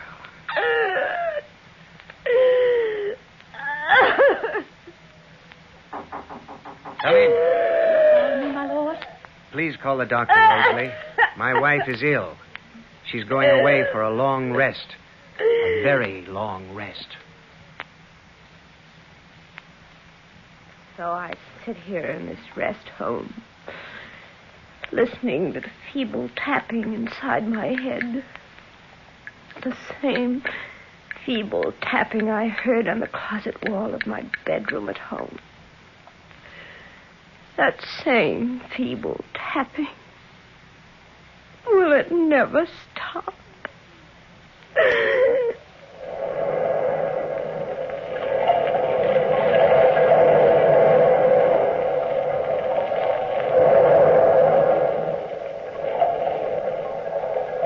From the time-worn pages of the past, we have brought to you the story of the Niche of Doom.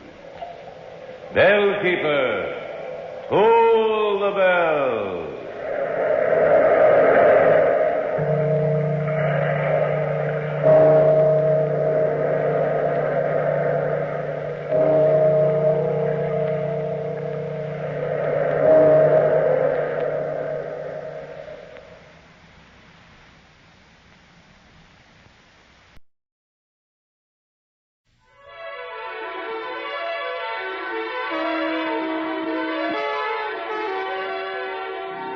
Within the far reaches of deep space, there remain unknown planets, journeys into galaxies yet uncharted. Stellar exploration is the newfound adventure. High above Earth's windy skies, 1,000 miles in space, a large wheeling disk lazily drifts in orbit. A space station whose official designation is the Arthur C. Clarke Astronomical Observatory.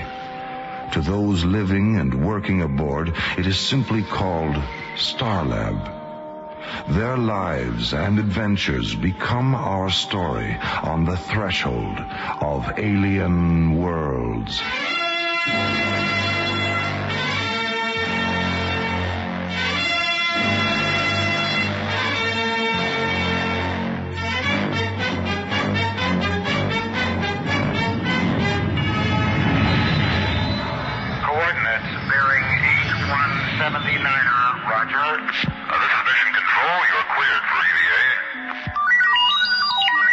Stand by, Mission Control. We have a red code report from Level C radio telescope. Roger, Starlab Control. Go ahead. Starlab Control, this is the Spectral Analysis Officer, Level C. Our radio telescope interferometry has detected unusual sunspot activity at a bearing of 409er. Thanks, Bill. Keep us posted. What's going on, Jerry? I'm not sure, Tim, but we're going to find out. Starlab Control, this is Telescope 4, Level D. We're tracking with Level C. Yeah, Ken. The solar graphs show high-density activity. All right, Level D. Print through the data on the ICM recorder, please. Right, Control. It's online.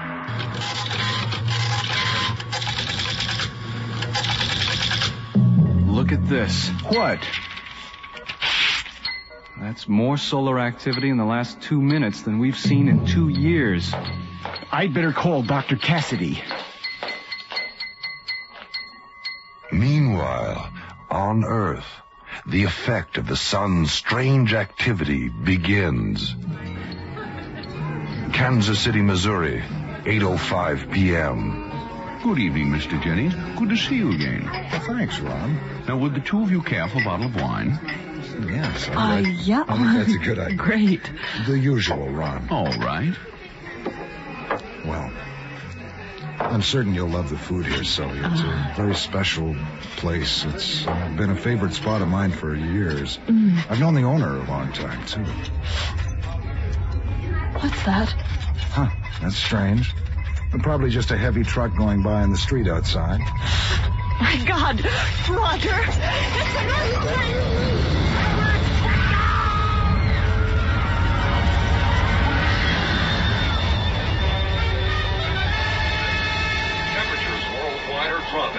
Anchorage, Alaska reports Earthquakes, tidal waves, and temperature shifts around the globe slowly intensify. A solar mystery unfolds, and back on Starlab, the disorder becomes even more apparent. 21:30 hours. The Starlab Control, this is Scope 4, Level D. We've just tracked a third major flare-out on the sun's Earth side. Level D, begin all radio telescope recorders. Feed us an audio scan. Plug in the Mycroft computers. Roger, Roger. Mycroft on. Log on scanners.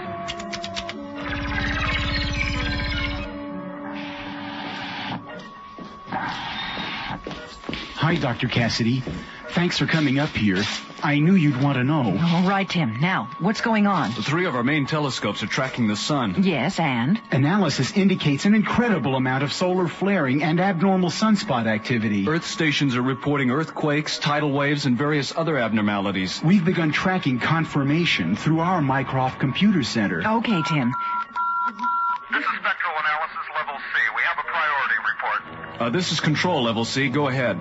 Jerry, I can't believe what we're seeing up here. What is it? It looks like we may be headed for a singularity condition on the sun. Singularity? You mean the sun's going out? Bill, are you sure? Listen, we'll send Tim up there right now. We'll need all your current graphs and radiation scan reports. Okay, Jerry. And Bill, you'd better set up radar solar tracking operations, too. Right, Dr. Cassidy. Tim, you'd better get up there now. Get all the graphs and Mycroft readings. Okay, Dr. Cassidy.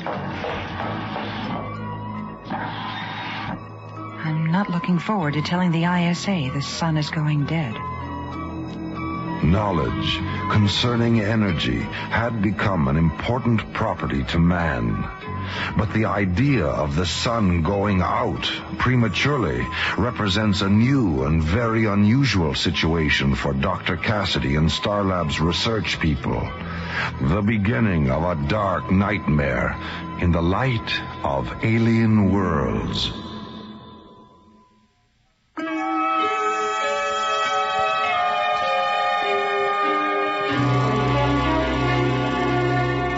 Alien Worlds continues.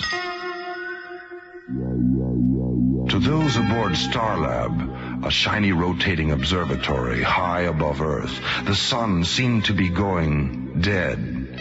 Radio telescopes reveal a once fiery sun darkening. Research Director Mara Cassidy contacts the International Space Authority. This is the ISA, Dr. Cassidy. Are you there? Yes, Commissioner. We've had a 20-degree temperature shift in the last hour on the Sahara, Ma. Satellite charts show glacier movement at the poles. It looks like an eclipse. What the hell's going on up there? We don't know exactly what's happening yet, but our Mycroft computer terminal shows readings that indicate the sun is losing electromagnetic energy at a rate greater than normal. We may be headed for a gravitational collapse. Pardon me, Dr. Cassidy. The mass proximity indicator is registering... Not now, Tim. I've got... Dr. Cassidy, are you setting up solar radiation scanning? What? Solar scanning? Oh, yes, we're working on it, sir. Tim, have communications patch Mycroft through to the ISA computers. Right. Commissioner White, I'm having our computer tech supply your office with a duplicate of our current information tapes. You'll have everything we've got shortly. Yes, Doctor. My terminal is receiving it now. Hey, is this right? It can't be. I'm afraid so, Commissioner White. We've got about 60 hours before the sun reaches singularity and Earth freezes solid. What can we do to help? Well, first of all, we need you to send an SET up here right away. We need to make a house call. Well, the only space exploration team I've got for immediate launch that can handle this is Delta One. Delta One? Oh, wait a minute. That's Graydon, right? Captain John Graydon? And Buddy Griff. That's right, Ma. Oh, no, Commissioner. Isn't there anyone else you could send us? I'm sorry, Doctor. That's the team. We'll launch immediately. Their ETA is 3 hours, 10 minutes. Keep us informed, Ma. Out. Yes, sir. We'll keep you informed. Out. Dr. Cassidy, what's wrong? I can't believe they're sending Buddy Griff up here. They might as well let the damn sun go out. Delta One, SET command. Report to ISA pre-launch immediately. What? Oh, we just got in. Boy, you can't get a spare minute anywhere anymore. Oh, come on, Captain. Let's just finish this hand, huh? Oh, we better pass for now, buddy. We better get down there. Pass?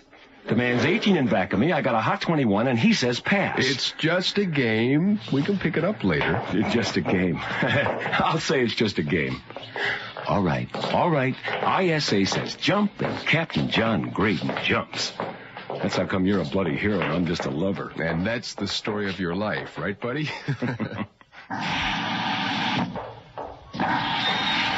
Dr. Cassidy, I just got back from spectral analysis. The mass proximity indicators are registering some kind of solid object near the sun. It's like a planetoid. Oh, Tim, don't be silly. The MPI is probably reading solar flare-off gases. But I think there's something there. Don't worry about it, Tim. Besides, the problem right now is the SCT crew they're sending us. I don't understand. Isn't that the next logical step? Logical step, yes. Logical team, no. Especially with Buddy Griff. Buddy Griff? Captain John Graydon's co-pilot. The Prince of Pomposity. John Graydon. I met him just after he got back from Altair. He's a great pilot. I remember a lecture he gave our academy class in 2010. It's not John who worries me. It's Griff. During the Altair mission, my father was with them. Buddy made a very bad judgment error with a photon laser. It caused my father's death. Oh, Doctor, I'm sorry. I had no idea. Yes. Well, never mind. I'll deal with that later. Well, let's get up to spectral analysis and take a look at this planetoid of yours. I'm really worried about this, Doctor. I have a theory that this object is affecting the sun. Now, don't ask me how the devil it got there. Tim, pull yourself together.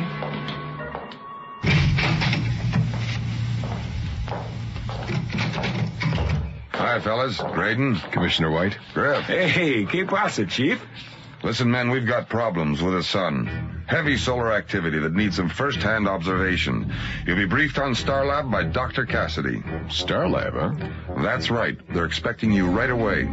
You'd better get over to launch control now. Wait, have I got time to get some cigarettes? Come on, buddy. Let's go. Box tanking secured. Box tanking secured. Delta 1, you are cleared for launch. 20300 Zulu. Your trajectory is 010 degrees. Market control, 010 degrees. Give my regards to Earth Control. 5, 4, 3, 2, 1. Roger,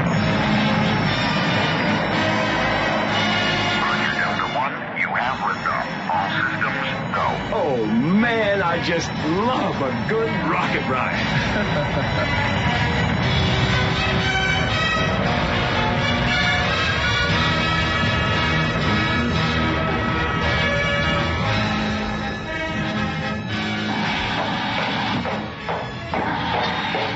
ISA Launch Control reports Delta 1 liftoff, Dr. Cassidy. Their ETA is a little less than 2 hours. All right, Tim, keep me informed. Yes, Doctor. There's more data coming in on the mass proximity indicator. What do you mean? Instruments show a planet-sized mass does exist. It's roughly on the same plane of the ecliptic, someplace inside the orbit of Venus. A planet? In the orbit of Venus? You're crazy, Tim. I realize it sounds bizarre. Look, Tim, we both checked the radio telescope reports from spectral analysis. There were no visible signs of any planetoid. Well, there must be something wrong with the MPI. Have the technicians CompuScan the circuits. But, Dr. Cassidy... And when Delta 1 docs, bring them to my office. Yes, Doctor. As the sun's unusual activity continues, Starlab researchers work around the clock to unlock the mystery. Tim has found a clue, which Dr. Cassidy believes to be a fluke. Computer error? Maybe. But what Tim may have found could be the first sign of alien worlds.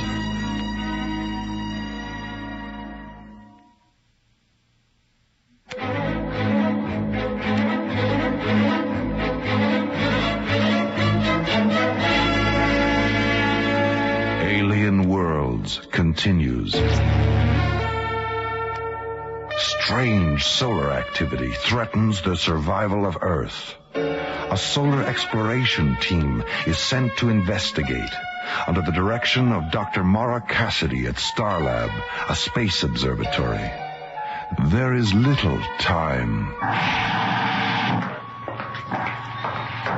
Dr. Cassidy? Yes, Tim. Delta 1 reporting. Captains Graydon and Griff. Thank you, Tim. Come in, gentlemen. Hello, Dr. Cassidy. Good to see you again. Hello, Captain Graydon. Griff. Hiya, Doc. Hey, where's the hero's welcome? No band, no parade, no hats and horns? I thought this was a big deal. Like the big deal with my father, right? Oh, look, lady, there were problems for all of us on Altair. What happened with your father could have involved anybody. It just happened to be me. That's right, buddy. It just happened to be you. All right, you two, enough of this. We've got work to do. Can you tell us why we're here, Doctor? Well, you've observed the unusual solar activity during the past few hours. Yes, of course. We were wondering if there are any solar collecting activities that could be causing this. No, we've checked that. There's something going on with the sun itself.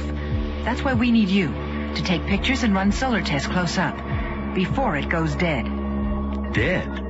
The sun? Oh, Doc, you've been out without a spacesuit too long. That's impossible. No, I'm afraid it's not impossible, buddy. Watch the computer terminal. Tim? Right.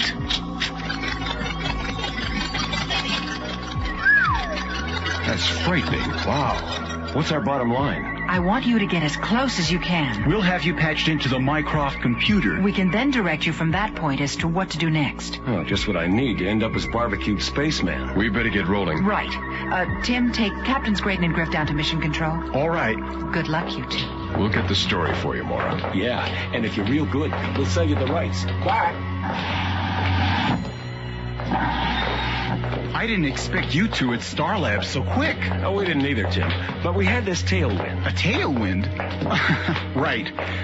By the way, Captain Graydon, I feel I should tell you there's something out there by the sun. Oh, really? What do you mean, Tim? I have a theory about all this. Theory? What theory? About what? Well, I'm certain there's a planetoid out there next to the sun, drawing off energy. A planetoid? You think it's alien? Well, let me put it this way. It's not ours.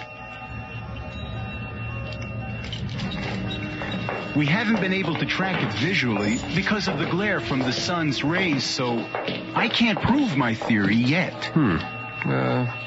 We'll keep an eye out, Tim. Thanks for the tip. Right. So long, and good luck. Thanks, Tim.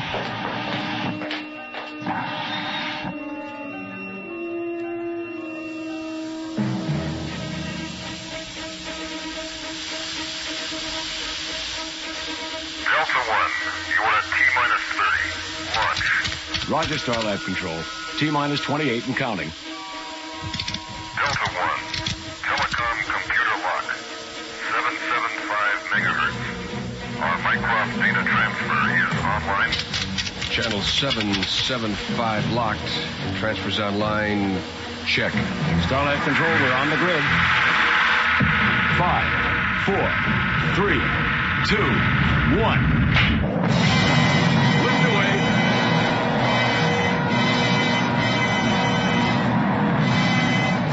As Delta One moves into the black depth of space, Captains Graydon and Griff set a course for a dying sun. We're getting close. Is shielding operational? It is now, Captain. Delta 1, this is Starlab. We scope you at 214 degrees, bearing 030. We have visual radio telescope contact with you. MPI shows a planet-sized mass close to your present position. You are off course by 02.5 degrees. Have you visual Starlab, this is Delta 1. Do you receive? Over. What the? Skipper? What's happening, buddy? Where's our power? The main rockets just went branchless. Flame out. We've lost our maneuvering power. The radio's gone, too. Fire retros. I am, Skipper. Nothing. They're like a plate of cold spaghetti. We're being pulled off course. The compass has gone berserk. What is happening? Buddy, what the devil is that? What? Where? Look. Over here, through the infrared viewing screen, off the port side. Where did that come from? It's huge. It's definitely not an asteroid. No, it's too spherical. Well, whatever it is, we're being pulled towards it. Look at the size of that thing. I wonder if that's what Tim was babbling about. You don't suppose... What, Captain? Never mind. That's the strangest looking thing I've ever seen. It's gotta be some kind of a giant vehicle. Like a planetoid, Captain? I didn't really want to say it. Yeah, I know. Well, hang on, Captain. We're on a collision course with it. Dr. Cassidy, look! On the tracking screen, Delta One. It's gone. What's happened to them? They vanished. Right off the screen, the scopes, the radios, everything. They're gone. I knew it. Keep trying to establish contact. We've got to locate them.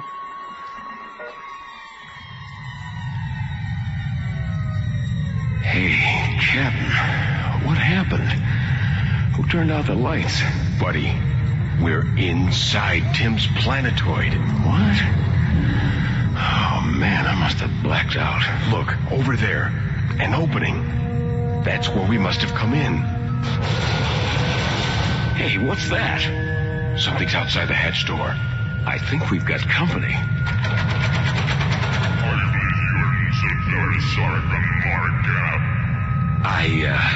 I hope that's the name of the hotel. Disembark your craft. You are under Markup control. Do not resist. Guess we better do as he says, buddy. They look pretty gruesome. Really? Alien beings. We've made contact with aliens. I am Gargon of the Markup Confederacy. Come with us! I'm Captain John Graydon, ISA Terra. Where are you taking us? I always knew I should have taken foreign languages. All right, don't get pushy. Get your claws off me. Boy, are you weird looking. I know of no Markup Confederacy, at least in this galaxy. Well, me neither, Chief. Wow. This must be the lobby. Commander Konar, we have intruders on Voltar. Intruders? By what reason do you come to Voltar? Well, Doc, you see, we really didn't plan on it. You might say we sort of fell into it, you know what I mean? Why do you approach Voltar sun miners? Sun miners? We're from Terra, Earth. We're not intruders. We're on an emergency mission. Our sun is dying. Captain, we've just stumbled onto the reason. I am Tsar Konar, commander of the Markup Confederacy, 5th Galaxy of Tremion. You are intruders. Look, Commander Konar, we were pulled off our mission by you. You have entered forbidden space. Markup space. Markup space? What are you doing to our sun? We collect and store great energy from many suns. Yours is not the first. Yeah? Well, listen, you sun stealers. Earth can't survive without that energy. Then you shall perish. We take suns in many galaxies. It must be so for Markup existence. Hey, no way, you oversized tin termite. We're not going to stand for this. Buddy, no, don't. Buddy, are you all right? It's all right, Captain. Run for it. I'll handle these things. Seize them. Run for it, Skip. Get out of here. Buddy, are you crazy? Run! Damn it! In here. I'll duck behind the skirter. Okay, now down this corridor. Through here. Oh, which ramp? That one, that's it. There's the ship. Oh, if I could just manage to get... Stop, Terran. Oh, boy, too close for cover. All right, I made it. Oh, no. I sure hope that energy field is null. Come on, baby. Come on, fly, Delta One. Fire, damn it. All right, Delta One. Oh, let's get the hell out of here. I'm moving. The force field is null. Good. Instruments show me clear. I'm through. I've made it. I can't believe it. Oh, no. Wait a minute. What's that pull? Oh, no. They've got a pressure beam on me. I've got to go FTL. Quick. Okay. I'm out of their orbit. Oh, wait. Buddy. What about Buddy? I I've got to get back. I've got to get help. I can't just leave him there. Starlab Control, this is Delta 1. Come in, Starlab Control. Starlab, thank God. This is Delta 1. I've been overtaken. We've been in contact with alien beings. The planetoid. Tim was right. It does exist. There are aliens. John Graydon uses every faculty to blast free of the Marcab aliens and return to Starlab. Call themselves Marcabs. Body's still inside. We've got to get him out. Thoughts of what he just experienced race through his mind at laser speed. It is imperative to warn Starlab and Earth. The threat is no longer theory. It is reality. Graydon and Griff have made contact with alien worlds.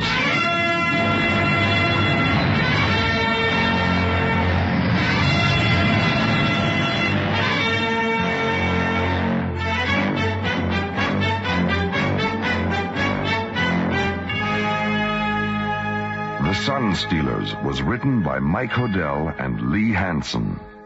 Associate producer, Jeff Allen. Music director, Tom Rounds. Our engineer was Stu Jacobs. Assistants to the producer, Laurie Tyler and Aaron O'Neill. Technical consultant, Peter Sky. Alien Worlds was created, produced, and directed by Lee Hansen and is distributed by Watermark Incorporated. And so, until next time, this is Roger Dressler inviting you to join us for the conclusion of The Sunstealers on Alien Worlds.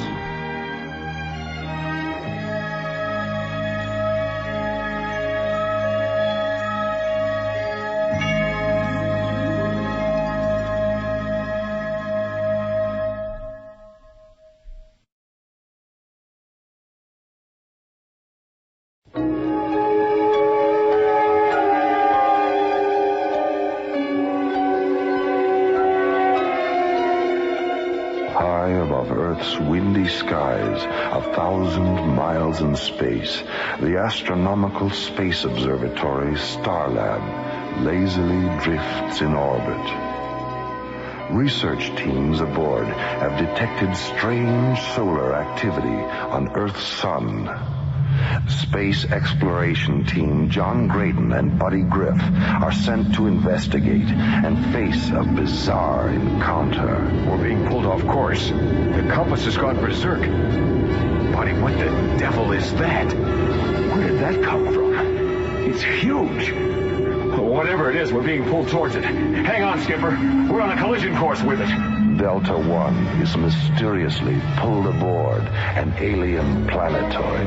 I am Tsar Konar, commander of the Marcab Confederacy, 5th Galaxy of Tremion. You are intruder. Buddy, are you all right? Run for it, Skip.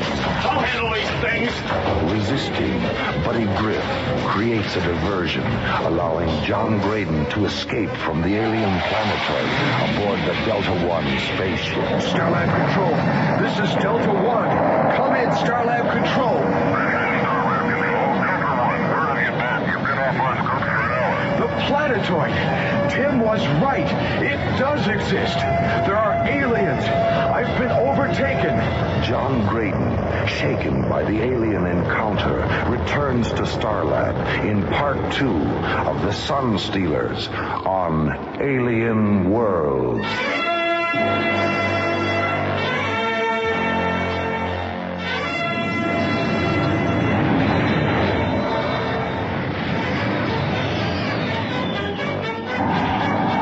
He's here, Dr. Cassidy. They're bringing Captain Graydon in now. Okay, Tim, come on. It's pretty strange, isn't it? What, Tim? Well, haven't you heard? I mean, something went wrong. They were overtaken by aliens. Buddy didn't get out. I've only gotten the preliminary report. I'm not sure about any aliens yet. Hi, Mara. Tim. Jerry, where is he? He's in the isolation airlock chamber. How is he? Doc Benson says he'll be all right. Radiation levels are minor, but there's enough present to leave him in the capsule for at least an hour. We need to run a couple more tests. You can talk to him on the intercom. Good, Jerry. Tim, pull the Mycroft onboard computer tapes and begin decoding them. Better check over Delta One's flight recorders, too. Send all the information to the ISA. All right. John, thank God you're okay. Maura, we're not alone out here. Buddy didn't make it out. He's inside an alien planetoid. It's draining the sun's energy. Oh, take it easy, John. What's draining energy? The Marcabs. What? Oh, Maura, they're awful. Like insects, tall, very tall. I'd say maybe about 7 feet. Their bodies are black and shiny, claw-like hands, and large, radiating eyes. Good Lord. Buddy, what about him? Is he... About Buddy caused a diversion so I could escape. We've got to get back there and get him out. Well, of course, John. Dr. Cassidy, we have the ISA. We're feeding them to your televideo screen. All right. I hope they've got a lead on all this. Maura, we just got the reports. It's unbelievable. How's Graydon doing? He's here in quarantine, Commissioner White. Listen, I trust you've received the flight tapes by now? Yes, Ma. We haven't come up with anything solid yet, though. We're still trying to analyze all the information. But I'm afraid the computers at Jardel Institute have given us a new prediction. What are you talking about? Well, Doctor, according to them, we have less than 9 hours before the sun reaches a point of non-recovery. There's really not enough time for us physically to analyze and return you all that data. So what does that mean? Well, Ma, I'm afraid you're on your own. It's up to your people at Starlab to stop those aliens. Their eyes turn instinctively toward a dimming ball of fire hanging in space. The sun is fading, dying, and with it the future of Earth. The hopes of a planet ride upon their shoulders as they prepare an opposition against alien worlds.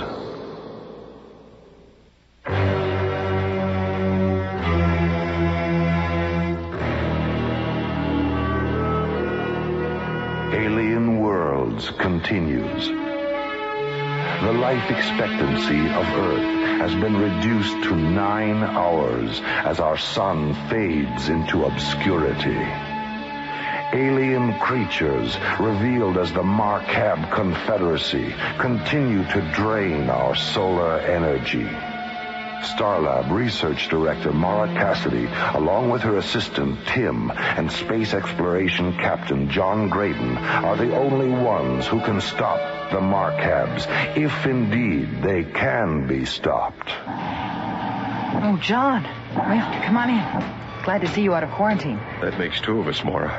How are you feeling? Much better, thanks. Good. Can you recreate for me just exactly what happened to you and Griff aboard Delta One?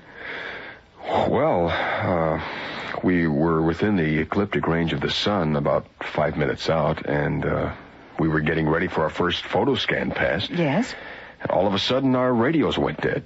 Instruments, everything. We completely lost all power. Mm-hmm. Then we spotted this incredible object about 5 kilometers in diameter, a metallic, black with a large disc on top. And then? We lost control of the ship, and we were drawn into the object. We took about 6 Gs. Buddy blacked out. Next thing I knew, we were taken off the ship by the aliens that I told you about. They told us they were mining the sun's energy. But how? I don't know. Oh, Tim. Good. You've got the Mycroft report? What's wrong? You're white as a sheet. That thing out there is the cosmic wonder of all time. Tell me about it. What did you find? Well, the Mycroft computer came through like Captain Video. Solar depth sensors, heat generation refractions, course deviations, wavelength correlations, video scan of the planetoid. Tim, get to the bloody point. What did you find? Basic theory of electromagnetic energy, Dr. Cassidy. Electromagnetic energy? Yes, that's right. The alien planetoid is an electromagnetic field extracting ultraviolet radiation through infrared oscillation. Oh, wonderful. Oh, it means the Marcabs are drawing ultraviolet light energy and converting it to a form of electricity. That would explain the invisibility. The radiation creates a massive shield around them which blends with the sun's rays. Exactly. That's why only the MPI picked it up originally on the infrared screens. That's very interesting. That's not all. The tractor beam that pulled you into the planetoid was also magnetically energized. I see. Well, that would explain the compass going crazy just before we lost control. Wait. That's it. What? We haven't got much time. Tim, get over to the hydro lab. Have them assemble a 50-megawatt portable CMG. We'll use the Michelson interferometer principle. A counter-magnetic generator, of course. A beam splitter. Oh, brilliant, Doctor. I'll meet you two in the briefing room in 20 minutes. I think you two blew a capacitor in your brains. You've lost me. I'm just a space pilot. And that's just exactly what we need you to be, John. It's a long shot, but it's the only one we've got. An 1880 theory that could put the Markabs right out of business. Come on. I'm going over to the lab. We need to get together Delta 1. We're going into that planetoid.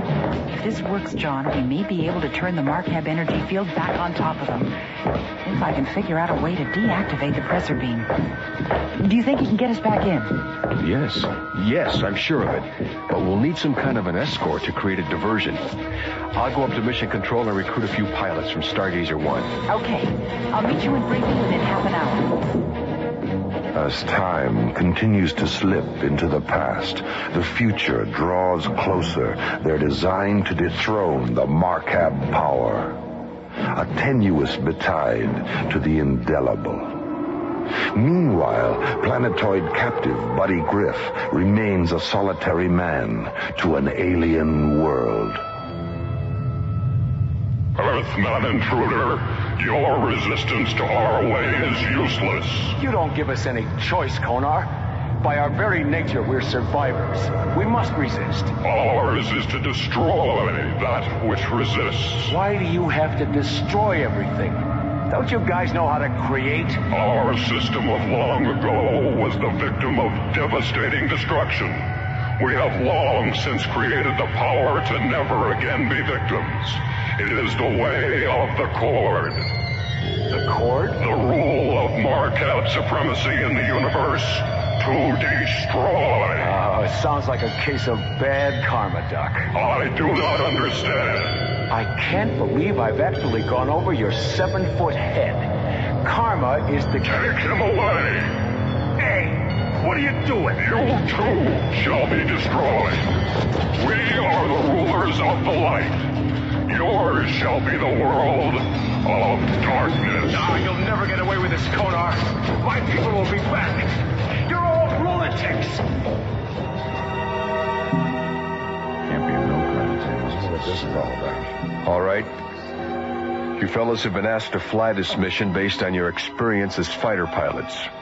Now, we've programmed D-28 missiles aboard your ships for a diversion ploy on the Markabs. Hopefully, the counter-orbital passes will cause enough confusion to allow us time to land Delta 1 inside. Now, if we're not out by the 20-minute limit, you're instructed to launch full Titan Helitrobus missiles into the side of the Markab planetoid, and then return to Starlab. Any questions? Okay. We'll launch in 8 minutes. Synchronized watches. 1,600 hours, 22 minutes, and 15 seconds. Mark. See you guys on the 50-yard line. As Starlab pilots prepare the final assault on the alien encounter, a galaxy clings to the hope of triumph on alien worlds.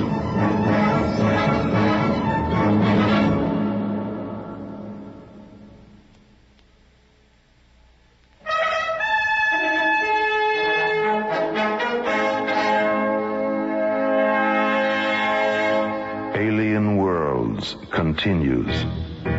The Markab aliens must be stopped. Their effect on Earth's sun is tantamount to galactic devastation. Starlab mounts the final front as John, Tim, and Mara prepare to effect the aliens' demise. T-minus 27 seconds and counting. Okay, Captain. The device is on board. Good. Mara, would you strap yourself in, please? Mission control, Delta 1, on the grid for 028, trajectory on 1775.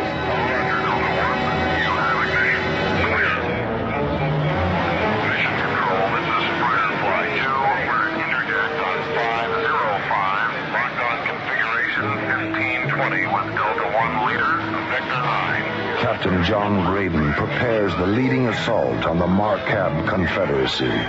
Mark Cassidy and Tim ready themselves for the alien confrontation. All right, Tim, let's go over the mechanics of the CMG beam splitter. I have the timing device set for 18 minutes on the detonator. When it triggers, it'll pull every bit of energy within a radius of 5 kilometers into the magnet center. The energy overload will create a chain reaction. As the alien storage collector beams split, it'll blow them right out of the galaxy. Good. John, during the time the device triggers, we'll lose all magnetically operated instruments. You mean I should be ready to fly Delta 1 by the seat of my pants, so to speak? Hey, I like that. By the seat of my pants. It's an old term used when flying airplanes without instruments, Tim. You used to fly airplanes? Oh, John's a pilot of many experiences, Tim, including pilot commander for the Jupiter 1 mission. Really? Oh, gee, that must have been some flight. Yeah, Maura remembers that one, don't you, Maura? She was our science officer, and a good one, too. That was my introduction to the ISA, and the last time I saw my father alive. Pardon me for asking, Doctor, but what happened to your father? On Altair, I mean. My father was chief science officer for NASA. They were conducting neutron laser tests in zero gravity. He was setting up the guide path for the beam's target. Buddy Griff pre-detonated the laser's timing mechanism. My father was killed. Maura, listen, it's time you knew. That's not really what happened. It wasn't Buddy's mistake. What are you talking about? The report said that... I know all about the report. It was an accident, that's true. But your father miscalculated the laser's initial impact strength on the beam's path. The device was hot, overheated from testing all day. The heat triggered the premature detonation, not Buddy. How do you know all this? From Dr. Solomon, the project coordinator. He told me the whole story shortly after it happened. But he never said a word about it to anyone, including me. But it wasn't in the report. Why? Because Buddy wouldn't allow it in the report. Since your dad was a notable scientist, Buddy took full responsibility for his mistake to clear his record. Why didn't Buddy tell me the truth? It's a strange guy. Buddy's a rebel, but he's also guided by a strong sense of honor. I see. All right, if you two are ready, I've got to get our act together before our Marcab madmen discover we're here.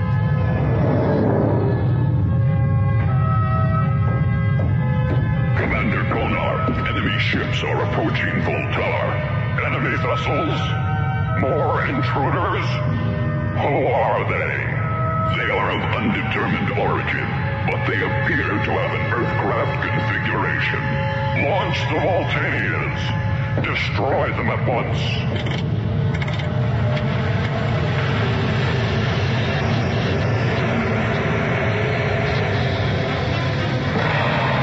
Interceptors launched on enemy targets. Closing.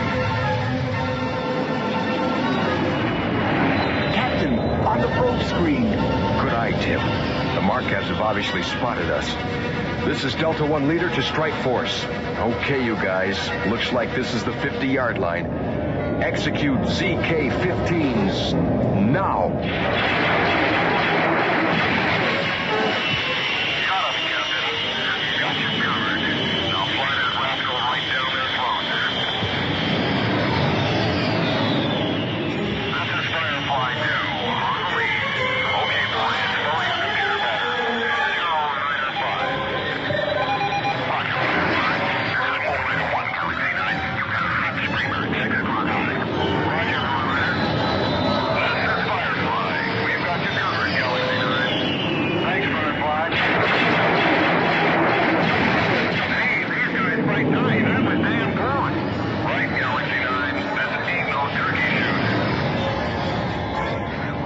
You've got your diversion, Captain. Right. And there's the planetoid.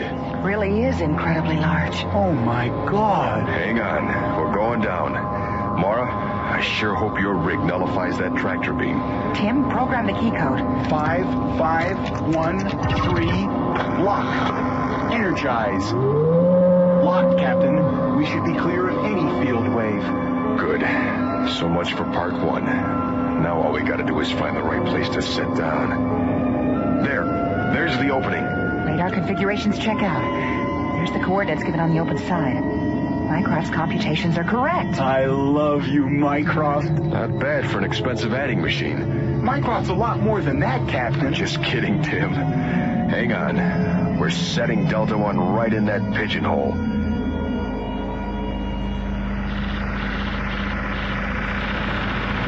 Okay, let's get this over with. Here, help me with the CMG.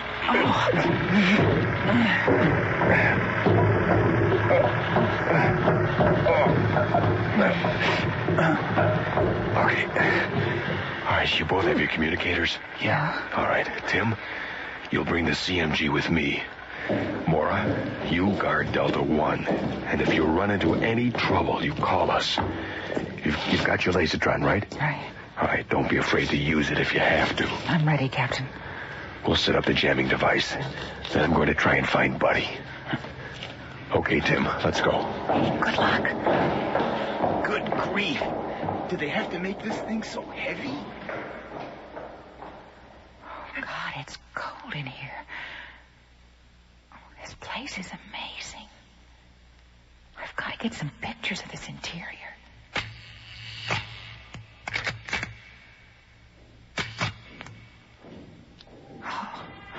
Someone's coming.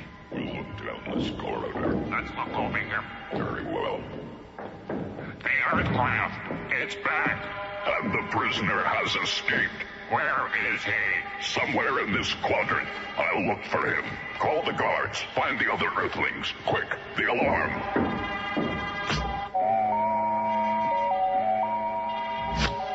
Captain Graydon, come in. John.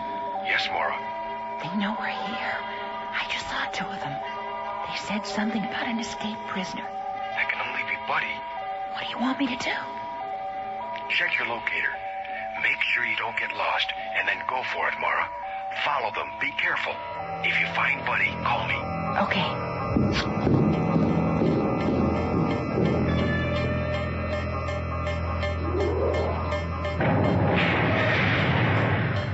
Earthman, so you think you can escape? You cannot hide from Gargon. Oh, hey, hiya, Chief. Hide me? Nah. I was just giving you a little exercise, you know? It's sort of keeping you on your toes. Your spacecraft has returned. Returned?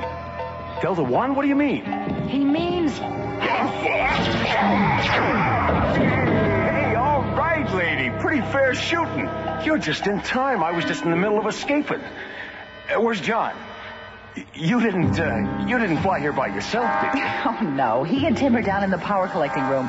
We brought a CMG to blow this place to kingdom come. CMG. What's that, one of your toys? It's a countermagnetic generator. We think it'll counteract the method the Marcabs are using to draw energy from the sun. Sweetheart, save it. Maybe later, over dinner, perhaps? Oh, that's right. We better get out of here. And hopefully not any too soon. Now, quick, down this corridor. How much longer, Tim? Just 2 more connections here. Hand me those leads. Tim, you're shaking like a leaf. Yeah, I know. I just hate working under this much pressure. Well, now's a fine time to cop to that one. I'm okay. There. That's it. I wonder where Mara is. I can't raise her on the communicator. Should I set the timer now? We'll have 18 minutes, you know. Yes, set it. You get back to Delta One, and I'll head back the other way.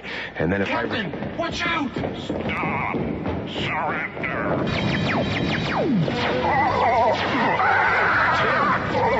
I never knew you had it in you. I can't believe I did that. All right, set the timer. Let's get out of here. Set. There they are. Stop them. Quick, Tim, this way.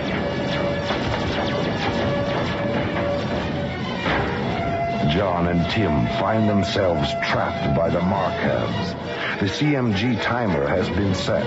Only precious moments remain before a deadly explosion. Look, there's Buddy. Hey, all right, John. Buddy, thank God. Where's Maura? Back until the 1. We've only got 2 minutes. Hurry! Get on board, Maura.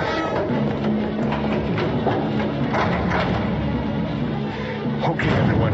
We're not out of this yet. Buddy, fire module 1. Right, Skip. I'll take the rocket guns and hold them off.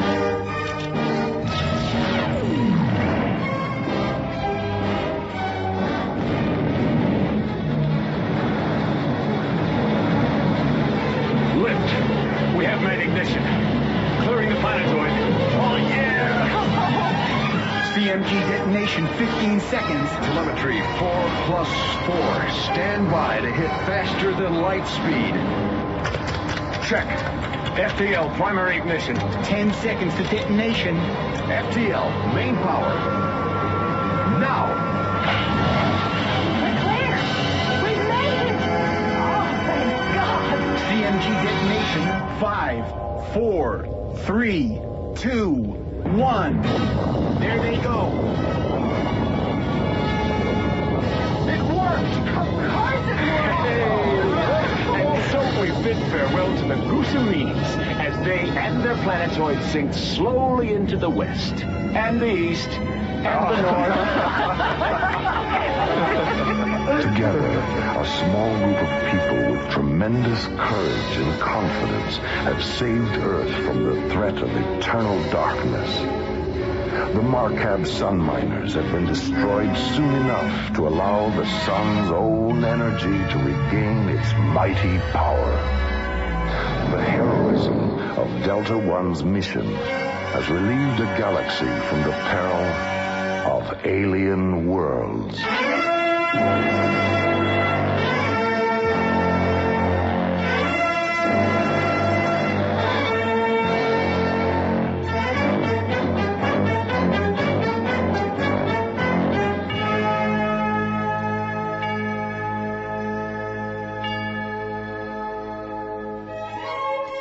Alien Worlds was created, produced, and directed by Lee Hansen. Associate producer, Jeff Allen. Our engineer was Stu Jacobs. Production coordinator, Aaron O'Neill. Produced and distributed by Watermark Incorporated. Executive producer, Tom Rounds.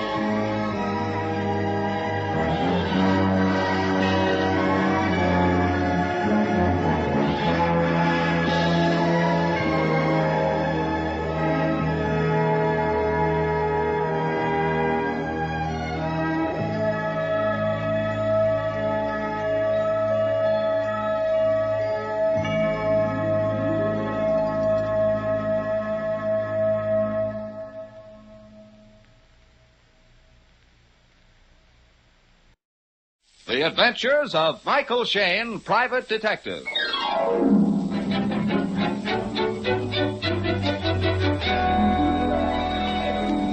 The people who make 76 gasoline and Triton Motor Oil, Union Oil Company, present The Adventures of Michael Shayne, Private Detective, starring Wally Mayer and Kathy Lewis.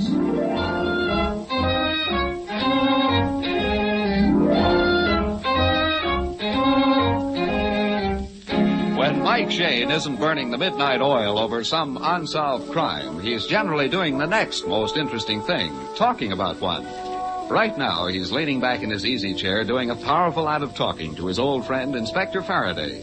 It's a stag session, for Mike's assistant, Phyllis Knight, has gone home early this evening. Of course, Faraday, I don't know much about the case except what I've read in the papers, but it seems to me that you're going after the wrong guy. Mike, this Joe has got a prison record as long as a kangaroo's tail. Why should he sidestep a little thing like murder? Just because he has got a prison record as long as a kangaroo's tail. Look, I remember a case back in New York that's almost a carbon copy of this. I've got some newspaper clippings on it in the files here. I'll read them to you just a second. You don't get the point, Mike. This killing is gruesome, horrible. It would take a hardened criminal to carry it through. Doggone it, they're here in the file somewhere. Now, Phil could turn right to it. Yeah, she went home kind of early this evening, didn't she? Yeah, she's got a girlfriend staying up at the apartment with her. Went home to help her pack up. Friend from out of town? Uh-huh. Girl had a fight with her fiancé and wants to play hermit for a few days. I know. The old feminine trick. Goodbye forever. Till next Saturday night. Right. I'll get it, Mike. Hello? Mike, oh, thank heavens you're still there. This is Faraday, Phyllis. Mike's ransacking his files. I'll get him for Wait you. a minute. You better hear this too, Inspector. Maybe it's your business. What's wrong, girl? You sound scared blue. I am. I know something's happened. I don't dare look. All right, but what is it, Phil? Yeah, wait a minute. Let me talk to her. Here, she sounds like she's going to cry. Hello, Angel. Oh, Mike. Mike, get over here quick. Now, wait a minute. Calm down, honey. Now, tell me what's wrong. Well, you know Lois was leaving my apartment tonight, and I came home to help her pack. Yeah, sure. Well, Mike, she's not here. At least I don't think so. Now, please, Angel, wait a minute. I can't tell what you're talking about. Well, I found her trunk already packed and locked, and... Yeah? And I think... Yep. Yeah. What, honey? What? I think her body's inside.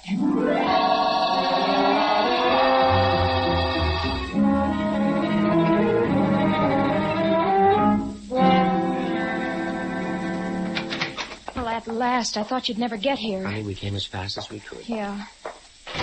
Where's the trunk? In the bedroom. All right, now tell me what happened. Well, I found the hall door off the lock, so I expected she'd be right back. I kept waiting, and then I started to worry.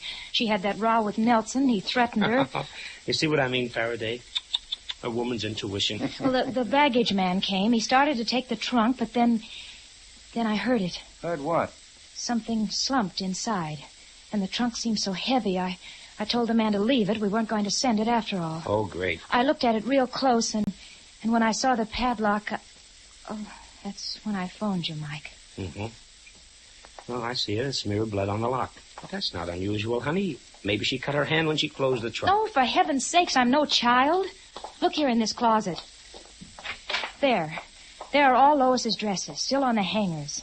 They weren't packed in the trunk. It just means that she hasn't finished packing. I thought of that, too, Mike. I started to push the trunk back against the wall, but it wouldn't budge. There's something inside of it, and it isn't clothing. Well, let's see. I'll say. It's loaded with something. There. There, you hear that? Something slumped inside. Just as you tipped the trunk, Faraday. Okay, I guess the only way we can satisfy you is to open it, if we can find the key. Oh, here, I've got it. It's here in her purse. That's another thing that scared me, Mike. Lois's handbag. Just laying here on the dressing table. Let's have it, Phil. Honey, wasn't that the hall door? Of course, there's your girl now. Oh, well, it's about time that she... No, it's Nelson. Let's see. Yeah. You looking for somebody, partner? Oh, I didn't think there was anybody You here. always walk right in when there's nobody home? Well, I meant, I thought Lois was here alone. I'll come back again. No. We'd like you to stay. She may be in any minute. Well, I really... Come in a minute. Come on in. We'd like to talk to you ourselves. Come on. I don't understand. You're friends of Lois? Yes. This is Mike Shayne and Inspector Faraday. I don't understand. You don't have to. Okay, Phil, let's have that key. Here. Thanks. Hey, here, what are you doing? That's Lois's trunk. You haven't any right to go Maybe in. not, but we like to open surprise packages. Oh, I hope I'm wrong. I hope it's a mistake. All right, Mike. Let's swing her open. Honey. Yeah? What's inside? No, don't look. I'm afraid you were right.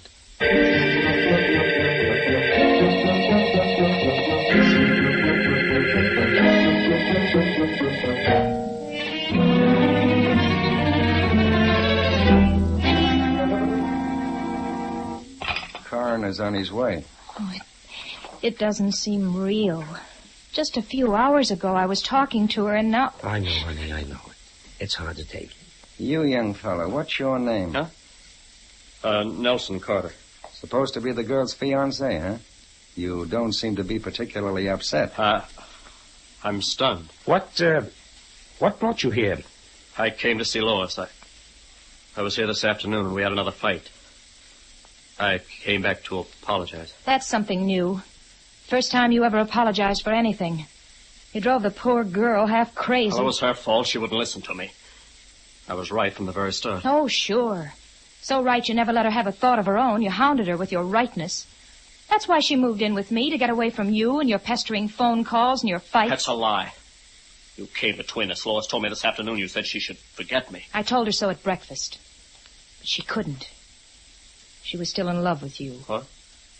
She was going back to her apartment tomorrow morning. There's something I don't get. If Lois was using Phil's apartment as a sort of hideout, how did this fella know she was here? That's my business. It's also ours, son. What time did you come here this afternoon?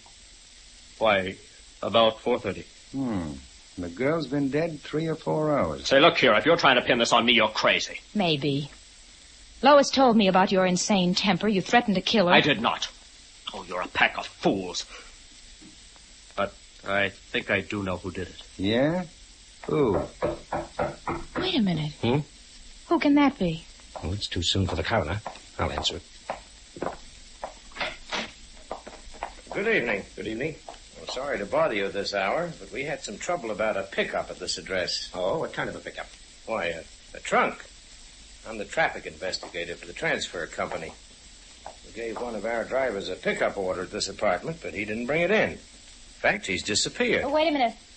I can explain part of it. I told your driver I'd changed my mind. I didn't want the trunk sent. Oh, I see. You're Miss Phyllis Knight. That's right. Haven't I met you somewhere before? Your voice sounds familiar. It ought to, Mr. Shayne. You used to hear it every day. Going up, sir? Floors, please? An elevator operator. In the Rust Building. Well, I'm sorry I disturbed you, but we're just trying to locate our driver. Good night. Yeah. Good night. That's funny. Why should a baggage company driver disappear? Right after he came for this trunk. I wonder... All right, kids, let's get back to business. Now, Mr. Carter, you start to say you knew the killer. Yeah, Lois's old boss, Joseph Spiegel. He's head of the Spiegel Chemical Laboratories. She told me this afternoon he was coming to see her. Yeah, but he doesn't know she was here. Lois quit her job with him last week. Assume he did know. Why should our next boss want to kill the girl? Because he's a crook. I used to work in Spiegel's laboratory, and I discovered he was stealing formulas from other companies. So I quit. But not Lois. Oh, no. Now, she was his private secretary, and our boss was just a soul of honor. That's what started our fighting. Yes, but when she learned you were right, she did quit. 3 days ago. All right. But it sounds like a pretty flimsy reason to kill a girl. Not if Lois had the goods on him. He wanted to stop her tongue. You weren't fighting about that this afternoon? No. No, she told me she was going to go to work for another chemical company. I told her when I married, I didn't want my wife working. Well, we both got pretty mad. She said she'd never marry me. I can imagine how you took that with your conceit. How about it, Mike? I don't know. I'm a little worried, Faraday. This is Phil's apartment. She's been living here alone up till the past few days. Yeah? Lois and Phyllis are about the same height, same color hair. Maybe somebody thought he was killing Phyllis. Huh? Who'd want to? I haven't an enemy in the world. Oh, you've got hundreds, Angels, as many as I've got. Mike Shayne and Phyllis Knight have sent plenty of lugs up the river. Yeah, but Lois and I don't really look alike, Mike. A killer would be awfully certain before he did it. Why should he, honey? Yours is the only name on the mailbox.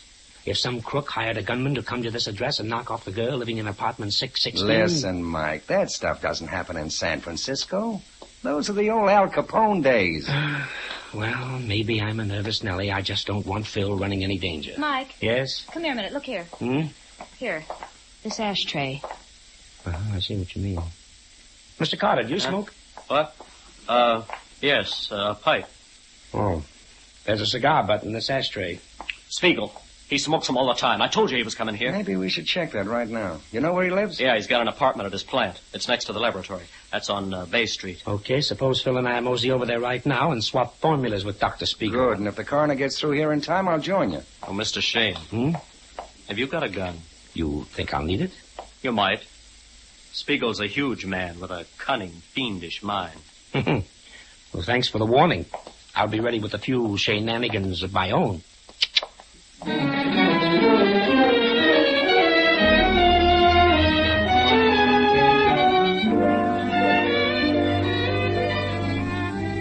In just a moment, we'll rejoin Mike and Phyllis in their adventures.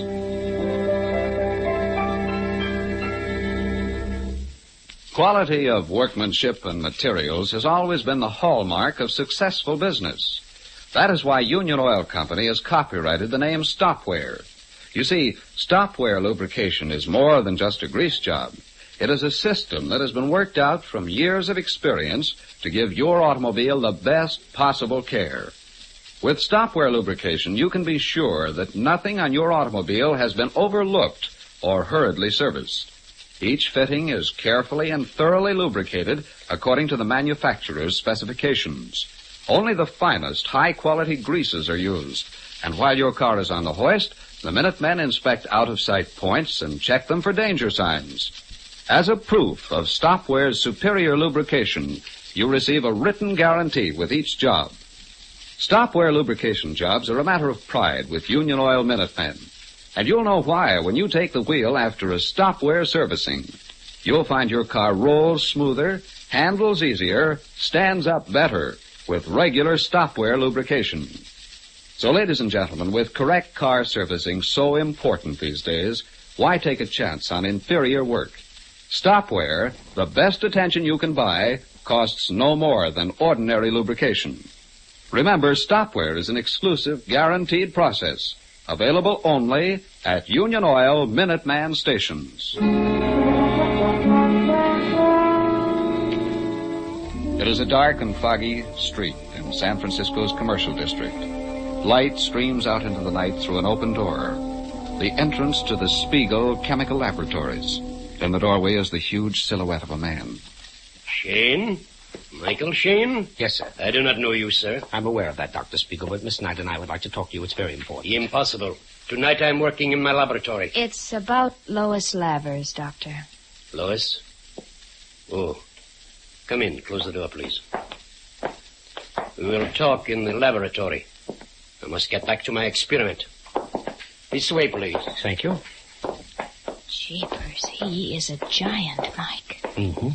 And those thick glasses make him look like a movie horror man. You said Mr. Shayne, you are a detective?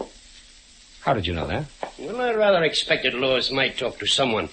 She's a very neurotic girl. She imagines things. I'm afraid she's past that, Dr. Spiegel. She's dead. Dead? Murdered. It's a pity. She had a fine brain. But, too much imagination? My laboratory. I caution you both not to handle the tubes or retorts. They are very fragile. Oh. Golly, it's an elaborate place. What are you experimenting on? That, madam, is my business. Doctor, I believe you knew Nelson Carter, Lois' fiancé. He used to work here. Capable, but of wild temper. And very jealous. Of you, perhaps? Yes. I used to take Lois to dinner so I could continue my work without interruption. Nelson misunderstood. Yes. I should not be surprised if he killed her. Perhaps. You saw Lois this afternoon, Doctor. About what time? A very good detective. About 5 o'clock, I would say. How did you know she was staying in my apartment? One moment. There is trouble with this retort. Better. How did I know? It is very simple. Lois telephoned me. Her last paycheck was incorrect. I brought her a new one. Is that all you went to see her about? No. Also, I asked her to come back. She was an excellent secretary. Mr. Shayne, what are you doing? Just admiring your laundry in this sink. Laundry? Does your experiment include bleaching of blood-soaked handkerchiefs, Doctor? Good heavens. Yes, they are my handkerchiefs, yes. But the blood is not from Lois's veins. Ooh. She was strangled, then stabbed to death by a sharp instrument, Doctor. Like this surgical knife here. Perhaps I show you how I use that knife. In this cage... Ooh, rats. Hundreds of them. 100, madam. Disease, very sick rats. When my experiments are concluded, they go in here. Into this bin. Oh, no. Ooh. Very dramatic, Doctor. But it doesn't fool us. Sure, you wanted Lois to come back to work, but she told you she was going to another chemical company. That scared you, Doctor. If she told about your stolen formulas and your other cookery... So she did talk. I thought this was a trick. Don't you reach for your gun, Mr. Shayne. My hand is already in my pocket. You killed her. You lie. She's not dead. It is a trick to get something on me. Get out. Get out of here, both of you.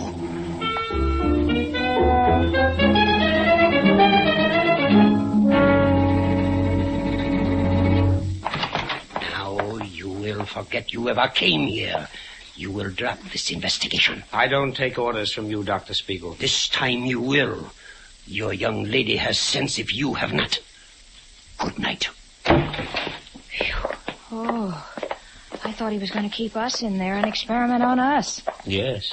He's a cold-blooded baby. Yeah. Mike. Hey, the inspector. There, he's parked in that police car. Oh, with Nelson. Yeah. Just got here in time to see the bums rush. What are the odds? I don't know, Inspector. He's devilish enough to commit murder. Should I take him in for questioning? No, not yet. He'll be here. He doesn't scare out. Mike found handkerchiefs soaking with blood. He said he was experimenting with rats. I think he was sincere, though. He figured we were on the trail of those stolen formulas. He killed her, I tell you. If the police don't get him, I will. Oh, stop acting. You're too dead anxious to pin it on Spiegel. Yes, and the good doctor threw the honor right back at Nelson. I'm on the fence.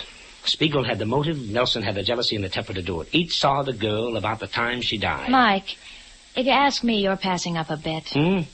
The killer stuffed Lois into the trunk so her body could be smuggled out of the building. Find where the trunk was going, and perhaps we'll have the address of the murderer. But she ordered the trunk picked up herself, Phil. Maybe she didn't. Anyway, it's worth a try.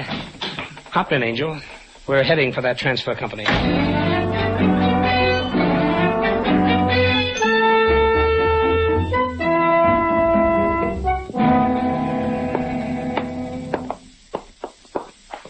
We appreciate it, sir. You're coming down and opening the office at this time of the night. Well, lucky my wife saw you were a policeman, or she'd never have let me out of the house. This is our dispatch office. Oh, by the way, have you located your missing driver? Missing driver? I don't understand. Why, your traffic investigator came to the apartment. The driver that was to pick up the trunk had disappeared. He was checking up. Well, that's impossible. All of our men checked into that. And we don't have what did you call him, a traffic investigator? Mike, he was a fake. It's not so good. Probably never ran an elevator in the Rust building either. This thing is getting screwier by the minute. Oh, here we are. Here's the pickup order on the trunk. It's under the name, Phyllis Knight. Not under Lois Lavers. Well, let's see. It was a phone order. Received 5:25 p.m. Yeah. Trunk to be sent to 9053 Jennifer Street. Seems to me I've heard that address before. 9053 Jennifer. 9053 Jennifer. Yeah, there's something about it. I should hope so. It's the address of Michael Shayne.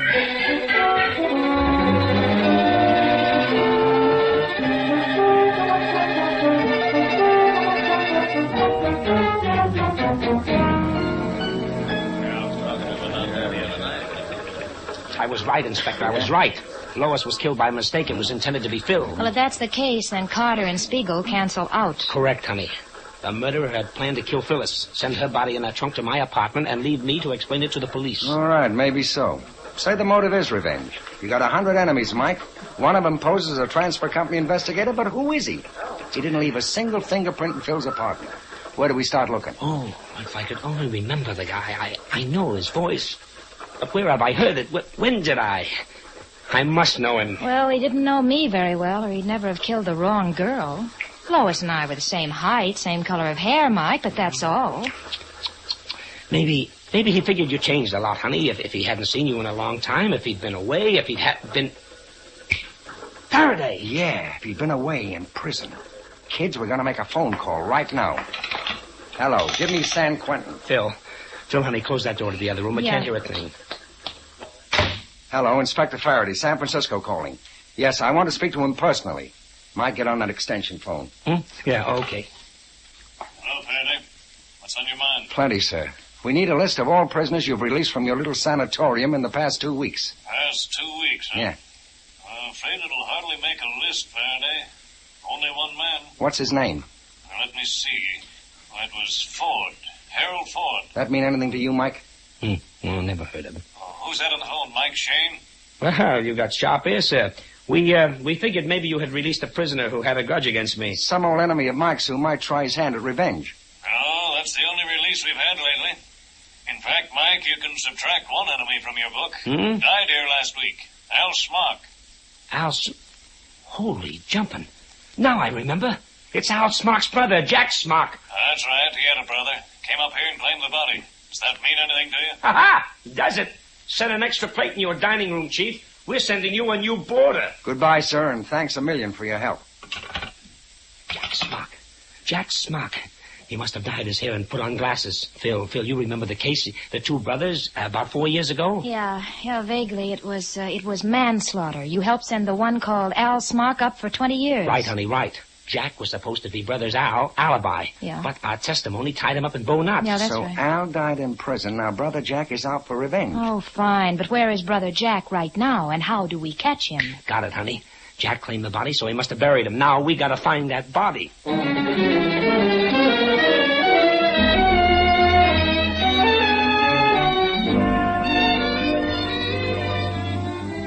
We'll return to Mike Shayne and his adventures in just a moment.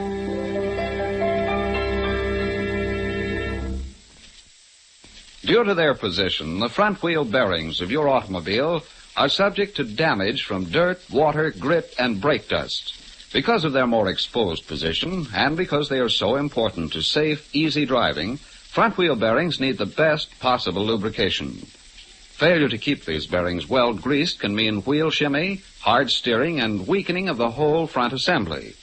For these reasons, your neighborhood Union Oil Minuteman uses extra care when he lubricates your front wheel bearings. First, he washes out all the old grease and dirt with solvents. Then the bearings and races are individually cleaned until they are dry and shiny. Finally, the clean, polished bearings are carefully assembled in the races and greased with special equipment. With each bearing snugly sealed in a smooth, sturdy coating of Union Oil ball roll grease, your front wheels are all set for months of well-lubricated, easy rolling. The cost for the entire service is nominal, so for safer, easier driving, just stop in wherever you see the sign of the big orange and blue 76 and ask for Union Oil front wheel bearing service. Thank you.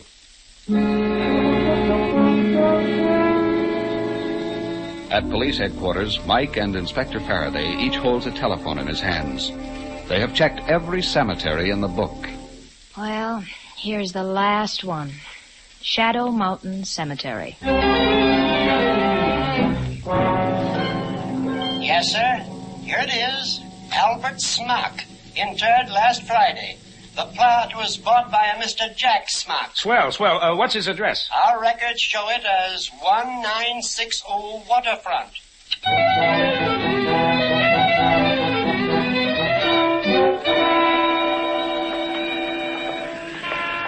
This is it, kids. Looks like a busted-down rooming house. And somebody's head sticking out of every window. Yeah, there's the sergeant at the entrance. Good work, Sergeant. Anybody try to leave the building? No, sir. I got 2 boys at the back door, 2 in the alley, and 2 by the fire escape. Okay, let's go in, Mike. I'm coming, too. You are not. You want a hole in your head? I might get one just standing here, Smarty. Smock may be in that crowd across the street. Something to that, Mike. Yeah. Sergeant, your job will be to take care of Miss Knight. We're all going in. Right. Come on. Oh, jeepers, it's dark again. Why don't they light these stairs? Quiet, honey, quiet. All right. He's on this next floor. If he's in his room. The landlord said room 305. Now, let me see. That'd be here to the left. Keep close to the wall. There it is. That door there. There's no light shining under it. Maybe he's playing possum. Sergeant, you and Phil stay here, flatten out against the wall. Yes, sir. Now, you ready, Faraday? Ready.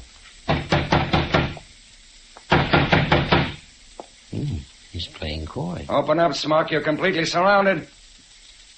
Okay, so you won't open up. All right, Faraday? Yeah. So that's his answer. Okay, Mike, let's go. Down there!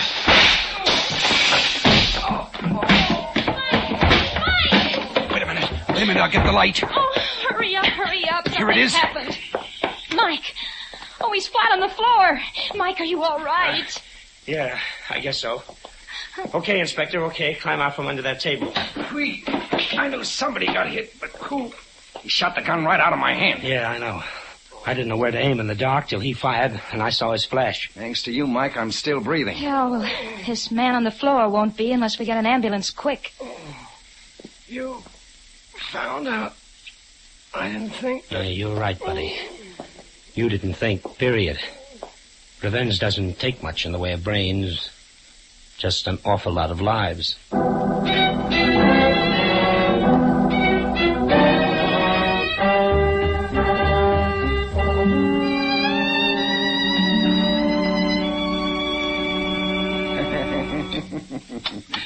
Don't be silly, Phyllis. Mrs. Faraday will be glad to put you up for a couple of nights. Here, drink this down. He's right, honey. Stay out of your apartment for a few days till you sort of forget what's happened. Oh, all right. I was just thinking, you know, this was a freak case. Everything stacked up so strongly against Nelson Carter and Dr. Spiegel. And yet at the last minute, it turned out to be almost a complete stranger. Because we were looking for the wrong motive. Yeah, I'm worried about that guy, Spiegel. He looks to me like a guy who'd commit plenty of murders. And will before he gets through with his career. No, you can spike that, Faraday. Lock him up for stealing chemical formulas. That'll keep him quiet. Hey, not a bad idea. Keep him so busy making little ones out of big ones that he can't make dead ones out of live ones. Well, I hope, honey, that this little episode won't scare you out of the detecting business. Nearly getting bumped off by your boss's enemies. He's got plenty more enemies besides Jack Smock. Oh, I don't know. I'd stick anyway. My boss forgets the attractions of the job. What? What? Why, honey.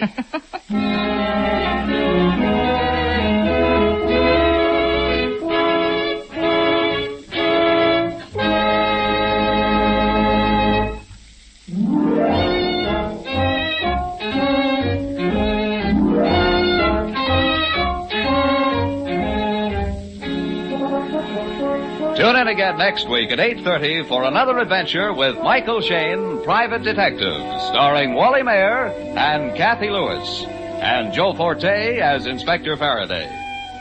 Tonight's story was written by Richard DeGraff and based on the character created by Brett Halliday.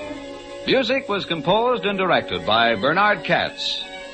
This is John Lang saying goodnight for the people who make 76 gasoline and Triton Motor Oil. Union Oil Company.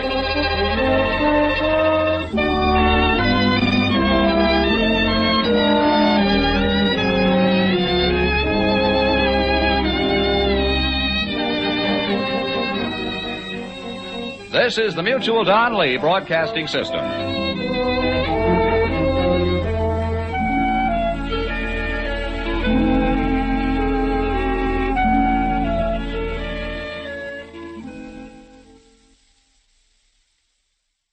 Get this and get it straight. Crime is a sucker's road, and those who travel it wind up in the gut of the prison of the grave. It could have been perfect. Snowbound in a mountain lodge with a girl who was falling in love. But also present were a widow sick with rage, a bitter old woman, and a jealous man. All with reason to hate me more than anyone else in the world. It happened like this. From the pen of Raymond Chandler, outstanding author of crime fiction, comes his most famous character in The Adventures of Philip Marlowe.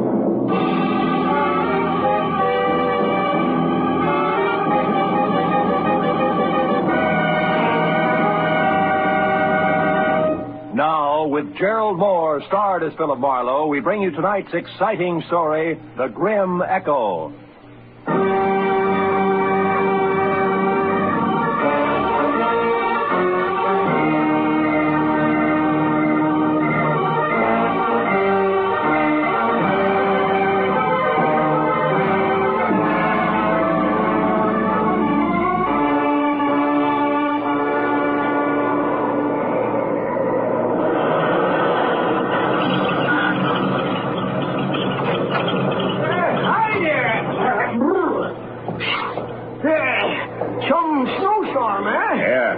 Pretty thick. Yeah. You're lucky you caught me, son. Yeah? I was just closing up. Yeah. What do you have? Better fill it with a regular, huh? Okay. Does that mean that You're aiming to go on? That's right. Gotta get back to L.A. I wouldn't advise you, son. Old Jacker sure wouldn't. Liable to hit 10 below, they say. Yeah? Where you been, skiing? Yeah, a week of it up at Angel's Roost. How's the road ahead? Well, you got 40 miles of nothing but mountains to the next town, you know. You're bound to get drifted over any time. Hey, why don't you blow that thing? Eh? What's the tariff? Oh, call it $3 even. You know, I've been running this Mobile gas station here for 20 years, and I know these storms are nasty. Oh, thanks. Yeah, I'll be all right. That's what you all say. Out on the road, you could freeze to death. Real easy. And this plaid shirt I'm wearing, you're ripping me, Pop. Listen, that shirt won't even start to keep you warm on a deserted highway in this blizzard. Take it from old Jacker and Son, I know. Yeah, well, thanks anyway. So long, old Jacker.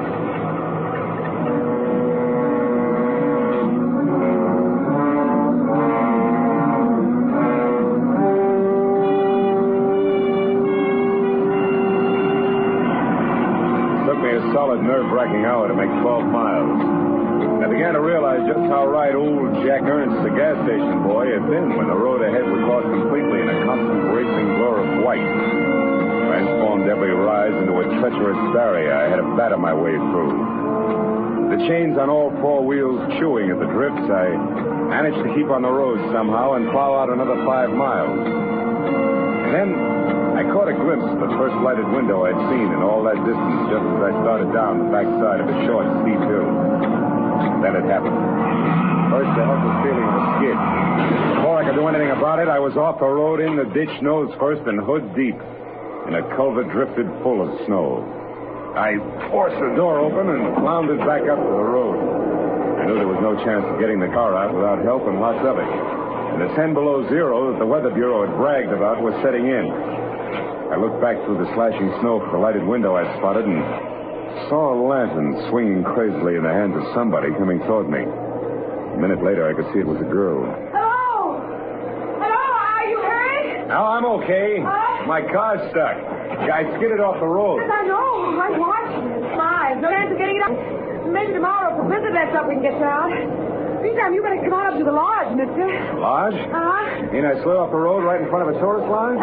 Oh, boy, how can I be that lucky? Well, maybe it's fate. We're not open for business in the winter, but on a night like this... I know what you mean, believe me. I really appreciate it. It gets tough staying out here. Oh, by the way, my name's Marlowe, Philip Marlowe. I want to pay you for... Did you say Philip Marlowe? Yeah, something wrong with What's your business, Mr. Marlowe? Oh, well, I'm a private detective from L.A. I've been skiing. I don't care where you've been or where you're going. You'll get no help from me, Mr. Philip Marlowe, you understand? I'd rather get shot into a dirty dog. I hope you freeze, do you hear? I hope you freeze to death. She was a thin girl with black hollow eyes, full of hate for me. She didn't stop or look back all the way to the door, just ran in and slammed it shut. Couldn't understand it. Even on my worst day, my reputation never was that bad. I didn't wait around to worry about it because I was cold. Besides, I wanted to know why the good name Philip Marlowe was such poison. I waded up to the heavy rustic door and looked in through a tiny window. All I could see was one corner of what had to be a big room. It was slog, leather, and Navajo rugs, dominated by an enormous fireplace that filled every nook with a warm, dancing glow. Poison or no, I wanted in.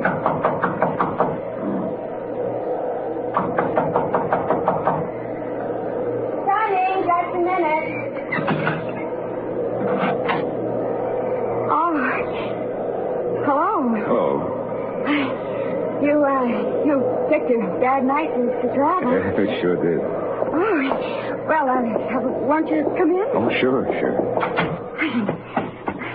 I'm Donna. How are you? This is Echo Lodge. We're not open now, but, well, of course, you can't go on in the storm. No, I can't. Besides, my car's in the ditch. Well, you'll be spending the night then. I'd love to, but there seems to be two schools of thought on that subject. Well, what do you mean? Well, I don't know why, but, I don't think I'm very welcome. Why do you say that? Well, I'll tell you why, Donna. Well, Helen. Do you know who he is? No, we haven't gotten around to the magic of my name yet, Helen, but maybe you'll be good enough to tell me. Our name is Baraki. Does that mean anything to you? Baraki? Oh, Helen, yes, Baraki. Virgil Baraki was my husband. Virgil Baraki was Donna's brother, and Virgil Baraki was the man that you shot down and killed. Do you remember? I remember it all right. 6 months ago, a trail that led up a blind Los Angeles alley to a garage where stolen cars were switched. I remembered the pair of vicious blue eyes glaring at me over the sights of a blazing .45. I remembered shooting back fast. When it was over, I was alive and he was dying. And later, the coroner's jury decided I'd killed in self-defense. The savagery here in the eyes of the woman who had been Virgil Baraki's wife said that decision meant nothing. Is this true? Are you the one who... Yeah, it's true. I shot a man named Virgil Baraki. I had to or be killed by him. There was no choice. You liar. You killed him in cold blood. Now get out of here. You've done enough. Stop it. Oh, Mama, Baraki, listen, Mama. This is the man who killed Virgil. I know. I've been listening and I heard everything. Go find Ralph for me, Helen. Then you'd better go out to your workshop for a while. Did you hear me? I said this is the man. I said go call Ralph now. At once. Tell him to open the cabin. Then go back to your carving. Can't turn a man out in this weather, not any man. You stay, Mr. Marlowe. All right, Mom. So, you're Philip Marlowe, the private detective. You don't look much like I'd imagined you. Do people ever? Perhaps not. Oh, would you mind fixing the fire? Needs another log. Oh, not at all.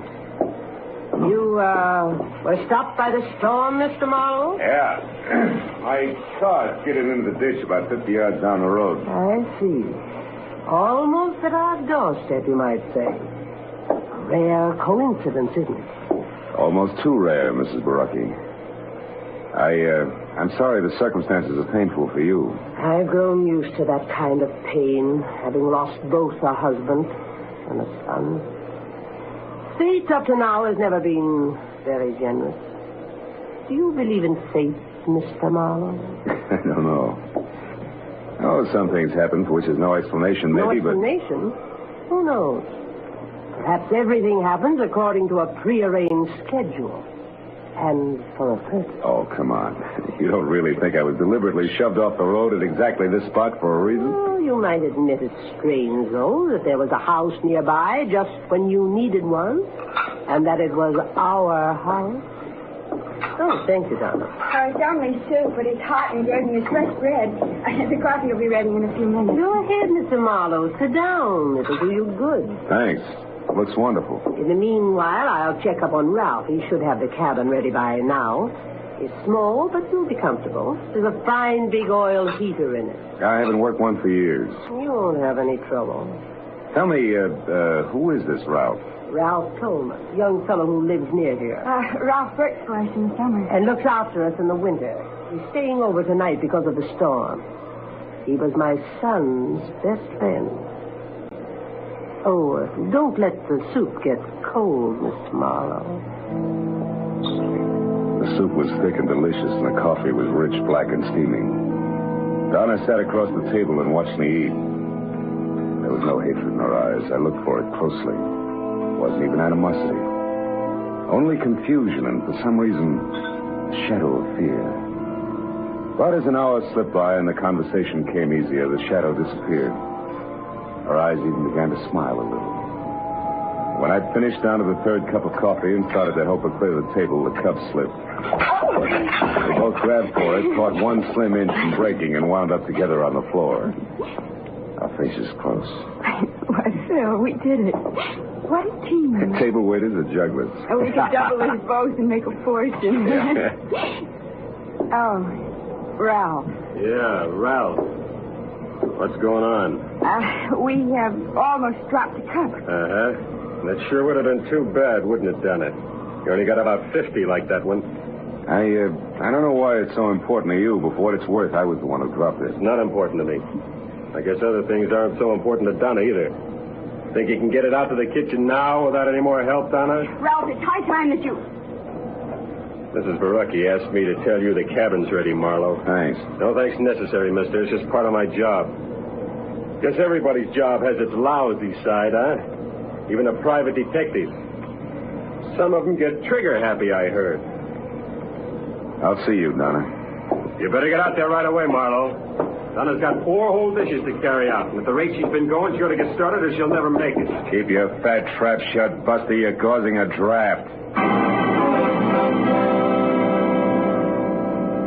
Tolman walked behind me as far as the door and pointed through the snow to a tiny square of light sitting apart from the rest of the buildings that made up Echo Lodge. As soon as I was outside, he slammed the door against my back and bolted it. I stood on the porch and thought about the setup for a minute while I lit a cigarette. Then I stepped out through the snow and headed for the cabin. Halfway there, I could see it clearly. It looked snug and warm. And under the circumstances, I knew it was better for everybody that I was sleeping outside the main lodge. But then I saw a sudden flash and felt the impact before anything else. Right in front of me, the cabin lurched. One entire wall burst out and the roof collapsed. A second later, as I ran toward what was left of it, I could hear the others coming.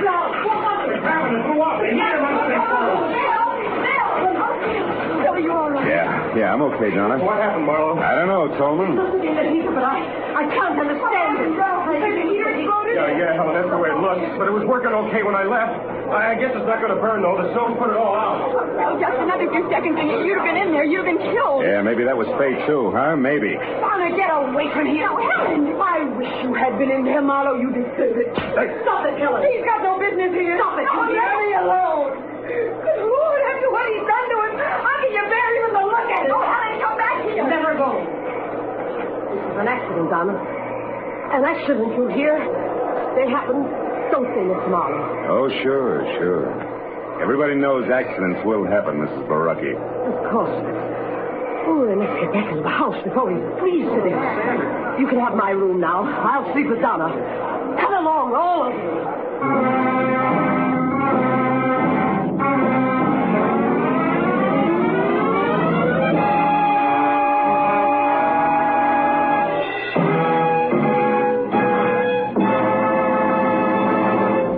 In just a moment, the second act of Philip Marlowe. But first, Groucho Marx, his famous ad-libs, and his teams of opposites will be back betting their lives on most of these same CBS stations tomorrow night. You've missed half your life if you haven't bet your life with Groucho Marx on Wednesday nights this season. Hear him on this top quiz show tomorrow night on CBS. Now, with our star, Gerald Moore, we return to the second act of Philip Marlowe and tonight's story, The Grim Echo.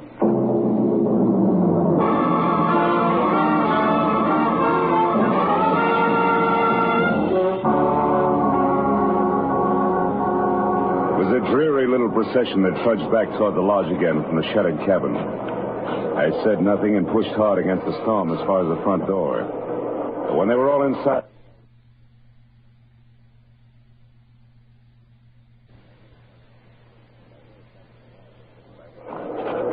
I hurried back to the lodge, I suddenly felt the kind of inside cold you can't ever blame on the weather around you. But a moment later, that same cold began to thaw. Because huddled at the edge of the lodge steps ahead was Donna. Phil, where have you been? What have you been doing? Everything's going to be all right. Oh, Phil, please. Oh, why did you go down to your car? Well, I'll tell you, but you're going to be sorry. Sorry? She got so upset over nothing. I went to get some cigarettes out of the glove compartment. It was fresh out. That was your only reason? Cigarettes? Sure. Now, come on, huh? You got to worry. Let's do it where we can both be warm. Come on over to the fire. I'm a city boy, you know. This cold isn't doing me any... Hey, Donna. Those tears in your eyes. There. They're from the wind. It always makes me cry. Oh, Phil. Why do things have to be this way? An hour ago when you were eating, everything was so nice, so friendly. And then suddenly Ralph angry, the explosion, Helen screaming and clawing at your mama. Yeah, I know what you mean. But look, baby. Listen to me hard, huh? Yes? You see, the things you just spoke of, Ralph, the explosion, Helen, all of it, all the trouble, it belongs to tonight, like the blizzard out there. Oh, it's raging now, sure, but tomorrow, or maybe a little after tomorrow, it'll stop. Everything will look bright and clean to you. Honest, honey, that's the way it'll be. All the way around. Believe me? Oh, Phil, I want to, but... But what? But you're talking about tomorrow. I'm worried about tonight. I'm afraid, Phil. Awfully afraid.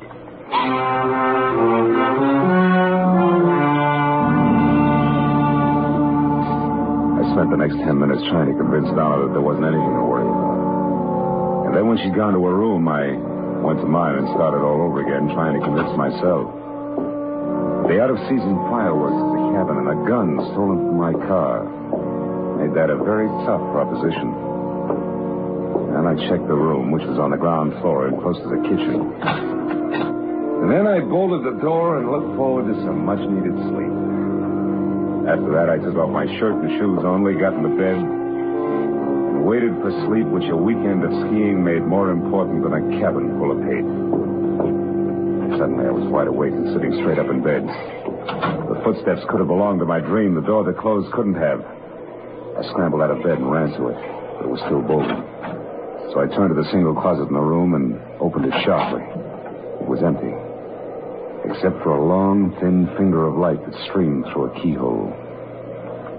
A keyhole that belonged to a door at the rear of the closet that gave out onto the kitchen. Obviously, the closet had once been a pantry. I tried the door, but it was bolted from the kitchen side. I got into my shoes, grabbed my shirt, and ran out of the room around to the kitchen and smacked into a very surprised Ralph. Oh, Marlowe, what are you doing up and roaming around? I'm a sleepwalker. What's your excuse? Come on, let's have it. I'm through playing target for tonight. Target! Turn that off me, Marlowe. When I know why you're here and exactly what's on your mind, I will, not before. Well, have we come to terms? All right, let's go. I'm here because my room is on the ground floor, and I heard somebody cross through the house and come into this kitchen. So I decided to investigate. You're a liar. You're in my room, Tolman, and you know it. You got in through the door that leads into the closet. Come on, Buster, let's level. We're keeping each other awake. Listen, Marlowe, I don't like you. Honest? And I don't like the way you and Donna are... The way we're what? Come on, boy, get it off your chest. Never mind that now. Look at this. Wood shaving, so what? Yeah, found it near the door to the closet in your room. Might also be the answer to who your visitor was. She left her calling card. What do you mean, calling card? Helen. She's always covered with these shavings. She makes things out of rough pine. Where is this workshop of hers, Tolman? Out in the back. Just beyond the barn. What are you going to do, Marlowe? Not that it's any of your business, but I'm going to see the lady, and I'll see you.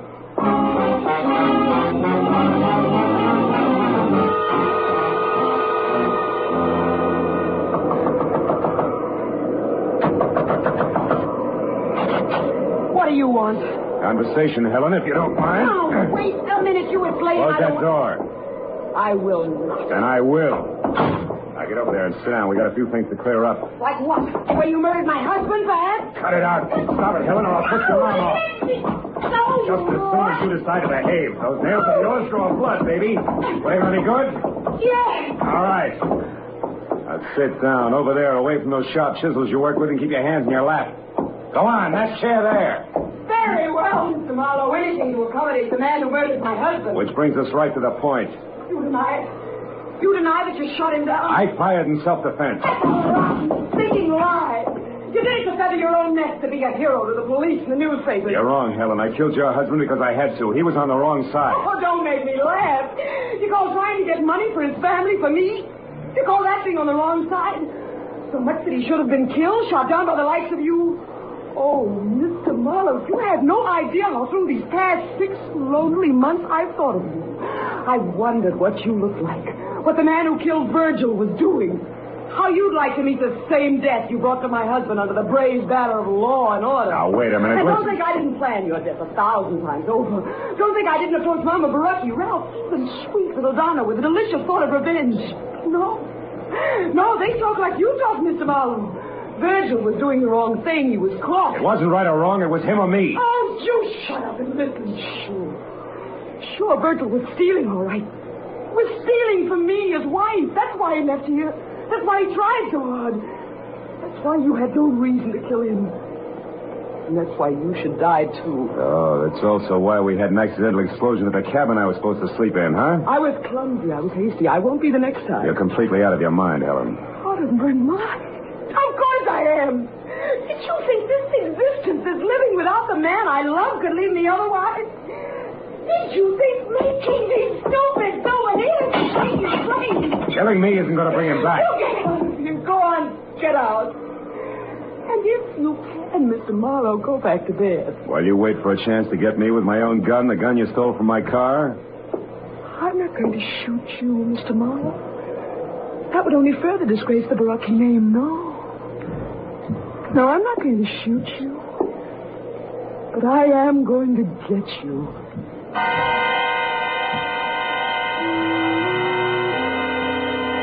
For a long, chilling moment, I stared into the eyes of the half-crazed woman standing in front of me.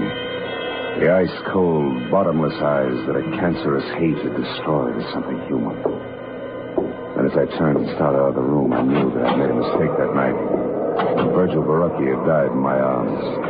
A mistake I had to correct before it was too late. And there was nothing left of Helen but the ruthless machinery of a mind dedicated to murder. I headed back to the house and talked to Mama Baraki, which I figured had to be the first immediate step.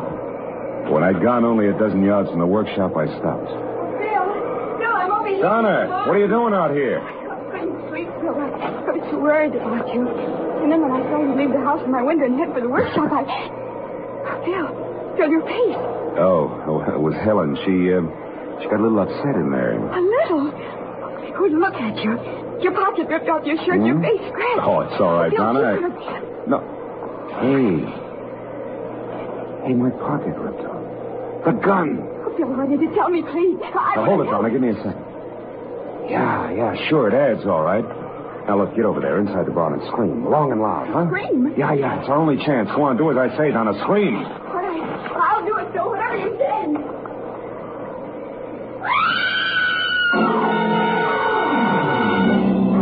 Second Donna cut loose, I stepped out of sight behind a tree that was opposite the barn, and I kept my eyes glued to the door of the workshop I just left.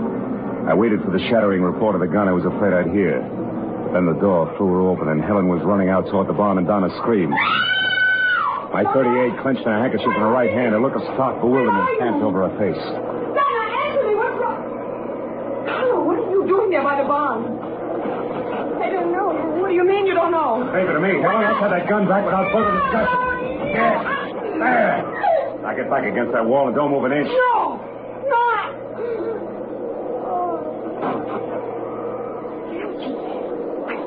So what is all this? Attempted murder, honey. She's all right. Attempted murder? You mean Helen here was going to try and kill someone? Yeah, herself. Suicide? Uh-huh. Suicide that would be called murder and pinned on me. It's going to be her way of getting even. I know, Phil. I can't believe She tried to once, honey, the explosion at the cabin. When that failed and everybody knew how she felt about me, a warped mind hit upon this little plan, and all the pieces would have fit tight, too. What pieces? What do you mean? That one we argued. Two, she came to my room tonight and ripped the pocket off this plaid shirt so that we'd find it clenched in her hand after she was dead. You see it? Three, she stole my .38, which has my fingerprints on it. And four, she left an obvious clue on the floor of the kitchen, a wood shaving that would bring me out here on the run. So everybody could find me close by when it happened. Oh, yeah, it was tight, all right. Tight as a hangman's noose. And then she was going to shoot herself, Phil, just after you left her. And that's why you made me scream? Yeah. And that's why now, Donna, later tonight, I'm going to tell her something that I intended to break to her gently. Something I was going to tell Mama Baraki first. Something I hoped would straighten her out. What, Phil? Well, your brother Virgil didn't die the moment he was shot, Donna. He lived long enough to ask one thing of me. What are you trying to say, Phil? But I never let Helen or you people here know about the woman he was in love with in L.A. The woman through whom I tracked him down. Oh, Phil. Yeah. Well, I guess it wouldn't be good for her If I was around too much? No, honey, not for a while, anyway. Wouldn't be good for any of us, huh? Come on, Donna, let's get her into the house. Yes. Yes, Phil.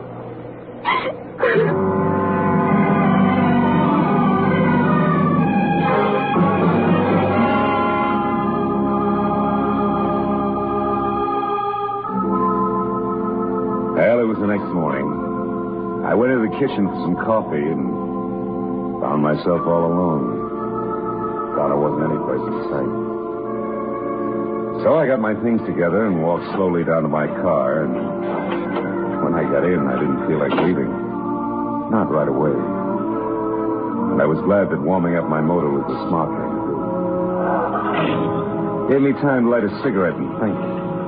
Look around. Back toward Echo Lodge where I could see Donna waving goodbye from an upstairs window.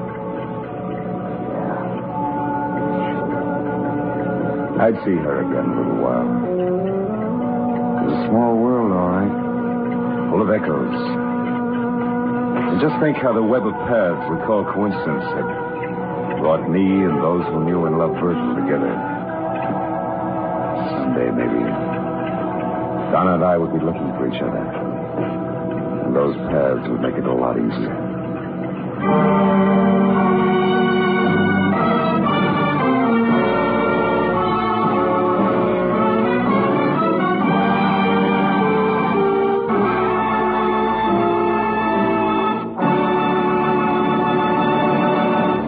The Adventures of Philip Marlowe, bringing you Raymond Chandler's most famous character, star Gerald Moore, are produced and directed by Norman MacDonald and are written for radio by Robert Mitchell and Gene Levitt.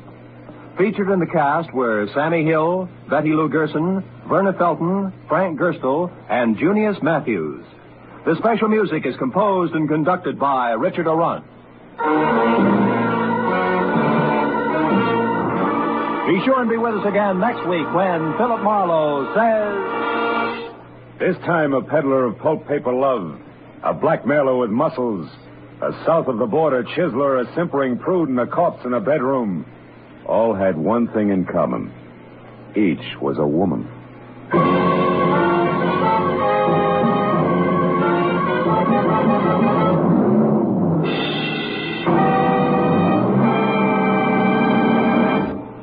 Al Jolson will pay another of those wonderful visits to Bing Crosby this Wednesday night. And the gags and songs will again fly thick and fast. Bing and Al will team up to sing Waiting for the Robert E. Lee and Whispering. And as for the gags, well, just tune in on most of these same CBS stations.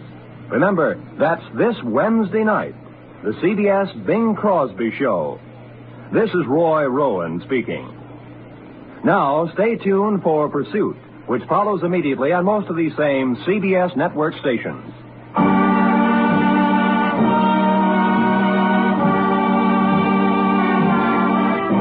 This is CBS, where you bet your life with Groucho Marx every Wednesday, the Columbia Broadcasting System.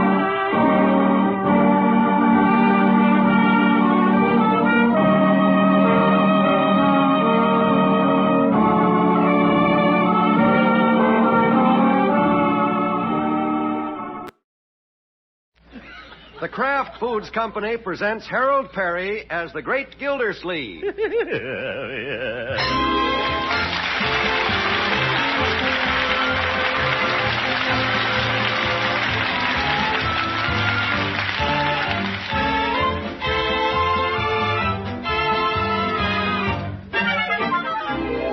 The Great Gildersleeve is brought to you by the Kraft Foods Company, makers of Parquet margarine. Every day, millions of women all over America serve Parquet margarine because it tastes so good. To market, to get some Parquet. Home again, try it today. You like it, you love it, like millions who say their favorite margarine is Parkay, Parquet margarine, made by Kraft.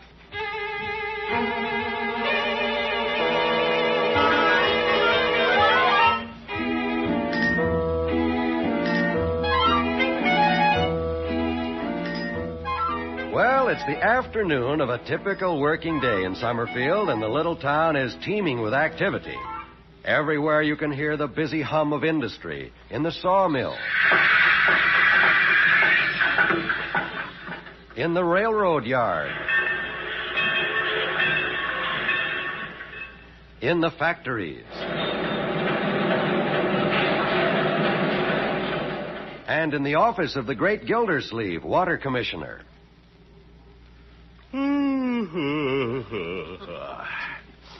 What time is it, Bessie?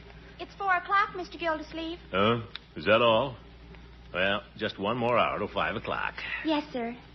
Did you want to do some work, Mr. Gildersleeve? Well, there's no use starting now, Bessie. Can't get much done in an hour. Yes, sir. Then I'll go ahead and read my magazine. Guess I'd better take my feet off the desk. Blood's going to my head.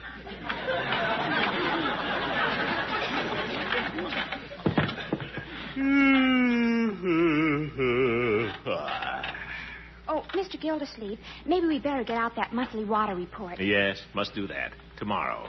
The mayor will be calling for it one of these days. I forgot to tell you. The mayor did call for it this morning. He did? Bessie, why didn't you tell me? Well, you weren't here, Mr. Gildersleeve. You were down getting a soda. Oh. And then he called again this afternoon. What? Why didn't you tell me then? Well, you were down getting another soda. Well, I was pretty thirsty today. Had ham for breakfast. Mr. Gildersleeve, are we getting some new furniture? Getting some new furniture? What do you mean? Well, the last time the mayor called, he said there were going to be some changes made around here. Oh, I guess he meant, ye gods, he means us, Bessie. Oh, he does? I bet we're going to be fired. Fired? He's probably making out the dismissal slips right now. Oh, Mr. Gildersleeve. It's our own fault, Bessie. We fiddled while Rome burned. This is the straw that broke the camel's back. What are we going to do, Mr. Gildersleeve? There's nothing we can do. It's too late. Fired at my age, and I haven't saved a cent. Me either. Poor little Leroy.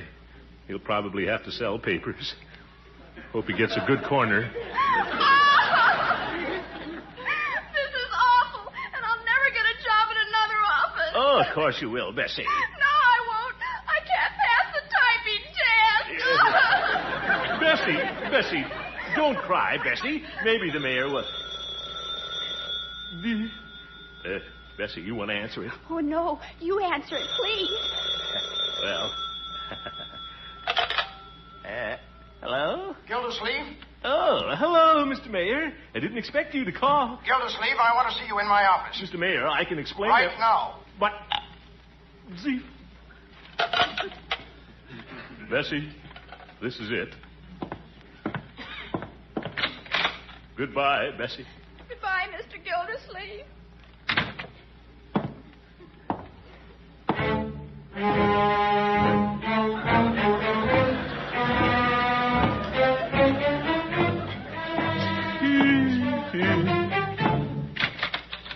Oh, Gildersleeve, come in.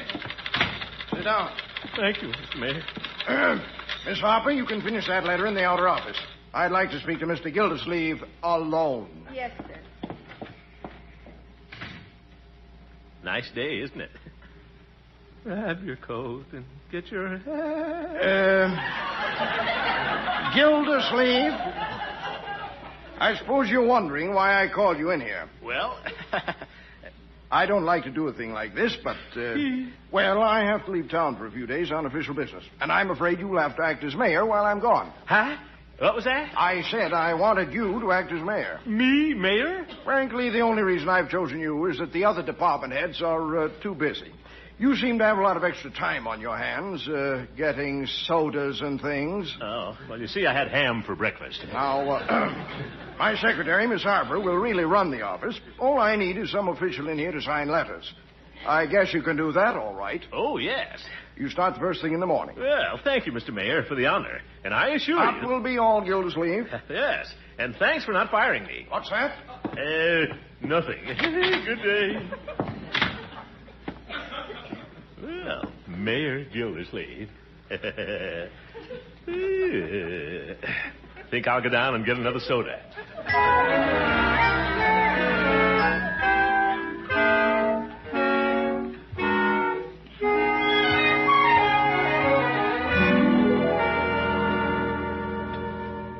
Bertie! Coming, Miss Gildersleeve. What is it, Miss Gildersleeve? Bertie, have you got those pants pressed yet? Mr. Gildersleeve, this is Saturday morning. I got lots of things to do. I know it. I'll get them pants pressed just as fast as I can. Okay, Bertie, but I'm in kind of a hurry. I'll do it as fast as I can. I ain't no centipede. All I got is 2 hands. Unky, are you still here? Yes. It's 10 o'clock, Mr. Mayor. Don't you think you ought to be down at your office? I can't go down in this old bathrobe. Bertie's pressing my frock coat and striped pants. Oh, no, not that. Well, if I'm going to be mayor, might as well dress like one. You haven't worn those since you almost married Eve Goodwin. We won't go into that, my dear. I hope you took the mothballs out of the pocket. Yes, I did. I wonder where my silk hat is. Hey, Unc, I tied that sign to your car. What sign is that? Well, The one I made for Unc. It says, official car, His Honor the Mayor, coming through. Oh, for heaven's sake. well, and that... You see, in case I have to go someplace in a hurry, a fire or something. Can I ride downtown with you? I can make a swell noise like a siren. That won't be necessary, Leroy. Children, I can't find my silk hat. Has anybody seen it? Your silk hat? Leroy, you know darn well where it is. You shut up. What's this, Leroy? Well, if you don't tell Unky, I will. Leroy, where is that hat? Well, you see, Unc, me and Piggy have been using it for our magic act. Oh, my goodness. And yesterday we were practicing the egg trick. Egg trick? Young man, I want that hat, and right now. Well, I don't think it's dry yet. What? You see, one of the eggs broke. In my hat? Yeah, but don't worry, Unc. We washed it out. Leroy. I'll get it, Unc. It's on the clothesline. Oh, that boy. Uncle Mort, why don't you get started? You're going to be awfully late. Your first morning as mayor. I'll handle my own affairs, young lady. Bertie? What is it now, Mr. Gildersleeve? Bertie, aren't my pants ready yet? No, sir. Well, come. You're keeping the mayor waiting. Mr. Gildersleeve, I'm pressing them pants just as fast as I can. All I got is 2 hands. Yes, Bertie. 2 hands is all I got, just 2 hands. I know, I ain't got 4 hands. I ain't got 8. I'm sorry, Bertie. No, sir. Mr. Gildersleeve, do you know how many hands I got? Yes, you... That's right, 2 hands. That's all I got.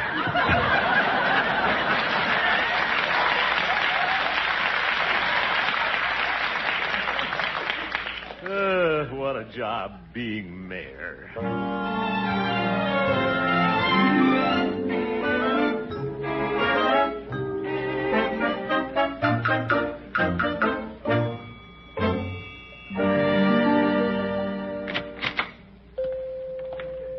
Oh, good morning, Peavy. Hello, Mr. Gildersleeve.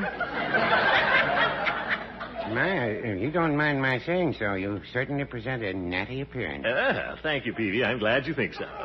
Spats and striped trousers, frock coat, high hat. What's the matter? Isn't that hat a little bit small for you? It sort of sits up on top of your head. Well, I guess it shrunk a little. I just got it off the clothesline. How's that? Nothing, Peavy. You may not know it, but you're talking to the mayor. No? Yep, Mayor Terwilliger went away for a few days, and he asked me to take his place. Well, that's nice. Well, not so much. Guess he just thought I was the best man for the job. Well, my congratulations. Is it difficult work? I don't know. I haven't been down to the office yet.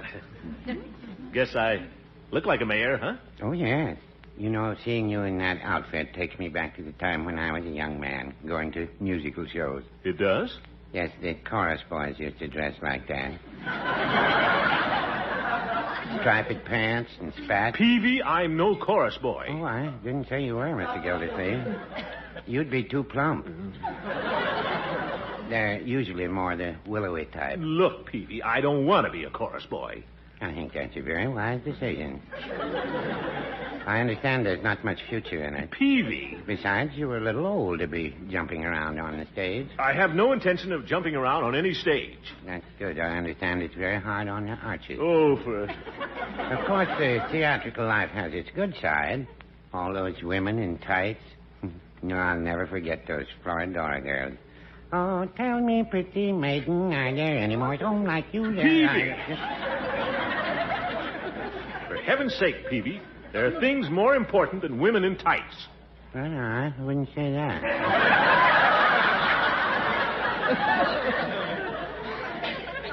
Chorus boy. I'm the mayor. I know that. I should think you'd have some respect for the dignity of my office. Oh, I meant no offense, Mr. Gildersleeve. I'm not a dancer in some old musical show. Well, I wouldn't scoff at the old musical shows. They had some very, very nice tunes. Here's one I used to enjoy. Ta-ra-ra-boom-die-ay, ta-ra-ra-boom-die-ay. Peavy. Ta-ra-ra-boom-die-ay. Peavy. Ta-ra-ra-boom-die-ay. Peavy. Oh, what's the use? Ta-ra-ra-boom-die-ay.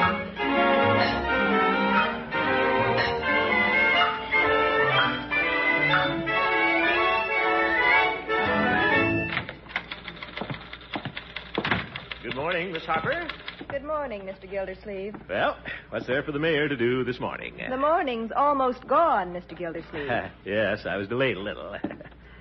Well, don't you worry, Miss Harper. We'll clean things up in a jiffy. I'll just sit down at the desk here. Nice, easy chair. Miss Harper, didn't the mayor have a box of cigars on his desk? Yes, but before he left, he locked them in his drawer. Oh. Well, let's get down to business. What shall we do first? There's nothing for you to do, Mr. Gildersleeve. I've taken care of everything. Oh, you have? You might sign those letters on your desk. They should have gone out before now. Oh, letters, of course. Sign them immediately. No time like the present. Mr. Gildersleeve. Yes? Aren't you going to take your hat off? Hat? Oh, yes. Take it off right now. Stuck on my head. Must have shrunk some more. What's the matter with this? Mayor Gildersleeve. I've been looking for you all morning. Hello, Judge. Can't get your hat off? No, I can't. What's the matter, Gildy? Got the big head already? You old goat. Want any help? No, I can do it. There. Gildy, is that egg on your forehead? Huh? What'd you do, lick the plate this morning? I'll wipe it off. That Leroy. Look, Judge, I'm a busy man. What do you want to see me about? Well, since you're the mayor pro tem, Gildy, I have a little matter to discuss with you. What's that? As official historian of Summerfield, I am presenting the city with a portrait of one of our founders, my great-grandfather, Jeremiah Hooker. Very interesting, Judge. I'd like to hear about it sometime. Some other time. But, Gildy... See me later, Judge. I'm very busy right now. But we've got to make plans. It's 12 o'clock already, and the presentation is scheduled for this afternoon. Oh, it is? Yes, right there on the mayor's calendar. See it? Presentation of picture, 4 o'clock. And you're supposed to follow the mayor's calendar, Gildy. That's right, Mr. Gildersleeve. Oh? Let me see that calendar. 10 o'clock? 11 o'clock? 12 o'clock? Yeah. See you later, Horace. Where you going, Gildy? Lunch. Must follow the mayor's calendar.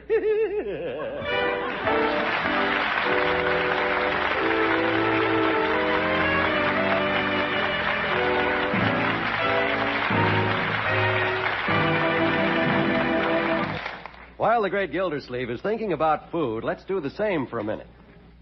You know, I stopped in the police station to see Chief Gates the other day. He was on the phone. Yes, dear. Bread and potatoes. Okay.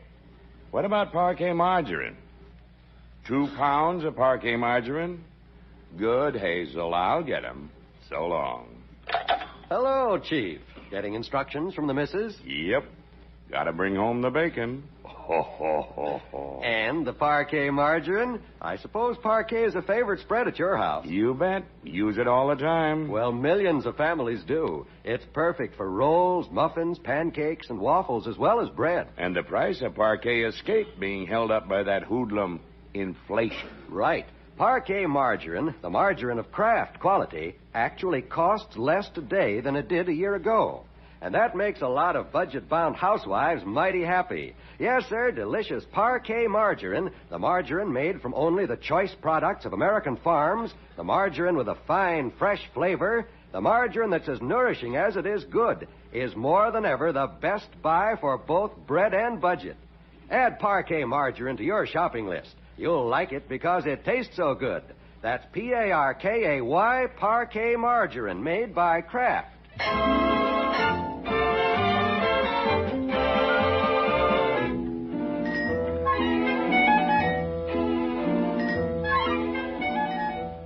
And now let's see how the great Gildersleeve is getting along on his first day as mayor. He had a busy morning, doing nothing. And now after lunch, he's back at his desk, doing nothing.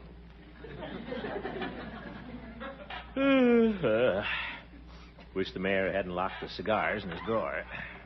If I could open it with a hairpin. No, that wouldn't be right. Besides, I might get caught. Well, better get to work. Guess I'll sign these letters. Mr. Gildersleeve. Yes, Miss Harper? I'm still waiting for those letters. Oh, yes, just getting to them. I'll sign them right away. Oh, and there's someone waiting to see you. A barber. Oh, that's Floyd. I just called him. Send him right in. Yes, sir. And I don't want to be disturbed for a while. I'll be getting a haircut. A haircut? Here in the office? Naturally.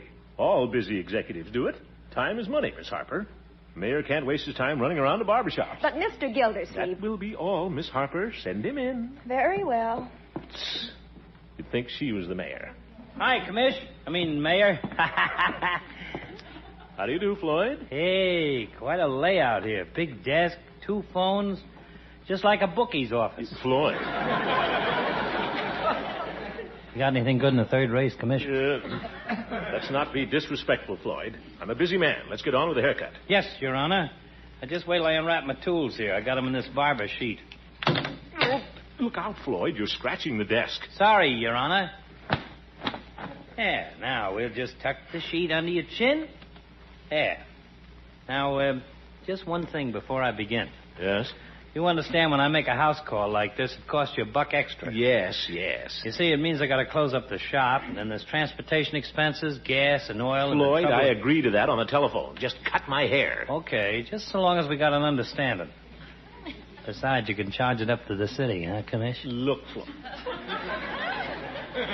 Well, maybe I could put it down on my expense account. Sure, let the taxpayers worry. Well, I'll give you an executive-type haircut, Commish. Mr. Gildersleeve. Yes, Miss Harper? Judge Hooker would like to see you immediately. I can't see him now. Tell him I'm in conference. Floyd, watch my ears. Sorry, Your Honor. But, Mr. Gildersleeve, the ceremony's at 4 o'clock. You'll have to make plans for it. The judge is very upset. The judge will just have to wait. Yes, sir. I never thought I'd be working in a barber shop. Hey, what's the judge in a stew about, Commish? He's going to give a picture of some skinny relative to the city, and he wants to make a big fuss about it. Oh. I'm supposed to accept it as mayor. Who wants to listen to one of Hooker's long-winded speeches? I think I'll stall the old goat till Mayor Terwilliger gets back. That's the smart way to handle it. Think so, Commish? Sure. Well, I guess that's all right if you want Mayor Terwilliger to cash in on all that publicity instead of you. Publicity? Sure. Pictures in the paper and everything. A ceremony like this is front-page stuff. It is? Certainly. Now, just suppose at the next election you decided to run for mayor. A little publicity like this wouldn't hurt, would it? No, I guess not. Opportunity knocks but once, Commish. If I was you, I'd get up and answer the door. Huh? Now, you listen a little, Floydie. While Mayor Terwilliger's away, that's the time to toot your own horn. That's politics. Well, you think that would be fair to Terwilliger? Look, Commish, does Dewey worry about Taft? No, I guess you're right, Floyd. Gildy, I've waited long enough. Well, getting your hair cut on the taxpayer's time. Hello, Horace, old friend. Don't you old friend me, a fine mayor you turned out to be. Hello, Floyd. Hi, Judge. Sit down, Horace, old pal. We'll talk over the plans for the presentation this afternoon. You needn't bother. What? I've decided to postpone the whole thing until the real mayor gets back. You can't give me the runaround, Gildy. Good day. Judge, wait a minute. Nothing more to be said. Judge, you can't double-cross me like this. Right.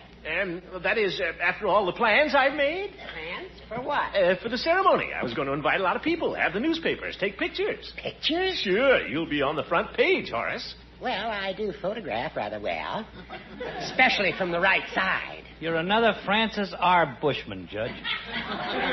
Why, thank you, Floyd. Gildy, this is very nice of you going to all this trouble for me. Not at all, Judge, old friend. Francis X. Bushman. Oh. It's a pleasure. Fortunately, I have prepared a little speech for the ceremony, tracing the history of the Hooker family from 1836 down through the years, year by year, to the present date. Oh, brother. What's that? I wouldn't miss it, Judge. Oh, Judge. Yes? Since you're going to get your picture taken, you could stand a little trim around the ears. Oh. Well, I guess a haircut would improve my appearance if you have the time, Floyd. Just have a chair there, Judge. You're next.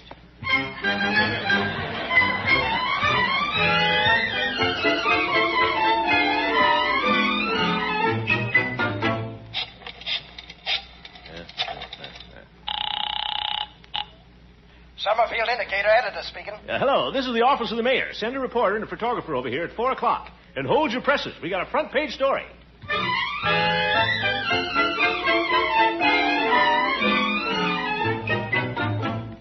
Hello, Scoutmaster Platt? Yes? Scoutmaster, I want a Boy Scout band down at the mayor's office at 4 o'clock, ready to play. But, sir, the scouts are out on a hike. On a hike? Well, go out and round them up. Mayor's orders.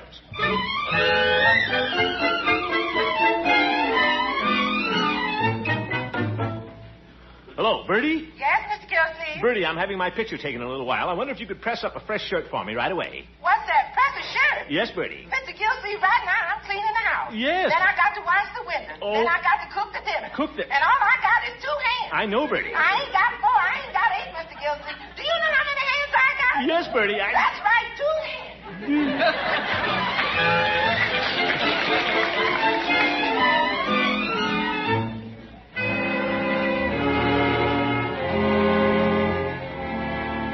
Ladies and gentlemen, it gives me great pleasure to present to our fair city this beautiful old portrait of my great-grandfather, Jeremiah Hooker. Now, I'm not one to indulge in oratory, but as official historian... Judge, don't you think you've rehearsed that speech enough? Well, Gildy, I want to get it letter perfect. I've got to rehearse my speech, too, you know. It's almost time for the ceremony. Go right ahead. You won't bother me. It is with the greatest pleasure that I, as Mayor Pro Tem, accept this gift on I'm not one to indulge in on oratory, behalf of my but as constituents of official Summerfield. historian, It gives me great pleasure to... Gildersleeve. Yes, Miss Harper? There's a Boy Scout band out there. They're all over the hallway. Oh, good. Tell them we'll start in just a few minutes. And some other people are out there, too. Reporters, photographers. Photographers? I've never been through such a day. You may go, Miss Harper. I'll let you know when we're ready. Oh, dear. Not in my face, Judge. But as official historian, I would like... Gildy, how can I rehearse my speech with that band playing? It isn't time for him to play anyway. Well, why don't you stop him? Keep your shirt on, Judge. I'll speak to them out the hall door here. Boys!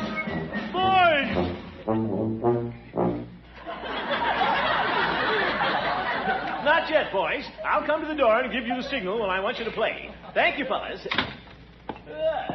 Quite a crowd out there. Yes, it's going to be an historic occasion. It's almost 4 o'clock. We'd better get started. All right, I'll unwrap the picture. I'm sure the mayor would be very proud to have this hanging on his wall. Oh? There he is, my great-grandfather, Jeremiah Hooker. Handsome, isn't he? Oh, my goodness. What's the matter? He looks like one of the Smith brothers. Is that so? This happens to be a very fine painting. Leroy can paint better than that. I'll have you know this is a real antique. Who, the picture or your great-grandfather? He looks like an old goat, too. Gildy, if you think I'm going to stand here and let you insult my ancestors... Judge, I didn't... Let go of my picture. Now, I'm going home. You can't go. The photographer's out there. I don't care. Give me my picture back. Indian giver? Fatty face. Oh. Let go of my picture. I won't. Gildy. I can pull as long as you can. Gildy, you ripped my grandfather in two. He looks better that way. What's going on in my office? Oh, hello, Mayor. You back? Fortunately, yes. I'm glad my trip was cut short another day, and I wouldn't have had any office left. And he ruined Jeremiah. Gildersleeve, I should have known better than to leave you in charge. I've never seen such a mess. Well, you see... And what's all that hair doing on the floor? Hair? I don't know why there's so much of it. All I got was a trim. What? Of course, the gray stuff belongs to the judge. Haircuts in my office, the hall full of people. Is everybody going crazy around here? Well, I can explain. Never mind, and get that Boy Scout band out of the hall. Yes, sir. Right away, sir. Oh, Boy Scouts! Boy Scouts! Fellas! Gildersleeve! Wait a minute, fellas!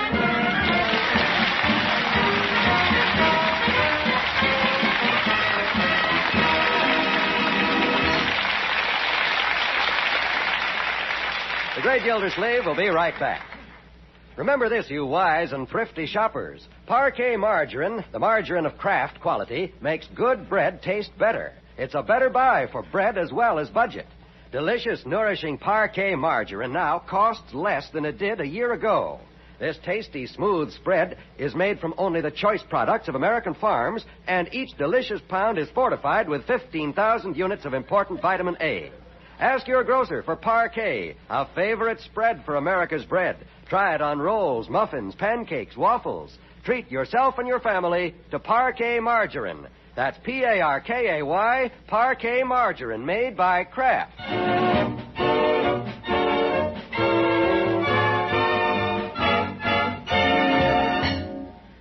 Well, Bessie, This has been quite a day. It certainly has, Mr. Gildersleeve. Kind of nice to get back at my desk as water commissioner. Was the mayor very angry with you? Angry? No. As a matter of fact, he thanked me. He did? Sure. He told me confidentially he was glad the picture got torn up. Now he doesn't have to have that awful thing hanging in his office. Oh, Bessie. Yes, sir. I want you to take a letter. But, Mr. Gildersleeve, it's almost 5 o'clock. I know, but this is one thing we're not going to put off. Ready?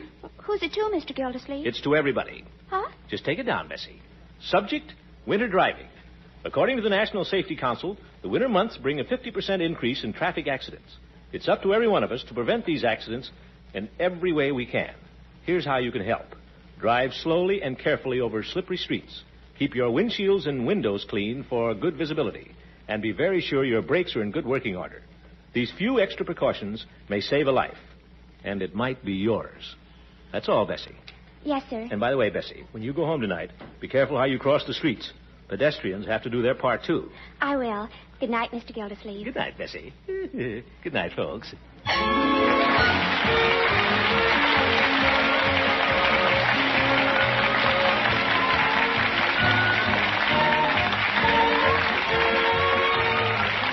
The Great Gildersleeve is played by Harold Perry.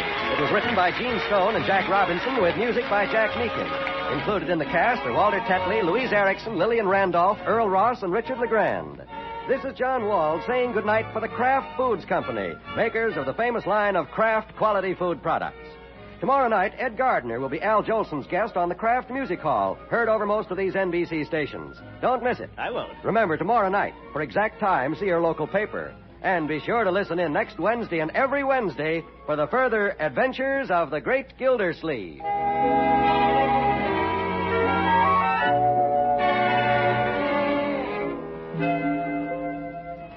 For hurry-up main dishes, get Kraft Dinner from your food store. Each package of Kraft Dinner contains a special quick-cooking macaroni that cooks fluffy light and tender in just 7 minutes. Then you stir in the golden Kraft grated for grand cheddar cheese flavor, and you have marvelous macaroni and cheese, enough for 4 generous servings. Serve this quick, easy main dish often. The whole family will like it, and you'll like the way it saves you time and money. Remember the name. It's Kraft Dinner.